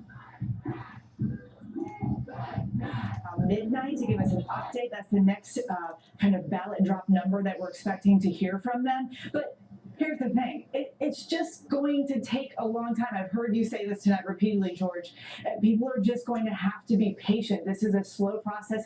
Here in Pennsylvania, I mean, there was like 2.5 million mail-in ballots that came in. This is a state that's never done early voting for all voters that wanted to take advantage of it. This is a first-time process, and it's going to take some time. The governor spoke earlier tonight asking everyone to just have their patience They are doing the best that they can. People are working around the clock, as we're seeing here in Philadelphia, but it is going to take time. They want to make sure this count is accurate, George. Which is the most important thing for them to do right now. Eva Pilgrim, thanks very much. We can project 2 more states right now, the state of New Mexico. Manager for a period of time in 2016 and somebody who's been involved in an advisory capacity now. Talk about how optimistic they are. The state of New Mexico, and it's 5 electoral votes. Hillary Clinton won it by 8 points in 2016. Joe Biden will win it tonight. And the state of Idaho, it's 4 electoral votes. No surprise there. Going to go to Donald Trump. He won the state by 32 points in 2016. I'm going to go to the table right now. And Sir Fader, let me start with you. It's we're coming up on midnight now on the East Coast. Is the night going as you expected? What's the surprise? What should we be looking for ahead? I think the night's going better than I expected. For Republicans? For Republicans, yeah. I mean, I was in the camp where I thought Joe Biden was going to win this, and it is far from clear that he's going to win this election. And the president seems to be doing much better in the upper Midwest. Now, again, we don't know exactly what vote is in. It may be heavily election day vote, but you know, clearly in some of those counties, the president is overperforming, and even overperforming what he did in 2016. So I think this is going to be a nail biter. I think. Yeah, totally agree. Nail biter. Every state to date has performed like they did, not changing. There wasn't really a move in the sense that some people thought there was this tailwind coming, except for Arizona. And the only state that's flipped so far is Arizona. It hasn't flipped yet. It hasn't flipped yet, but it's going to tighten it's considerably. going to tighten, but I'm going to go out on a limb then, given it's midnight, it's way past my bedtime, and say that those are numbers that are hard at this point for the president to break. That said, we have big numbers in Atlanta and Metro Atlanta, big numbers in the metro areas of the upper Midwest that are out. It's going to come down to those 4 states to make the determination, and we are going to be here every night Friday. So I look forward to seeing you every night. I mean, so we're going to be here right through, and I'm going to sit next to you, so we're going to be there. But it's going to be a while here, and I think what the problem is, what was your baseline is going to determine your mood. And if you thought this was going to be a big tailwind, you know, oh boy, that was disappointing. As Nate said, the truth is, it hasn't been. It's actually, the states are doing exactly what they did. It's also looking very good for Republicans to control the Senate. Joni Ernst is ahead. Tom Tillis is ahead. It's not done in North Carolina. The Georgia senators are ahead. If you go to a runoff, especially, you know, if Biden does pull this off, you're likely to keep control of the United States Senate. People like a split power, and we will see at least one runoff in Georgia. You don't want split power. No, we don't. We want to take the whole darn thing, of course. I think a couple of big picture things I'm seeing is that the strategy to flip Republicans to Democrat didn't pan out.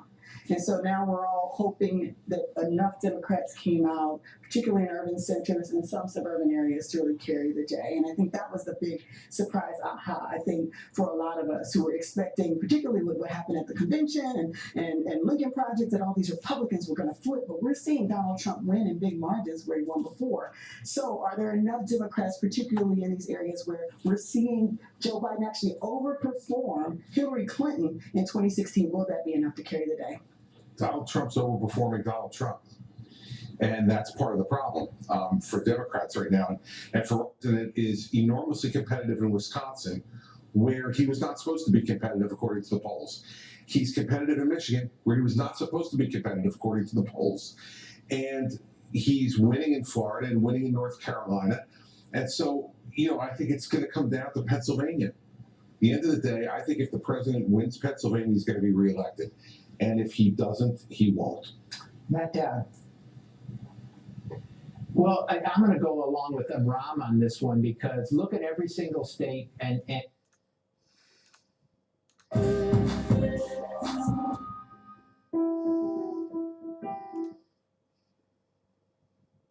don't want to listen to each other. Damn it! We have to be able to come together, at least to an extent. Damn it! What is wrong with you, dude?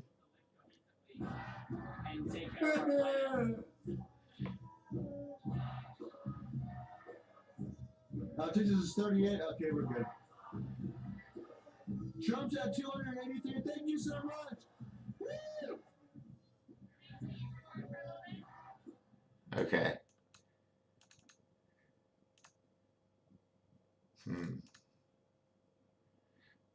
Waiting. You know when they make the announcement, it's going to be insane one way or the other.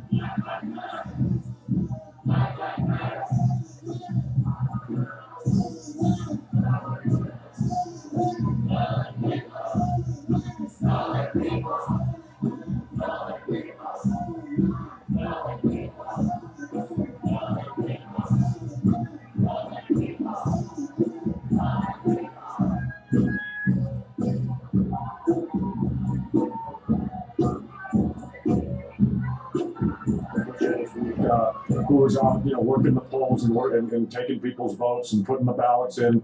And they told me that surprisingly there wasn't no incidents whatsoever during the voting process here that they saw or could report on. And they also told me that even today, as on the big day, smaller crowds than expected. And here tonight in downtown DC, again, apart from where Ben Swan is, out of Black Lives Matter Plaza in front of the White House, the rest of the city, very quiet, very dark.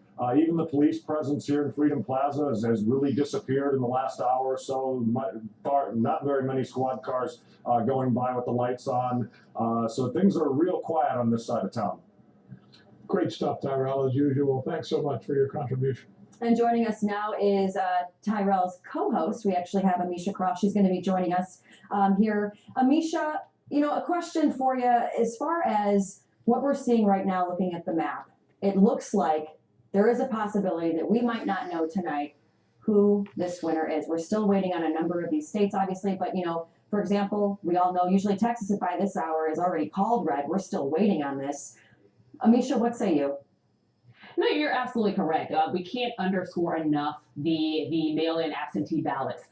Those came in droves, and it's going to take a while to count them. And I think that we're not going to see this election finalized or even know anywhere close to a call for some of the most important states in terms of the battleground states until possibly sometime tomorrow.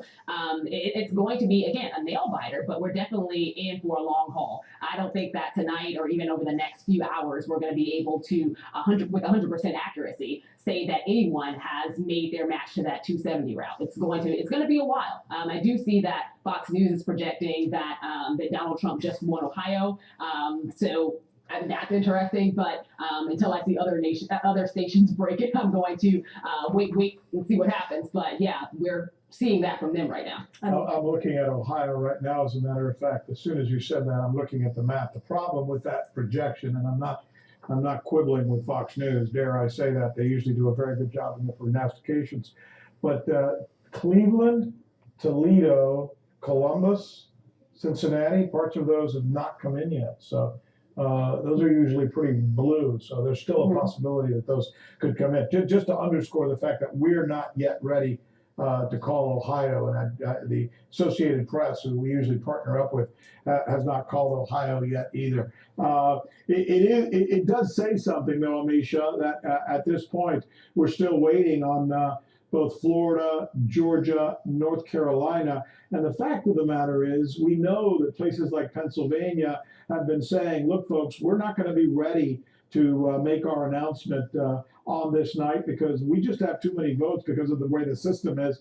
It's going to take too long for them to be able to make this call. So it really is starting to look, at this point anyway, like we may not have a decision or a projection about who our next president's going to be.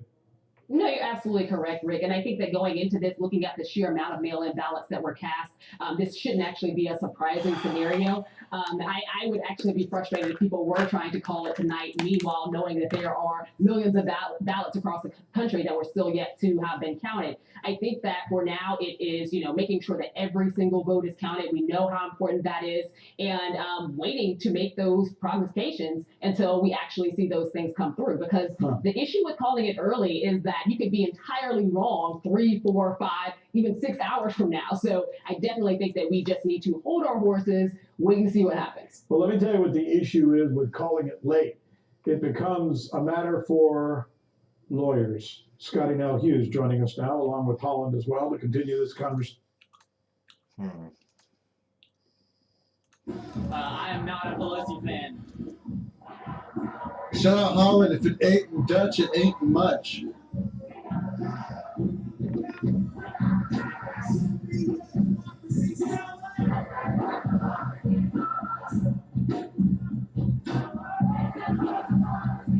I know, Jim.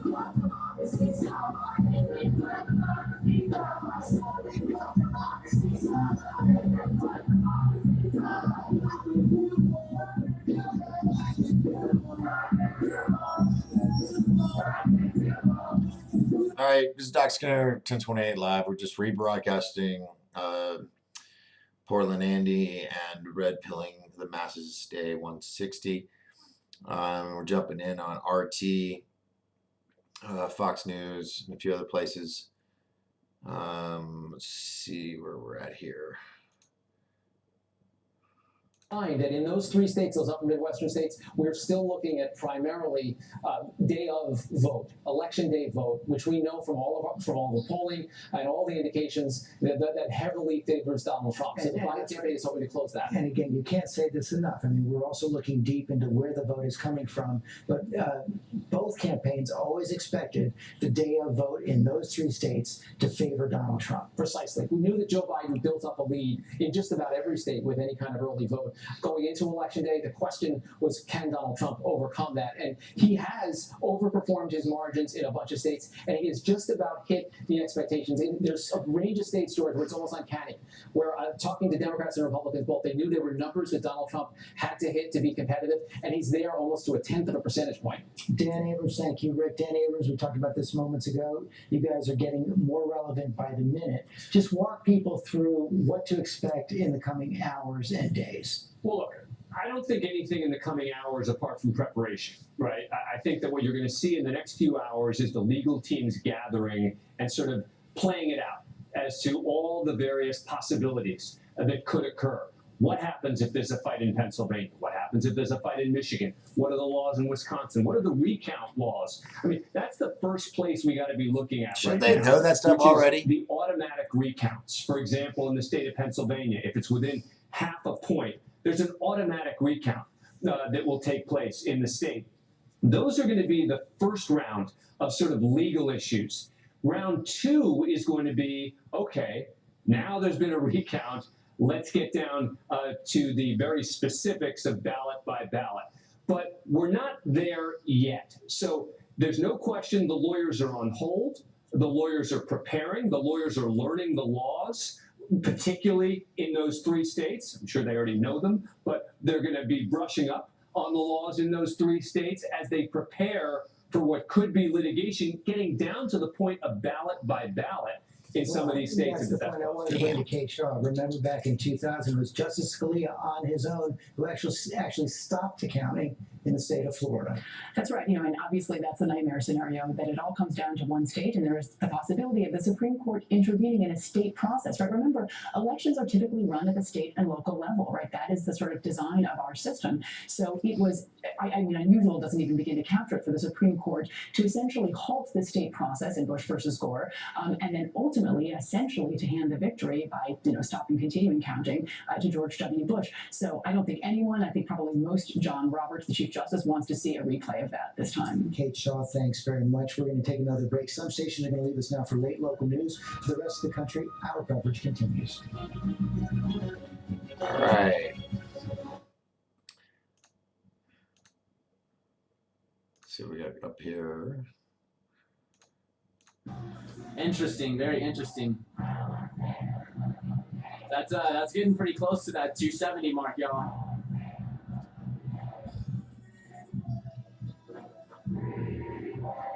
I know that Trump pulled ahead back in Texas, What do you want to do? where I'm from, but for a little bit, Biden was You want to do a leading Becky? How Texas. much? Does anybody know What are you doing, babe? what Texas is looking like right now? Is it still pretty close, or has Trump really pulled away in Texas? Oh, it's sealed. I can't even open it. It's sealed. Grind it up and snort it. Absolutely not.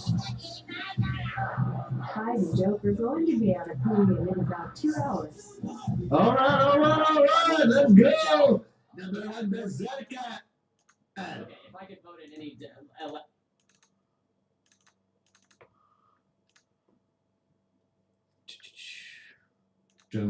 And I suspect, with the influence of the left, a form of socialism that America's never ever seen before. So economically, big tech may fear him. Everybody else, if he wins, will be over the moon. So right now we've got Ohio, Florida, Texas. Arizona was a bit of a surprise. What do you think we're going to see? Any surprises looking ahead this evening? Isn't this guy from I Britain? mean, from here, there are three Or states London? that matter, it seems to me: Pennsylvania, Wisconsin, and Michigan. And Trump needs to win two of those three to win. And you know what? He will. You think so? I do. Although, You think we'll know, though? but that's the problem.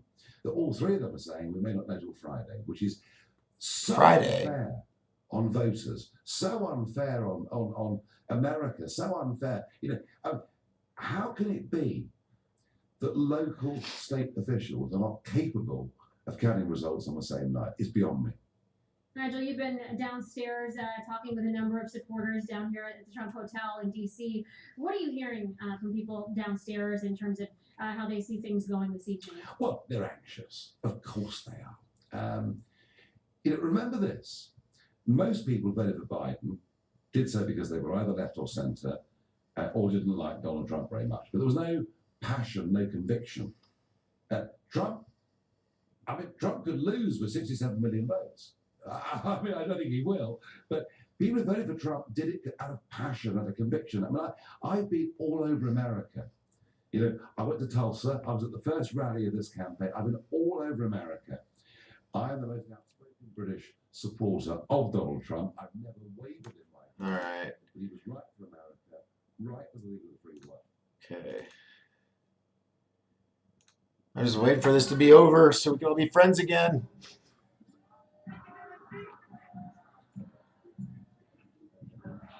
All the votes are actually counted.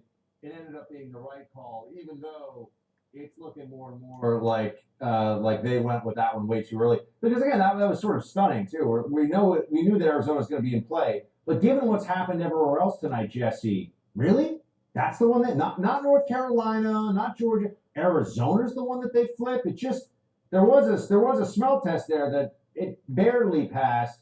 But you, my friend Jesse, were saying no, indeed. What is that funky smell? Well, the problem is, Buck, and look, I'm lucky I have friends like you who will correct me on things like this, even if you don't do it.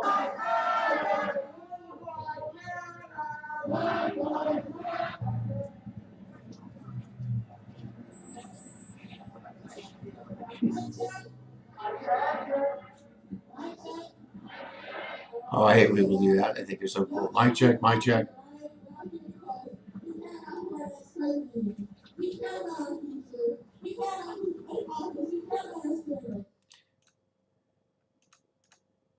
Joe Biden, the Democrat, on top. What finally happened here? Because at the beginning of the night, remember, I was telling you about the suburbs around D.C. where a quarter of the vote's going to come in. Well, the vote is now in, and you can see Joe Biden is up with big numbers, 76.7, overperforming in counties like Fairfax. Let's take a look at Alexandria, Prince William County, 63%. So he's winning where he needs to be. That vote has come in, and also other areas that were kind of tight, places like Virginia Beach. Donald Trump on top there right now, which is a good sign for the president because it was razor thin just before that. We look at Chesapeake. This was a swing county before. Now it's swung back to Democrats. Look, Virginia wasn't a big story. People thought it was a no for the Democrats. The votes come in outside of D.C. It's going for Joe Biden. Right now it is. Let's pull up Texas now. Let's pull up the state of Texas. Stay up at the board right now. Let's see how much of the vote is coming in. 88% of the expected vote is in right now. And Donald Trump's starting to pull away. Yeah, he is, George. And something really interesting about Texas, John Carl and I were just talking about this. If you look at some of the big counties like Harris County, Houston. So Joe Biden in Houston, the biggest city, he's basically doing what Democrats did 4 years ago. You got to do that because we are now projecting that Donald Trump will win the state of Ohio. Donald Trump will win the state of Ohio tonight. It's 18 electoral votes, excuse me, go to Donald Trump. He won it 4 years ago. He will win it again tonight. Christie, I guess that's not a surprise, but still important. Really important because there was no way for the president to win without Ohio. And as we know, no Republican president has ever been elected without Ohio. So, when you talk about a must-win state, when you got that much history behind it, it's a must-win state. So He pulled it off. It took a little longer than we all thought, but he pulled that one off, and it allows him to continue in the game. The question that Simpson now is, what is that going to tell us about what happens in Wisconsin, Michigan, and Pennsylvania? Well, you just don't know. Let's remember that Ohio was the one state in that area that didn't flip in 18. So I don't want to cast aspersions about what might happen. So Ohio was red for Trump, and then it was red again. We lost statewide in Ohio for a lot of reasons. We didn't win any of the congressional races that we were fighting in 18. But Michigan, Wisconsin, Pennsylvania, they all flipped presumably in the midterm. So I still hold out hope for those other three states, even though unfortunately my home state of Ohio did not come through today. Rahm Emanuel, Donald Trump is getting out his vote. Yeah, I mean, so we can start to extrapolate certain information, and that is that Donald Trump is in the race of Donald Trump versus Donald Trump's beating 2016 Donald Trump. And while the numbers, and we keep showing how Biden is beating Hillary, but the total vote is not showing up at right now in areas that Democrats need. So when DeKalb County is still out in Georgia and other areas, what is your expectation for that vote? And so far, while he may be winning 65, 35, etc., the totality of the vote is not matching the totality of Trump's vote in Trump's area in areas, except for, I do want to keep coming back to, we have had a state flip. Only one state is flipped, and it's flipped towards Biden. And so we got to keep that in mind at this area. You keep saying that. I have to keep reminding our viewers that we have not yet projected Arizona. Hey. But if you look at the map, Go fine. Thanks for watching. Yeah, that is the I'm only just state that is so far. And trying to get all these What are you learning from Ohio? all this info out. Well, from Just waiting for Ohio, the I mean, final obviously, call. The president won by the same margin. Goof tonight on as he third did phase of the moon in the 2016. house. And when you look, to a point John Carl made, which is you look at Western Ohio. Now that is a good sign for Donald Trump in Pennsylvania. I'm hearing on the ground in Pennsylvania, African American turnout down in Philadelphia, and that fracking issue did in fact hurt Joe Biden in Pennsylvania. That you see big turnout in those areas for Donald Trump. And what are you seeing, David, in the exit polls from Ohio? A lot of really interesting things coming in on Ohio. First, let's take a look at the suburban vote in Ohio. 52% of it went to Donald Trump, and then you do the breakdown, which really illustrates the gender gap, but it's huge. With women, Joe Biden won with women in the suburbs of Ohio, 53 to 47. But look at men. The gap is huge. 59% with Donald Trump to 39% in the exit polls for Joe Biden. On handling the economy, 56% with Donald Trump, well over 42% for Joe Biden. Job performance, 54% approve of the job performance from President Trump. Contain COVID, rebuild the economy, almost evenly split. But look at this. The opinion of Donald Trump, 51% unfavorable, but even higher for Joe Biden, 52%. This was really interesting, George. First-time voters, Donald Trump wins them, 54% to Joe Biden. It's what you said earlier, George. Donald Trump is getting out his voters. And on independents, Joe Biden with an edge, but certainly not enough to make up the room for There's others. that trying right there. That means that we have another state to project. It is the state of Virginia.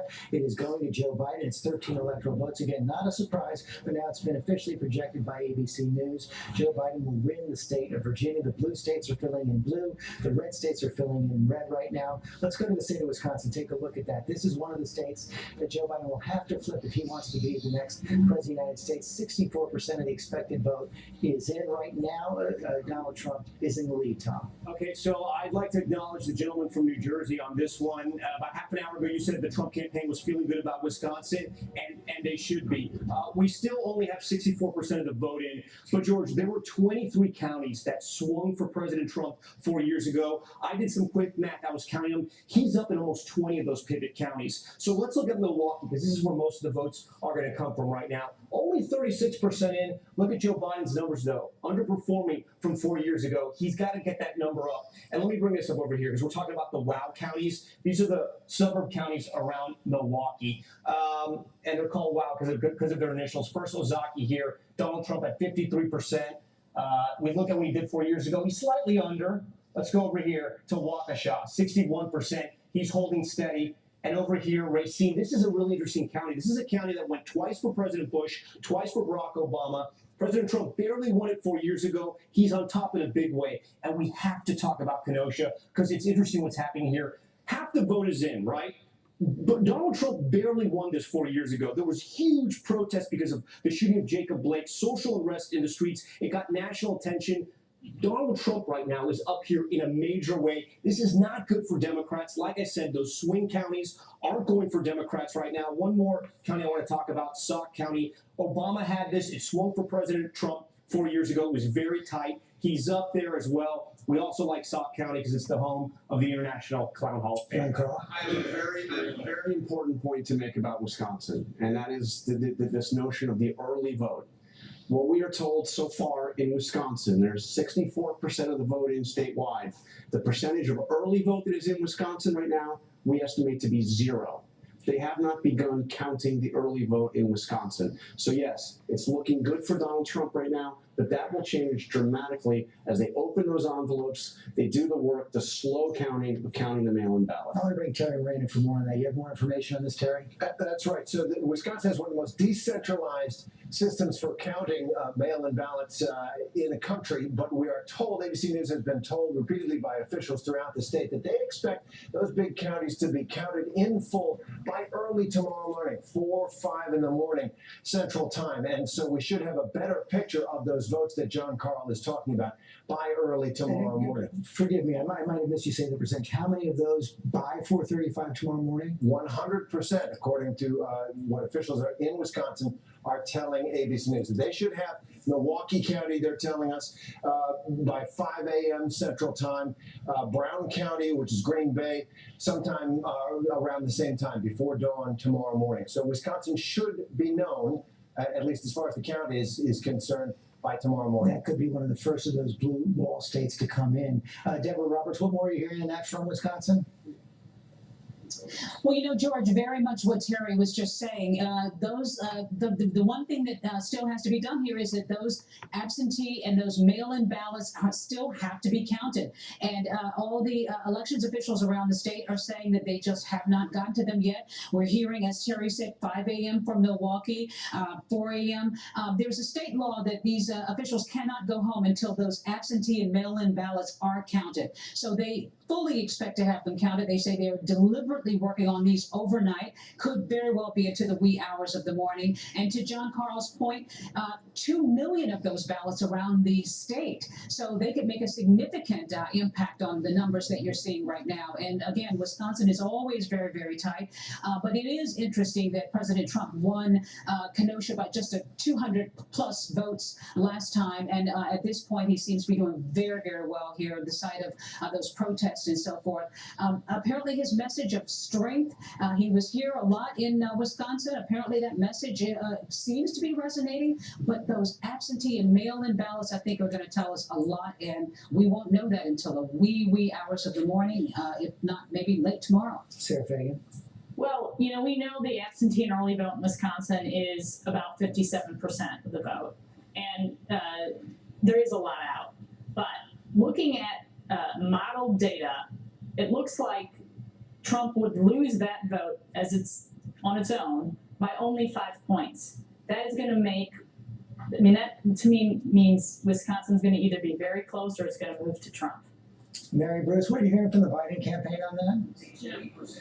Well, George, they continue to stress, as they have in the days leading up to this, that they believe that the early vote has gone overwhelmingly to Biden. And that means that they still are optimistic, still are confident. In fact, a Biden campaign official just tweeted that we are going to win. They still are confident, even though, of course, we are at this waiting period, this intense waiting period, constantly urging everyone to be patient here. But we have to remember that the early vote, we still don't have a good sense on in so many of these critical states. That blue wall, yes. Would they like to win Ohio? Yes. But they still said that what they saw there were glimmers of encouraging news, especially when you look at the margin by which Biden was doing in suburban women. They see that as a good sign for Joe Biden, especially when it comes to Michigan, Wisconsin, potentially Pennsylvania.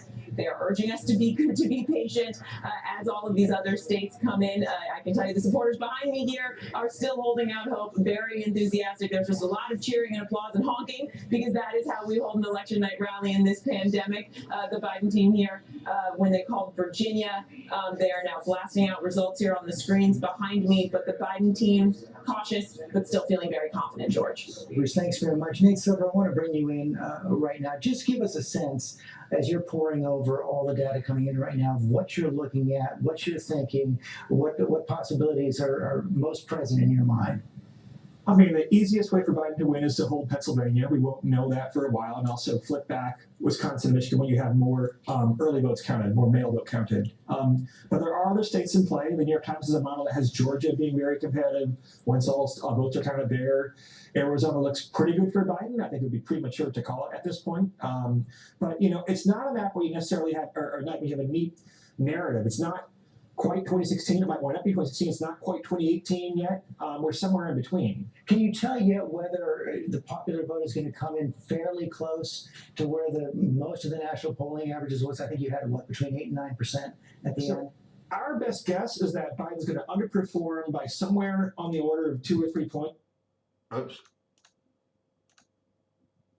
And it went on most of the summer. How much of that had to do with it, I'm not sure. But it was a long way from Dr. King, who was so successful with a program of nonviolence. So how that played into all this, I don't know. But I think in the last couple of weeks that Trump made a very clever move by saying you can go back to work. He's dead wrong. COVID virus is going to get worse, not better. And in fact, this country is going to be under the very dark cloud of that for the foreseeable future. So however this turns out tonight, we've got a lot of things to worry about in this country. And the only way we're going to get them resolved is to find a way to work together. We are confronting a lot. Of course, there was a lot of peaceful passion in the streets at Tom. Thanks. And we should note that while some important things have gone Donald Trump's way, this is we are not. No one's near 270 right now, so we're a lot to go.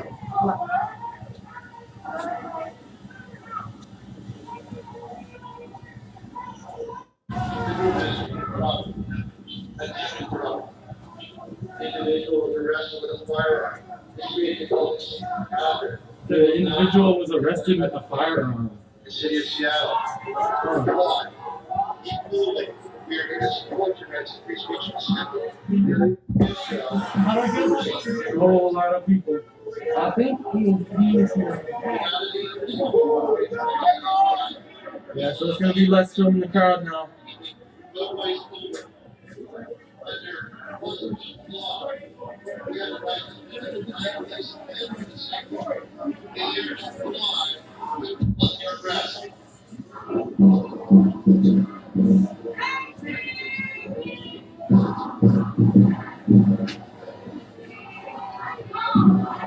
I think ENDB is in this group now, so it's one large group.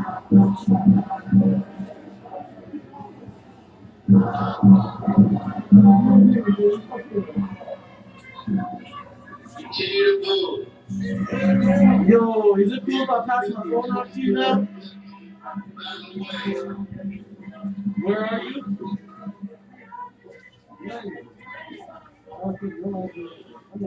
I was going to say, I have this tightness in my gut and my chest, man. This is like on the edge. Oh my God. What's going to happen? I don't know.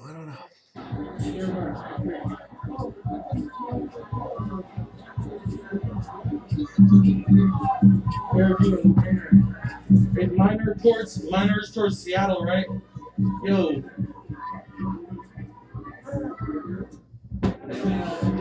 I think yeah, that's going towards downtown, right?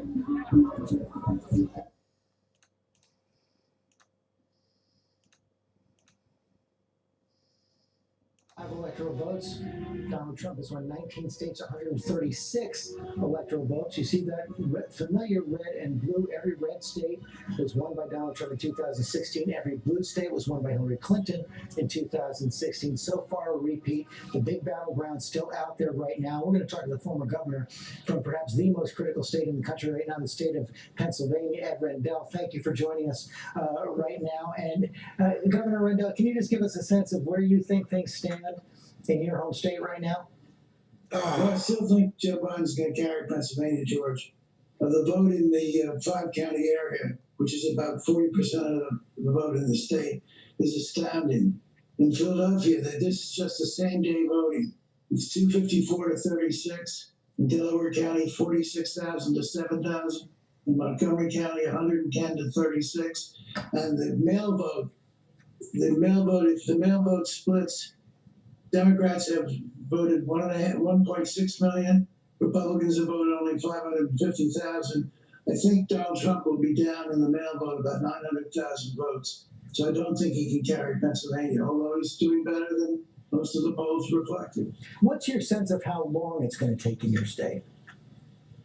Well, they're going to start counting the mail vote right after midnight. I guess they just started.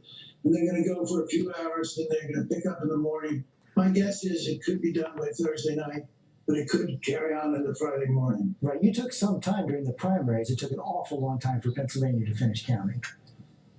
Well, that was our first experience with mail voting. We've only had absentee voting, and you have to either be disabled or out of the county to vote absentee. So this was our first experience with mail voting. We weren't well prepared. We're better prepared this time, but it's just too many, 2.4 million votes can't be counted because in Pennsylvania, the law is unlike Florida and North Carolina. The law is that you can only count absentee votes starting at 7 o'clock on the day of the election. We've heard some reports from the Republican side that Democrats are underperforming in Philadelphia, and that they believe, at least, that the president is overperforming, doing quite well in Western Pennsylvania, in part because of that fracking issue. You seeing any danger spots for your side in Pennsylvania? Yeah.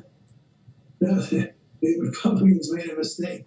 They said that by 3 o'clock there weren't very many people voting.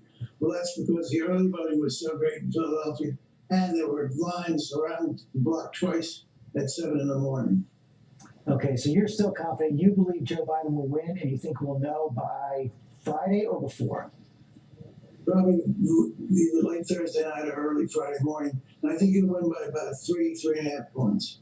Ed Rendell, thanks very much. Cameron, you have some more information on this as well?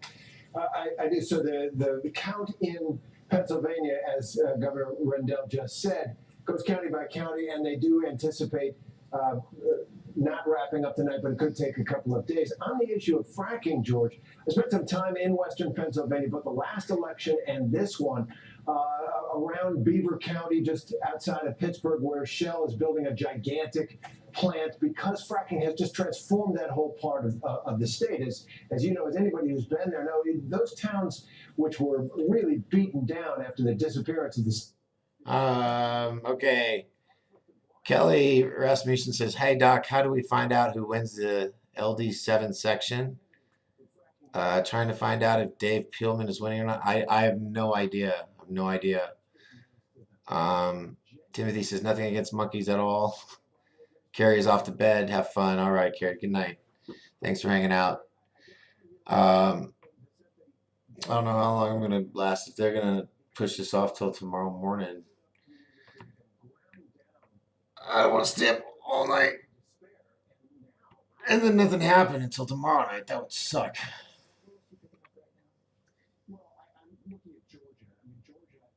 All right, enough of that opinion.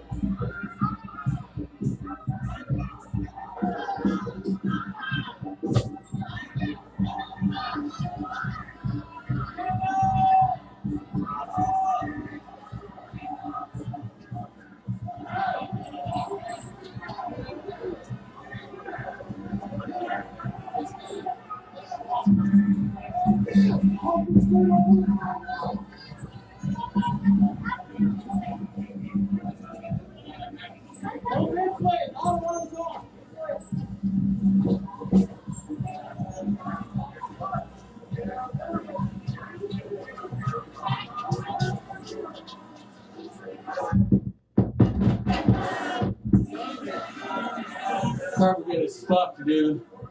Come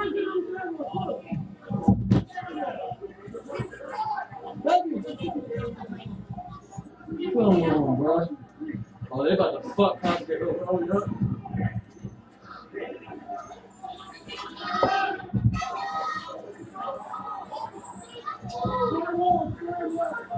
I told you, even though Seattle all them won blue, they're still gonna go nuts.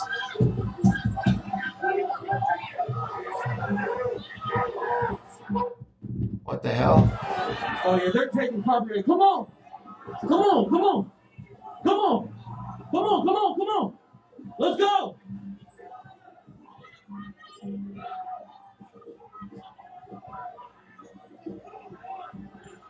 Stuff is starting to seem to get a little intense. Oh my god, it's just ripping my chest up.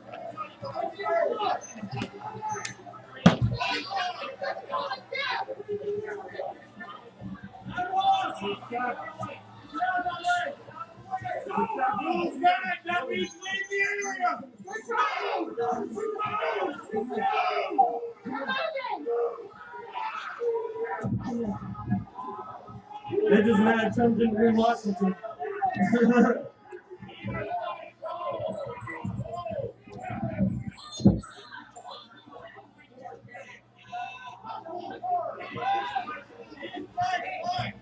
Stuff is starting to escalate.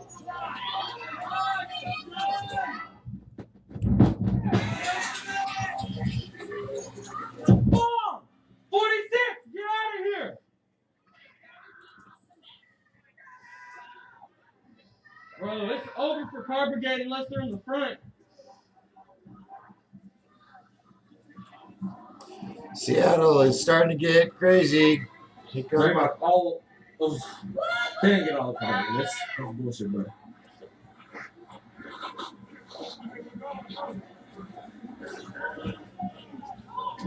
Something not good is about to happen. I mean, my chest is killing me right now. It's usually when something is going to happen. This is the Seattle people!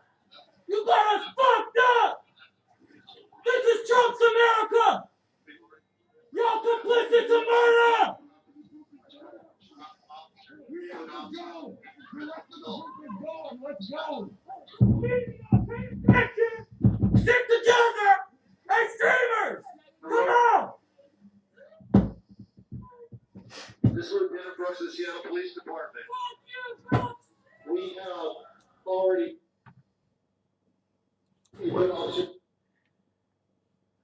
affected their safety, obstructed us with vehicle. We arrested individuals with firearms, he committed acts of violence. What is it got with a firearm? What does that even mean? Enforcement action. We will allow and permit and support your right of freedom of speech and Bullshit. They love having those fucking. This is Trump's America!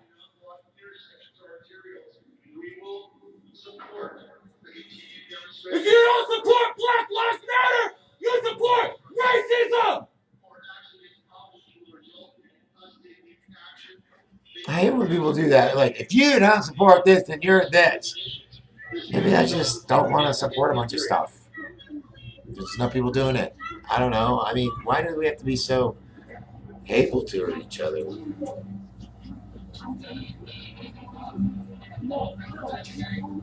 Can somebody not be for something and not be racist for it? I mean, we back at the park where we started at.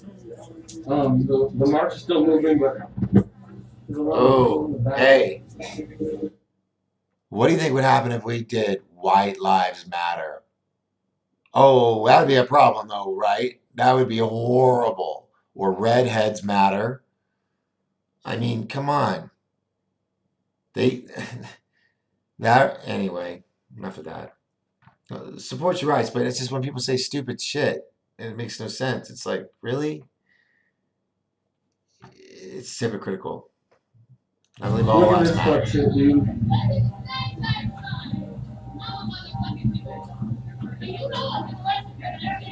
There went my 4 viewers.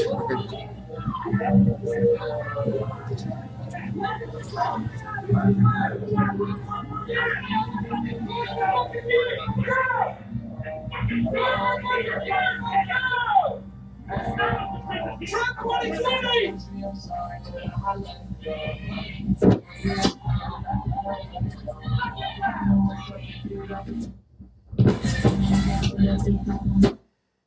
See, when you go grabbing anybody's flag and then you get knocked the hell out, you should not be surprised.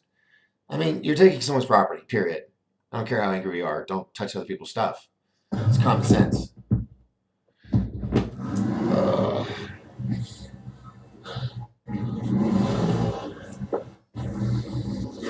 Where's this guy?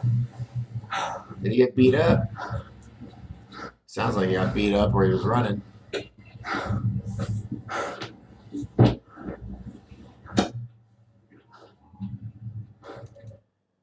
Well, he was getting away from something.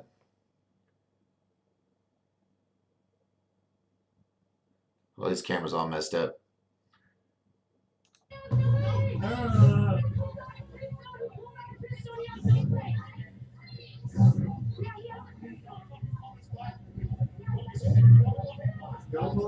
Exactly. Exactly.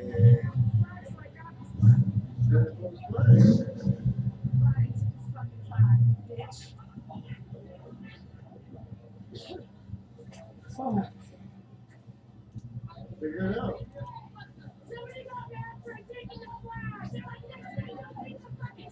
And then someone cried that someone had a pistol. What's your fucking point, dumb bitch?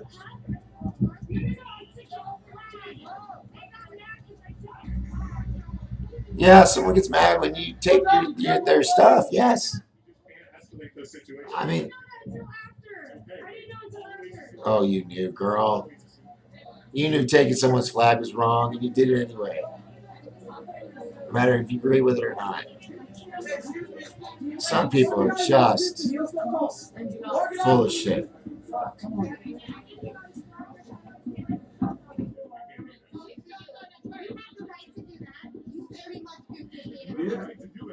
You have the right to fucking take someone's property out of their hand. Sorry, I don't mean to like. No, it's okay. It's okay. I'm glad I took his flag. I know. I get it. I get it.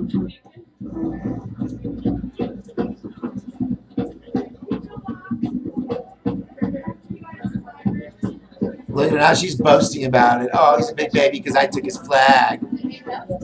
You're a sleazebag for taking somebody's property, no matter what it says. Usually you didn't get someone punches. See, listen what she's doing. She's going, oh, he's so sad about it. I took his flag. Do you see the evil in that? Just being catty and just people like that. I want to bitch slap. Are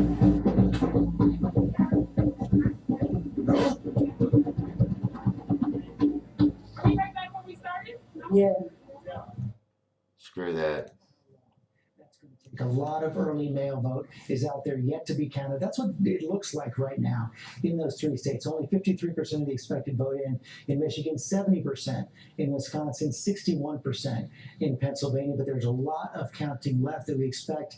36 votes. Coming in at varying times, starting in the next several hours, but could spread out over the next several days. So, of course, we're going to keep an eye on those three states. But right now, we want to take a look also at the state of Arizona. The state of Arizona right now, you've got about 76% now of the expected vote, and it's creeping up slowly. Right now, Joe Biden is leading 54 to 45. So, Tom Yamas, not a lot of new information coming in just yet, but a bit.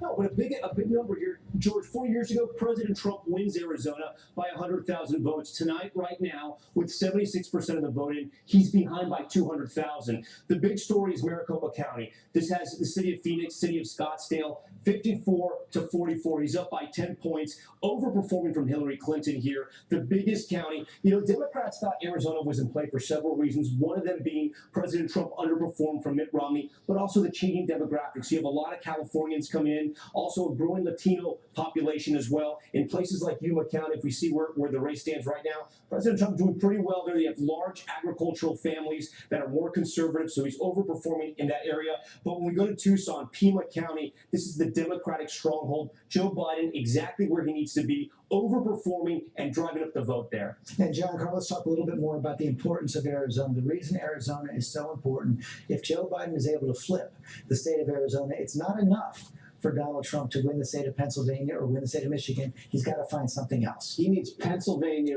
or Michigan plus. He could win Pennsylvania and Wisconsin. He could win Michigan and Wisconsin, but it's not going to Nevada's be still enough. hanging out there in some way. Nevada, they count so slowly. We just have no idea what's happening in Nevada, but possibly. But really, what they were going to need is Nevada plus New Hampshire. They were targeting, and New Hampshire we've called for Joe Biden. So really, what it would mean is that he's going to have to win. That Donald Trump would have to win 2 of those 3 blue wall states. Ron Emanuel, the Joe Biden campaign, did they think it would be coming down? And it's not down to it yet because we still have had so much vote out there in the blue wall to the state of Arizona.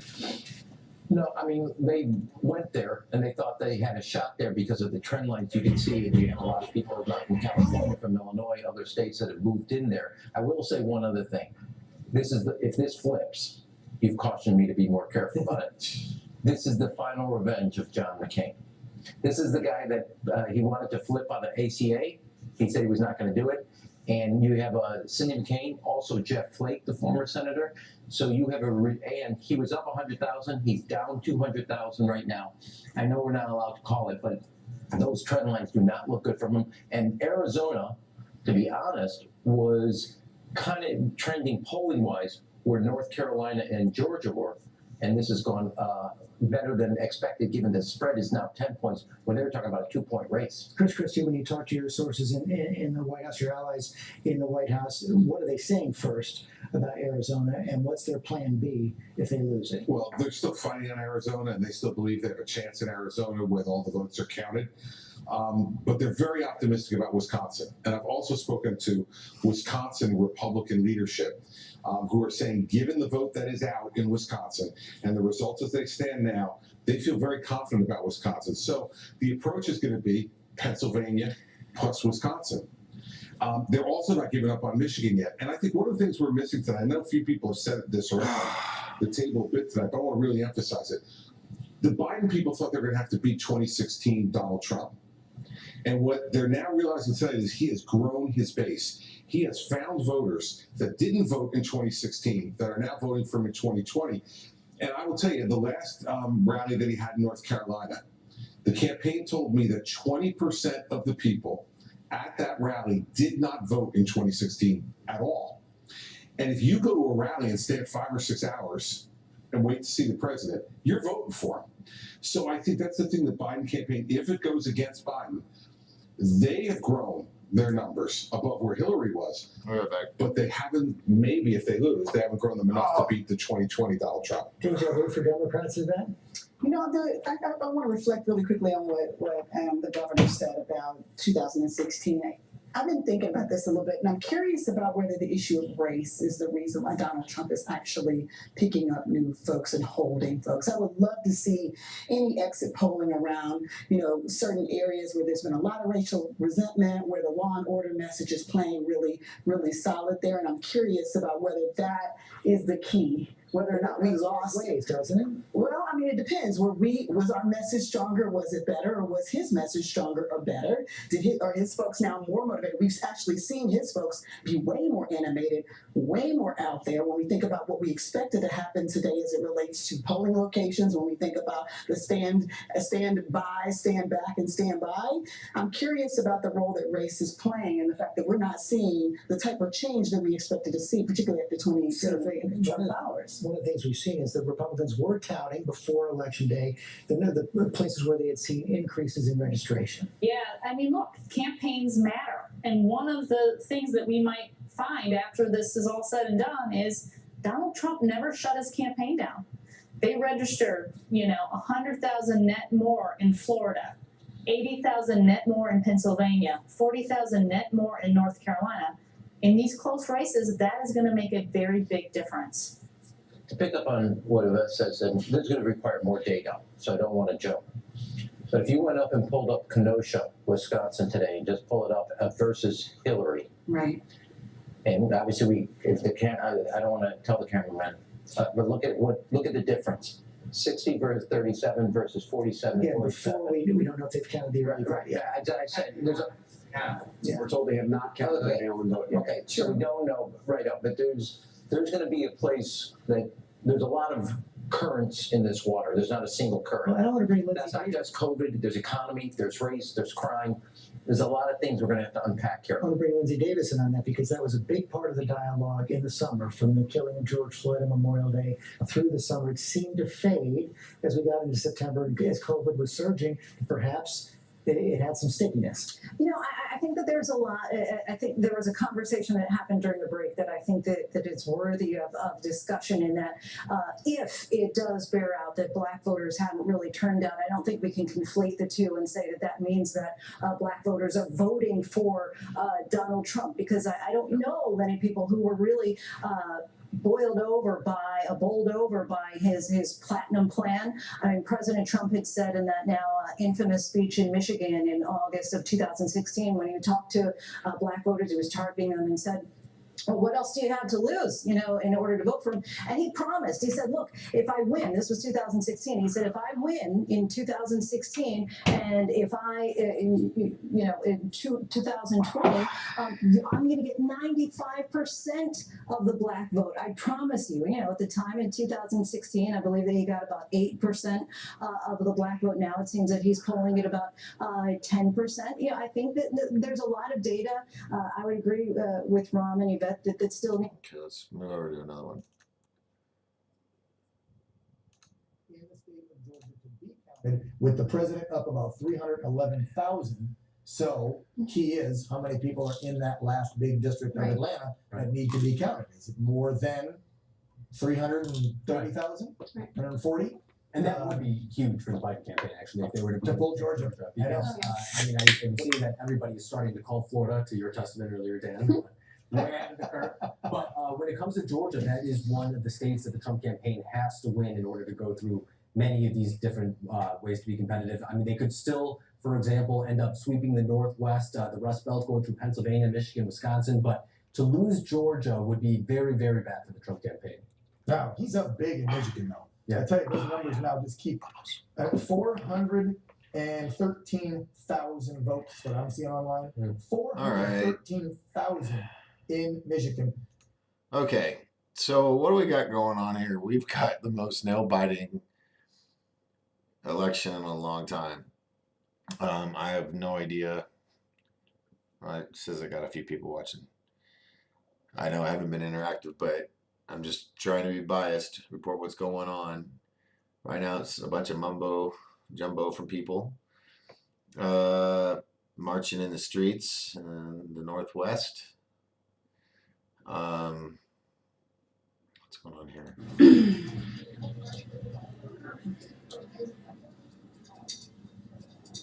Looks like people are going home. For real.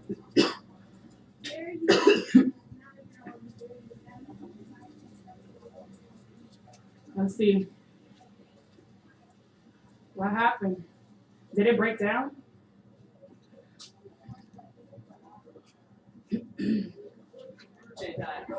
What happened here? Put a positive foot forward, like I've said before, or like I've said in the past, or like I mentioned earlier. First things first is that me and the people that disagree with me have a lot more in common than we might like to acknowledge or admit sometimes. And second, people are a lot more willing to listen whenever they're treated with respect, I find.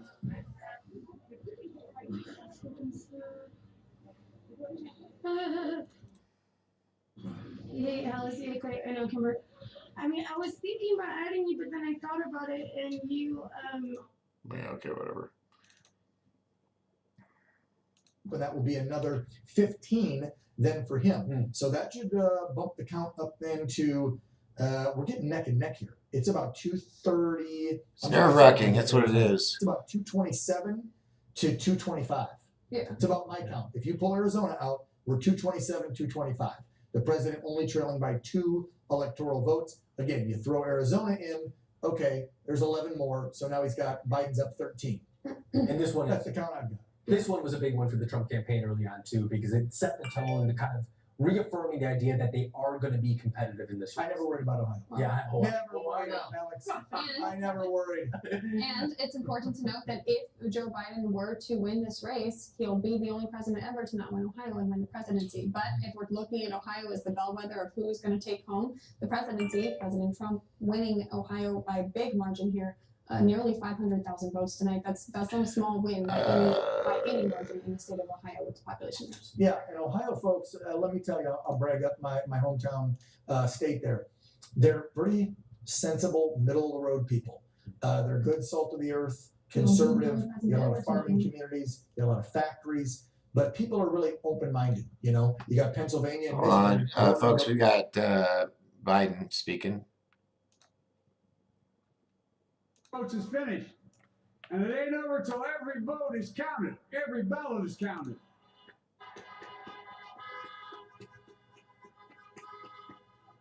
But we're feeling good. We're feeling good about where we are. We believe one of the Nets has suggested we've already won Arizona, but we're confident about Arizona. That's a turnaround. We also just called it for Minnesota, and we're still in the game in Georgia, although that's not what we expected. And we're feeling real good about Wisconsin and Michigan.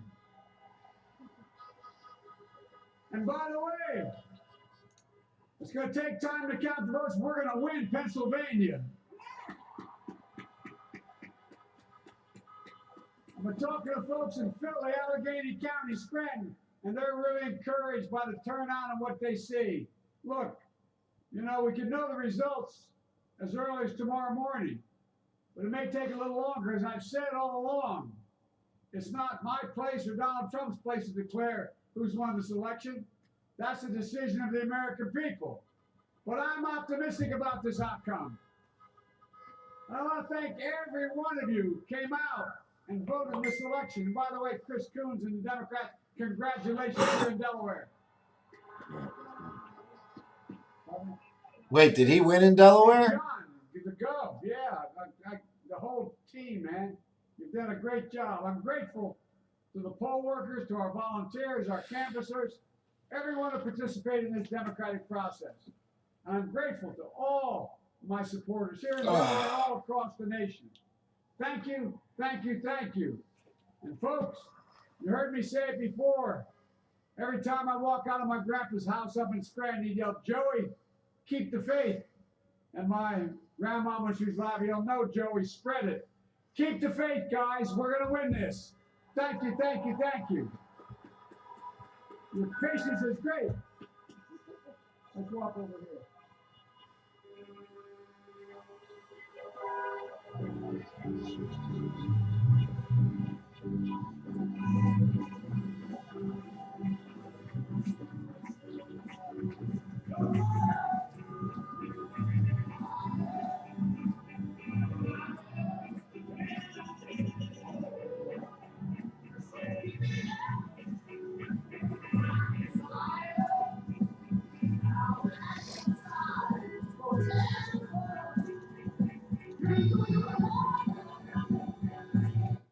Alright, where's this button here?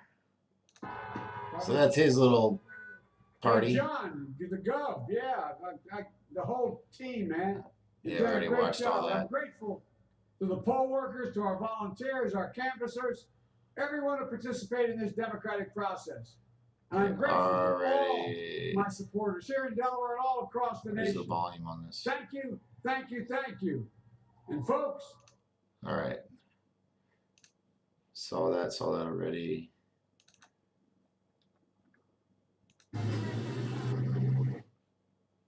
Nothing going on here. Those are my greatest hits.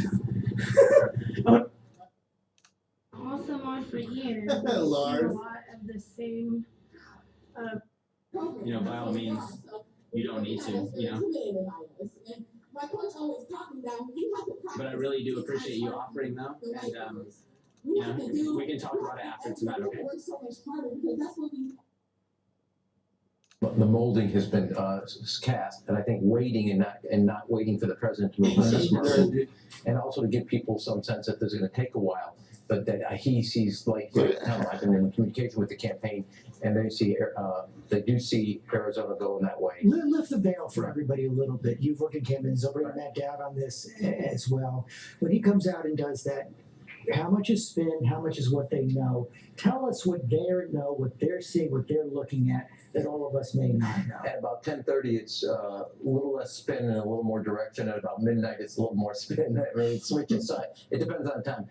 Look, he's also being clear because it is going to be. Look, we're all going to be here for a minimum of a week, all the way through, counting all these ballots, and he is making sure that there's an energy level among his supporters, the legal teams, and also that at no point do people kind of shift off and that, this is not going to happen or whatever. You got to keep them on the prize. What is the expectation? How long is a journey going to take us? And keep their energy level and focus. And I will tell you, you can look at this glass half full, glass half empty. I know we're not doing this. Arizona's there. There is enough votes on what is in this.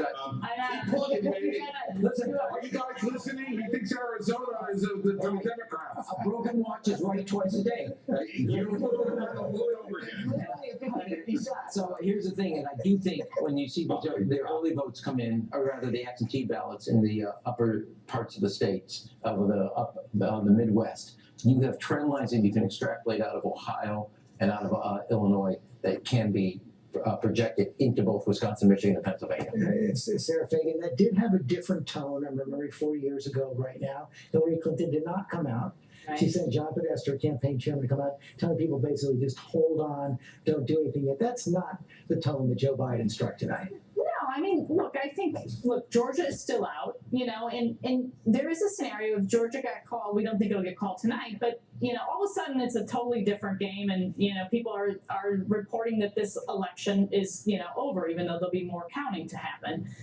So I want to point out what Ram said again, which I think this is really, really important, which is he has to signal to all those people that he needs to show up in Pennsylvania, perhaps Michigan, Wisconsin, Georgia for sure, maybe North Carolina, and go now fight for every ballot. Every time. Go ahead, Rob. I was going to say, you're going to have your energy level tomorrow. You're going to get an hour of sleep. You're going to be in there counting ballots. You're going to be verifying signatures. It is going to be a long week, and I need you to stay as focused as this is 5 days before election, as well as 5 days after the election. The energy on the Republican side is already there. And by the way, looking at these returns, they're really sensing they're going to keep the Senate no matter what. That's going to get them jazzed up even more. Heidi Heitkamp. Well, I think, Biden may be out there rallying the troops, but I remember a couple years ago, in fact, 4 years ago, when Ed Rendell came out and really signaled this is not good. Ed Rendell appreciates his reputation as being a straight shooter. When he comes out and not surprising that the vote count is stretching past tonight. In fact, we have been talking about it for weeks. Why? Because of the coronavirus pandemic and because there is so much early vote that came in, so many ballots that were mailed in. That just takes a while to count. It takes longer to count. And there are rules in different rules in different states about when you can start processing and counting those ballots. This is where I think a lot of folks expected us to be here at 12:50 in the morning, on election night or the morning of November 4th, I guess. I do think that it is going to be critical to put into context whatever we might hear from the president, and this tweet alludes to it, right? Putting out claims that are not backed up, claims that are not verified. This is something we have seen from the president on Twitter before, to the point where the social media company has actually put warnings on some of the things that the president was saying because it was essentially misinformation and had the potential to be disinformation there. So I do think that there is going to be some sort of care and context that we're going to put in place around whatever the president says. I will say, and as we talked about it a little bit ago, there is real concern and I think anger inside the president's orbit about certain calls that have been made, not by our network, by other networks. There is a sense that perhaps some calls are being made too early. I'm specifically talking about, for example, Arizona. I would not be surprised to hear the president mention that when he does come out and address his supporters in the East Room. I think that the campaign is feeling better than they thought they were going to feel about states like Pennsylvania. You heard Joe Biden very definitively say that they thought they could win there. But I And I guess think the that's, Trump campaign let takes me a go step to Andrea. Oh, Trump. We got a call, and then I'm coming to you. Yeah. We got a call in Iowa. Yes. NBC News projects that Donald Trump will win the 6 electoral votes in Iowa. Okay, so Andrea, that's what I find to be so perplexing about this tweet, because here the Trump campaign's having a much better night than it expected to have, and now the president is signaling through this tweet by saying they're trying to steal it, et cetera, that he doesn't feel that they're going to win. I don't understand how that adds This is up. what he's been saying every single day, that it's not right that the Supreme Court and that Pennsylvania start counting tomorrow, really, tonight and tomorrow, that 3 days. But there are, Mike Memley, who has covered the Biden campaign forever, has spoken on the record and gotten from Senator Bob Casey exactly what I have been hearing from others not on the record, so we couldn't report it. That Joe Biden has been calling around. He's very nervous about how slow the count is in several of the big counties. In Pennsylvania. Not coming in. In Pennsylvania. In Pennsylvania. So he's been calling around, and according to Senator Bob Casey, speaking to Mike Memley, according to Mike's note, that Biden was calling Casey and checking in. Why are these counties, like some of the Philadelphia suburbs, not reporting? Why is this so slow? So it is that early vote factor, but also, you know, he himself is getting nervous. That's why Joe Biden came out, because he anticipated exactly what the president did, which was a tweet saying that the vote is being stolen, starting to change the narrative. And Biden, with the optimism and telling people to be patient, was trying to at least capture that mood. But privately, he is calling people, elected officials and former officials in key counties. That's what's so interesting about it. Here you have Biden, who according to this Projecting reporting, is optimism, a but bit nervous nervous. about the race. And then at the same time, Hallie, you've got the president signaling publicly that he's nervous about the race because he's now saying they're stealing it, which suggests he thinks he's losing. So, you know, we're trying to put all these pieces together. Do you have any insight into what's going on back there? Let me try to provide some clarity here, Savannah, on this, because I think you raised sort of this important point here. And the answer that I would provide to you here, based on sort of my years covering President Trump and talking to people in his orbit, there are a lot of times when the president's public messaging is different from the messaging that we are getting behind the scenes from people around him. And there have been many instances in which the people around the president, his aides, his allies, his advisors, have encouraged him to perhaps move in a different direction when it comes to the messaging than the direction the president ultimately goes in. This is a president who, in the closing days of this campaign, ran and rallied supporters largely on a message of grievance, right? And that is something that we are seeing in the president's tweet tonight, despite the rest of the stuff that we're hearing behind the scenes. I think this really illustrates what we sometimes have seen in covering this president, which is a dichotomy between what he is saying and what he is thinking and feeling versus sort of the strategy behind the scenes from the people around him. Let's go to Chuck, who's at the board, to show us kind of where things stand right now. Yeah, I'm going to first go through the Rust Belt, and then I'll do a quick update in Georgia. As you can see here in Minnesota, we're getting up to 80%, and this double-digit lead is not disappearing. It may get closer as these remaining votes come in, but it's hard to imagine that the president is going to get Minnesota. Let me take you to Wisconsin.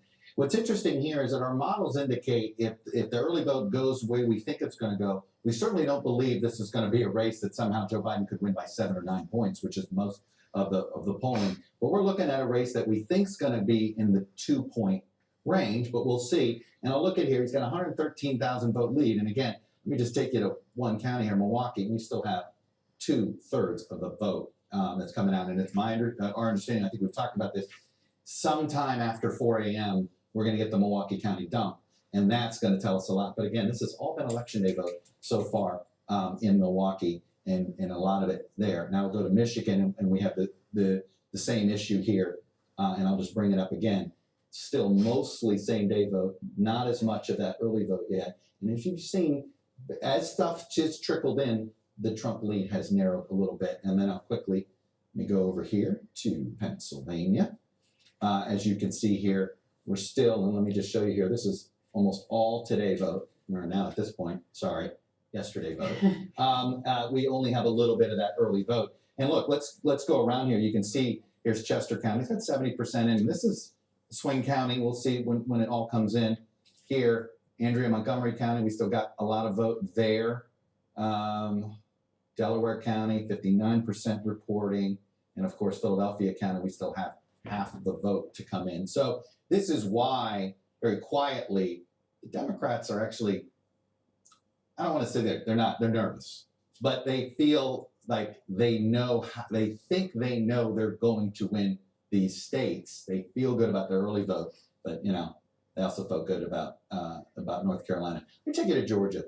The president had over a 300,000 vote lead when this was at about 75%, and it's been just trickling in, and it's all coming from here. I told you before, our models indicate that when it's all comes in, and the last vote to come in is going to be, it looks like Atlanta, the Atlanta area, that we expect it to be less than a percentage point. In fact, one of our models has it 0.1% around. But let me just take you around what we got here. There's still got more than a quarter of the vote out in Fulton County. That is Atlanta.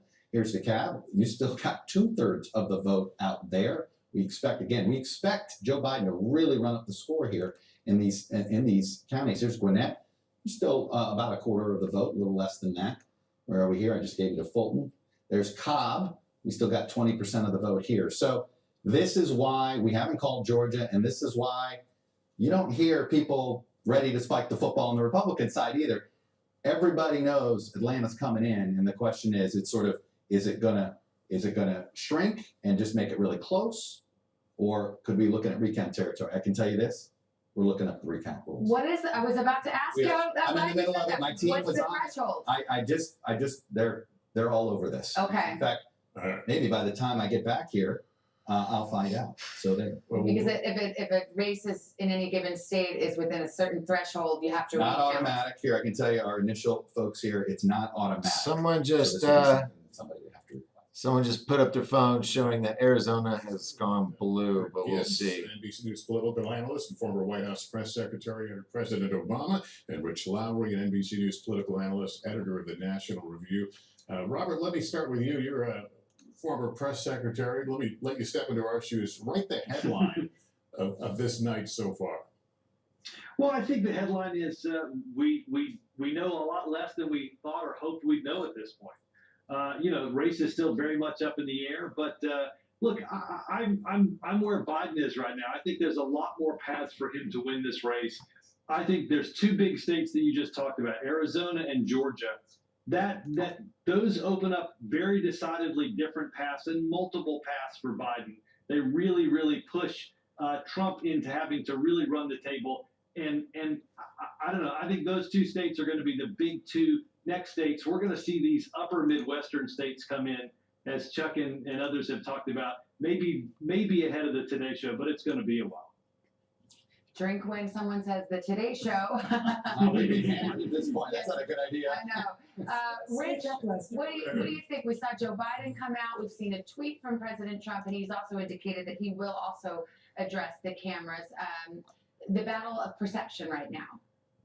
Yeah, it's the beginning of the post-game jousting, and I do think we should pause though and just remark on the fact this is a president of the United States who's never been above 50% job approval in the polls, who's had controversy after controversy basically daily for the entirety of his presidency, and is knocking on the door. I'm not predicting he's going to get through that door, but is knocking on the door of re-election. That's an extraordinary fact, and that really goes to his astonishing power as a campaigner. And I think what gives Republicans hope about those blue wall states, if you look at Florida, the polling average, final polling average had Trump losing 2 to 3 points. He won by 2 to 3 points. Look at Ohio, final polling average had Trump winning by 0.8%, the polling average. Last time I looked, he was winning by 8%. So if you get that kind of polling average in Michigan and Pennsylvania, it's very easy to see how Trump wins. And then just final point, Chuck earlier was talking about that Nebraska 2nd district that awards 1 electoral vote, and Joe Biden is winning in. If Joe Biden, put Georgia aside, assume Trump holds on. If Biden wins Arizona and wins that district in Nebraska, winning Pennsylvania is not enough for Trump. In that circumstance, he'd have to win Pennsylvania and Michigan to get over the top. So it just goes to what a near-run thing this is now, that 1 electoral vote can make a big difference like that. That's so 2020. So 2020. But it also explains why the White House is so heated about any call it perceives as premature of the state of Arizona, which bears repeating. Who knew leaving people outdoors in Omaha could cost you the presidency? NBC News has not projected Arizona other than to say that Biden is leading, but it's too early to call Richie it. and Robert, thank you Thanks, both. guys. Casey. Well, I mean, I'm not going to lie. I have considered the 269 to 269 Electoral College vote 2020 nightmare scenario because it's 2020. Obviously, that's what would happen based on everything else that's happened this year. But all kidding aside, I do think that the focus on Georgia is correct at this hour. My sources in both parties are starting to focus on that because that data is starting to come in. Republicans feel much better about the Senate race there than they do about the presidential race. And Chuck made the point, the question is, how close is that going to be? And thanks, Bill. So as results continue to come in tonight, let's bring in Tucker Carlson, host of Tucker Carlson Tonight. Tucker, great to have you with us. It's 8:15 on the East Coast. What are your thoughts as you look at what we've heard so far? Kind of not what we were told to expect. I'm especially interested in Florida. It does look like the president's got a very good shot of winning. But I'm interested in this because elections tell you what the parties actually look like, not what you imagine they look like, but you find out who voted for them. So the coalitions become really clear. And in Florida, the population center, of course, Miami-Dade County, biggest county in the state, Hillary Clinton 4 years ago got 334,000 votes there. An hour ago, with 84% reporting, Donald Trump had already outstripped that by more than 100,000 votes. Now, Miami-Dade is 70% Hispanic. That's not what you would have expected if you've been watching for the past 6 months, this attempt to racialize everything, to make, Trump the greatest racist in world history. You would expect, whether you buy that or not, you would expect that that would depress the votes for Trump in Miami-Dade County, but the opposite happened. He's doing better there with non-white voters than he did 4 years ago. Now, I'm not exactly sure why that is. I suspect, the BLM message is a mixed blessing. It doesn't appeal to all voters in the same way, and it turns some off. And some of those are Hispanic voters, but we'll figure it out in the coming weeks. But the obvious lesson is this is not what people predicted. This morning, the New York Times Let me go to Andrew, who's been watching the president's latest. Well, the president's latest tweet saying that the election is being stolen, Twitter has flagged it, saying some or all of the content shared in this tweet is disputed and might be misleading about an election or other civic process. So probably Twitter the is line calling is that. hurting that there were ballots cast after election day, which of course there's no. I apologize. I've had the 269 as my phone screensaver for about a month. It's your I fault. really have, and it's like however, I had it a slightly different scenario. I'll admit that. We're going to banish you to the but nap. it's close. Yeah. All right, we're going to I take guess a it's break. nerd hour here as we get into the wee hours. Are you trying to compliment me? Right? I take it as a compliment. You still haven't insured shirt sleeves yet, so our No decision, more snacks for Trump. decision 2020 election night coverage, a little punchy, but we'll continue after this.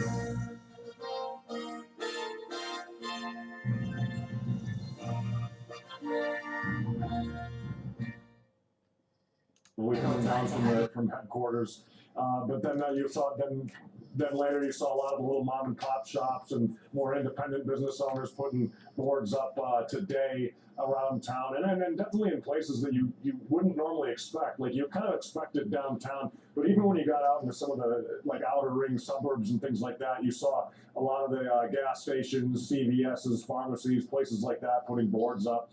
One of the things that was interesting is I talked to an election official this week who was out, working the polls and taking people's votes and putting the ballots in, and they told me that surprisingly there was no incidents whatsoever during the voting process here that they saw or could report on. And they also told me that even today, as on the big day, smaller crowds than expected. And here tonight in downtown DC, again, apart from where Ben Swan is, out of Black Lives Matter Plaza in front of the White House, the rest of the city, very quiet, very dark.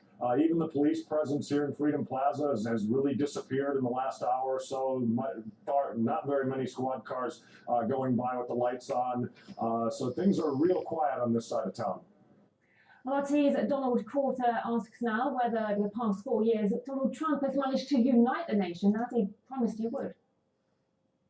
It was all high hopes and. Let's see where else. Like the president, and this is obviously very early looking at this data. It looks like it's doing better with Hispanics than with African American voters, at least in the states that we have seen coming in so far, and that could change throughout the evening. But you know what everybody, the sort of conventional wisdom on Florida is, oh, well, that's just the Cuban vote, and Cubans are Republicans. That's what we've been hearing over and over again. Do you think that holds up to be true, or do you see this Hispanic trend being broader than that across the country? Well, I mean, I would just say two things. Again, Donald Trump did better in Florida. In Miami-Dade, 70% Hispanic county this year than he did 4 years ago. Florida is actually less Cuban. The Hispanic population of Florida is, I mean, just to be precise about it, since you asked, is less Cuban than it was 4 years ago. And it is a very diverse community. I mean, not everyone we call Hispanic is, you know, from the same culture, has the same views, obviously. And we should always be clear about that and not pretend that all people of any group are the same, because they're definitely not. I just think it's interesting that the emphasis from the leaders of the Democratic Party for months has been on race and racism, and the conversation we've been having as a country has been about racism. You would expect, and their intent, of course, the whole point of this was to affect political outcomes. It's really remarkable, no matter what the final result is, that this president, specifically this one, denounced every day as a racist, is doing better with non-white voters. And again, I do think that the BLM message is clearly very appealing to a lot of white suburban voters. It's clearly very unappealing to a lot of non-white voters. Who expected that? Yeah, we've got a call real quick. Stand by, Tucker. President Trump will win the state of Indiana, home state to Vice President Mike Pence. We can make that call. The Fox News decision desk projecting that the president, will win Indiana. Tucker, you know, you mentioned BLM earlier. Rick Hume talked about all the boarding up of Manhattan and Georgetown, kind of getting ready. In the Florida presidential vote, NBC News projects that Donald Trump will win Florida's electoral votes. I think we're starting to get some of the battlegrounds. In Ohio, the president took Ohio 18 electoral votes into his column. And let's look at Iowa. Trump projected winner in Iowa, 6 electoral votes. Texas, too early to call. Trump leads, however. Whoop, I'm just sorry, in my ear as those words came out of my mouth. Trump now is the projected winner in Texas. Again, Trump now the projected winner in the state of Texas. All right, in Minnesota, it is too early to call, but we can say that Joe Biden is leading in that state. In Arizona, it is too early to call, but again, it appears that Joe Biden has taken a lead there. Georgia is the curious one that we're watching right now, as Chuck keeps pointing out, waiting for those numbers, those votes to come out of the Atlanta area. But right now, we characterize it as too early. North Carolina is too close to call. Let's go to Pennsylvania. It is too early to call. We await mail-in ballots there, which can arrive up to 3 days after Election Day if they are postmarked Election Day. Here's the presidential race in Montana. It's too early to call, waiting for votes there, but the president has a lead. Maine is too early. Michigan, also too early. That's part of what Democrats hope will be that blue wall. Michigan, yeah, we talked about that. Wisconsin's the other one, too early to call. We're waiting votes in Milwaukee County, which is a big one for Joe Biden if he hopes to pull that one out. And in Nevada, too early to call. And Alaska is too early to call. So where does this lead us? Let's show you the electoral map at this hour. The road to 270, and it's got Donald Trump now out front with 209 electoral votes to 205 for Biden. I'm gonna start out by apologizing. It's after 1 o'clock in the morning, and I might be attempting to ask people to do some math on their own. So I apologize for that at 1 a.m. But I want to show you here. Here's the Georgia statewide totals, and you're trying to figure out why haven't we closed Georgia? And I told you what we're looking at. As you see right now, we're waiting. There's 85% of the vote is in. We're waiting. The difference statewide, 236,000 votes. So for instance, let's go here to DeKalb County. Right now, you see. There's a 100,000 vote margin. Now let me just take you back here 4 years ago, and Hillary Clinton got a 200 vote margin out of here. So all right, add up 100. There's 100,000 potential voters that net for Joe Biden that could eat into that lead. So there's one there.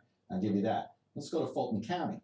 He's got here 181,000. Let's see what Hillary Clinton did here. In this case, he's likely to get a bigger number out of there. So I don't know if there's new vote to be gained here, but the turnout is above, so we'll see. Maybe there's a little bit there. Let's go into Cobb. This was another one that Hillary Clinton carried, but you see Joe Biden is carrying it by a bigger margin. We still got more to come in. He's got to increase that lead more there. So look, as you can see, there are theoretically the numbers are there for Joe Biden as these numbers come in, but we'll see. Like it all is going to depend. This is all going to be on the margins. But this is going to shrink. You're going to continue to see this number shrink as the night goes on, and it's just all about, is there enough? Is there 240,000 votes somehow more so that he can make up here? We found at least 100 plus that you see is there. So this is why we think this race is going to be one we have to wait till. Are they still counting in Georgia, to your knowledge? Okay. Supposedly still counting. I think we had to find out. By the way, because you guys asked, you shall receive. Here's the Georgia recount rules. No automatic recount. You have to petition, but only if it's less than a half a percentage point difference at the end of the day. So that's what you're looking at there. So we will wait and see for a while. So if Georgia breaks Biden's way, how much does that change the path to 270? That would change the path to 270 a lot. Like here's where we are now. We got the president with a narrow lead, so we can play the game here. First of all, let's go ahead. If you gave Arizona and Nevada to the president, you do Georgia there, so suddenly the numbers. First of all, let me give North Carolina is certainly leaning in that direction. Minnesota leading in Biden's direction. As you can see here, it takes Pennsylvania off the table, right? Georgia would definitely take Pennsylvania off the table. And frankly, one of the things that we messed up, we just now called, looks like we finally called Rhode Island. We hadn't called Rhode Island. People have been wondering. We just called, I just saw the blue got filled in. There's Rhode Island there. But we still haven't called Maine, but let's put it in the, let's do the 3-1 split there, because we know that President Trump is winning that 2nd congressional district. So as you can see, Georgia certainly, you take it away, and then suddenly he's going to need to get back over here and need some of these states. Okay, stay with me. No, Hawaii is Hawaii here is blue, and then you have the Nebraska district would get him to 270. Sorry, I had to get you there, but the point is he can get to 270 now without Pennsylvania, and it was the point Rich Lowry was trying to make. There's that, but obviously if you throw Georgia somehow went blue. Then there's a lot more padding. In fact, I think it means he could do it without Michigan and Pennsylvania. And a long way to answer your question, Lester, Georgia would replace Michigan. I have one more. So Georgia Georgia goes red. Okay. How does that change the president's path? Does he still have to go all the way to Pennsylvania? The president has to go all the way. It looks like no. I think the problem he's got now, right? We've assigned this, Alaska. Let's go ahead and give that to the president. That's not no shoo-in. We got to wait here on that. But if you see here, Pennsylvania is not enough. Pennsylvania would leave him 4 short. He needs something else here. He would need perhaps Michigan would do it, or Wisconsin would do it. But the president may be in a position he needs 2 of those 3 of the blue wall states, not just one of them. So that is something that with Arizona, and look, we don't know what Nevada's going to do. I'm with you, Savannah. I think we got to wait and see what Nevada's going to do. We've seen the president has improved, particularly with working class voters. When the country has a cold, Nevada gets the flu. They want to go to work. They don't like this, what's happened there. So is anybody else nerve-wracked? I'm nerve-wracked. Actual returns coming in Nevada before we start projecting. The exit polls tell us that Nevadans were more focused on they were evenly split, if you remember. Yeah, they were on improving business versus correct. COVID. I mean, but no state has been hit harder economically. I mean, think about it. Who's getting on airplanes and traveling to Vegas? I was there, last week, and still plenty of tourists, but no conventions, very few shows open. I mean, confession, I think it might be the last time I was on a plane is when we were out there for Vegas to do some debates. Yeah. Way back when. Back when we knew about the virus, but it had not swept I know across. half of us were convinced that somehow, how did we avoid not getting it in Vegas in February? Yeah. It stayed in Vegas. Okay, let's go to some boards here. We've got Montana's presidential race, and we're calling it for President Trump. No surprise there. Rhode Island. Chuck scooped us, Lester. It showed up. I was about to look. Old news now. Yes, exactly. And in Maine, it's too early to call, but Biden is leading, although there is that one electoral vote in Maine that possibly the president could pick up. And in that scenario of an electoral tie, that could become extremely relevant. So there's your map at this hour, 1:15 on the East Coast. The road to 270, it's filling out, but we've got some key battlegrounds still open at this Why hour. don't we bring in NBC News political contributor and co-host of The Circus on Showtime, John Heilman.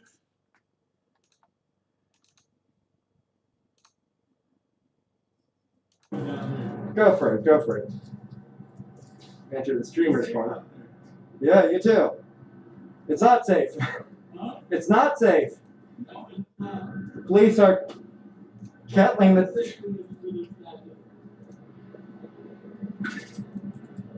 Jesus Christ.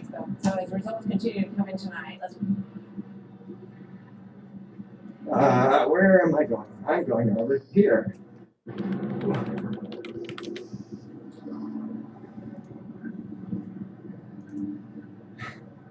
Bugface Media says, "Oh God, at least mute it." I'm sorry, Bugface. That was not urine. That was just like water trickling. A natural function of water being transferred from one container to the other. Nothing grotesque, nothing untoward. This is YouTube after all. COVID. Oh man, so this error is what I get a lot on certain videos. I don't know why. It'll go away in a second. See. All right, so there's the map. 223 to 212. Where did he use? Oh, Rhode Island. Okay. I don't know how long I'm gonna be able to go tonight. Whoops. And not just Democrats but Republicans, that Joe Biden would have a better chance at taking Georgia than taking Florida. And as we sit here now, that piece of conventional wisdom has proven true. Donald Trump was stronger in Florida in 2020 than he was in 2016. And it is still the case that Joe Biden could win Georgia. And NBC News has been smart to not do what some others did earlier this evening and looked at some of that early return and said, oh, Georgia's going to go to Donald Trump.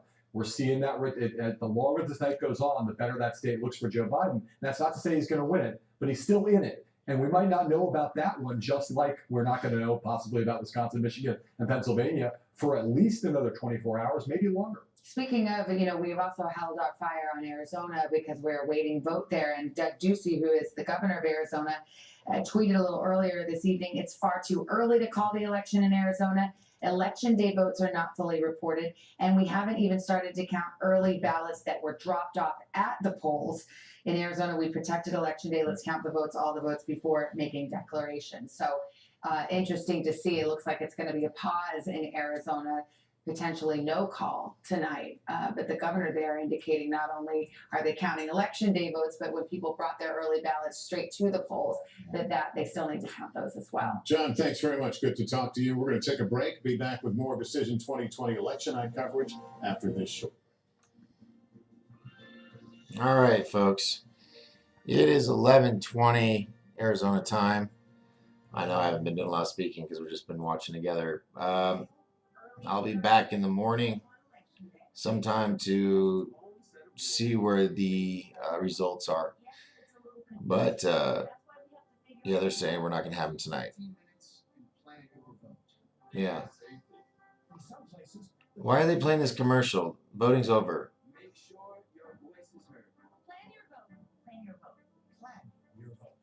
Anyway, all right, folks. I'm going to call it. And remember, as long as we all lift each other up, we will all rise together. My name is Doc Skinner. This is 1028 Live, broadcasting from the beautiful White Mountains of Arizona here in these United States. This special 2020 presidential election edition. We will continue tomorrow sometime tomorrow morning, probably afternoon. I'm not sure. So I will see you all then. And actually, tomorrow's Wednesday, right? Yeah, tomorrow's Wednesday. All right, never mind. So yeah, I'll talk to you all then. I'm going to say farewell. I'll see you all tomorrow. Where's the button to stop? Good night, everybody.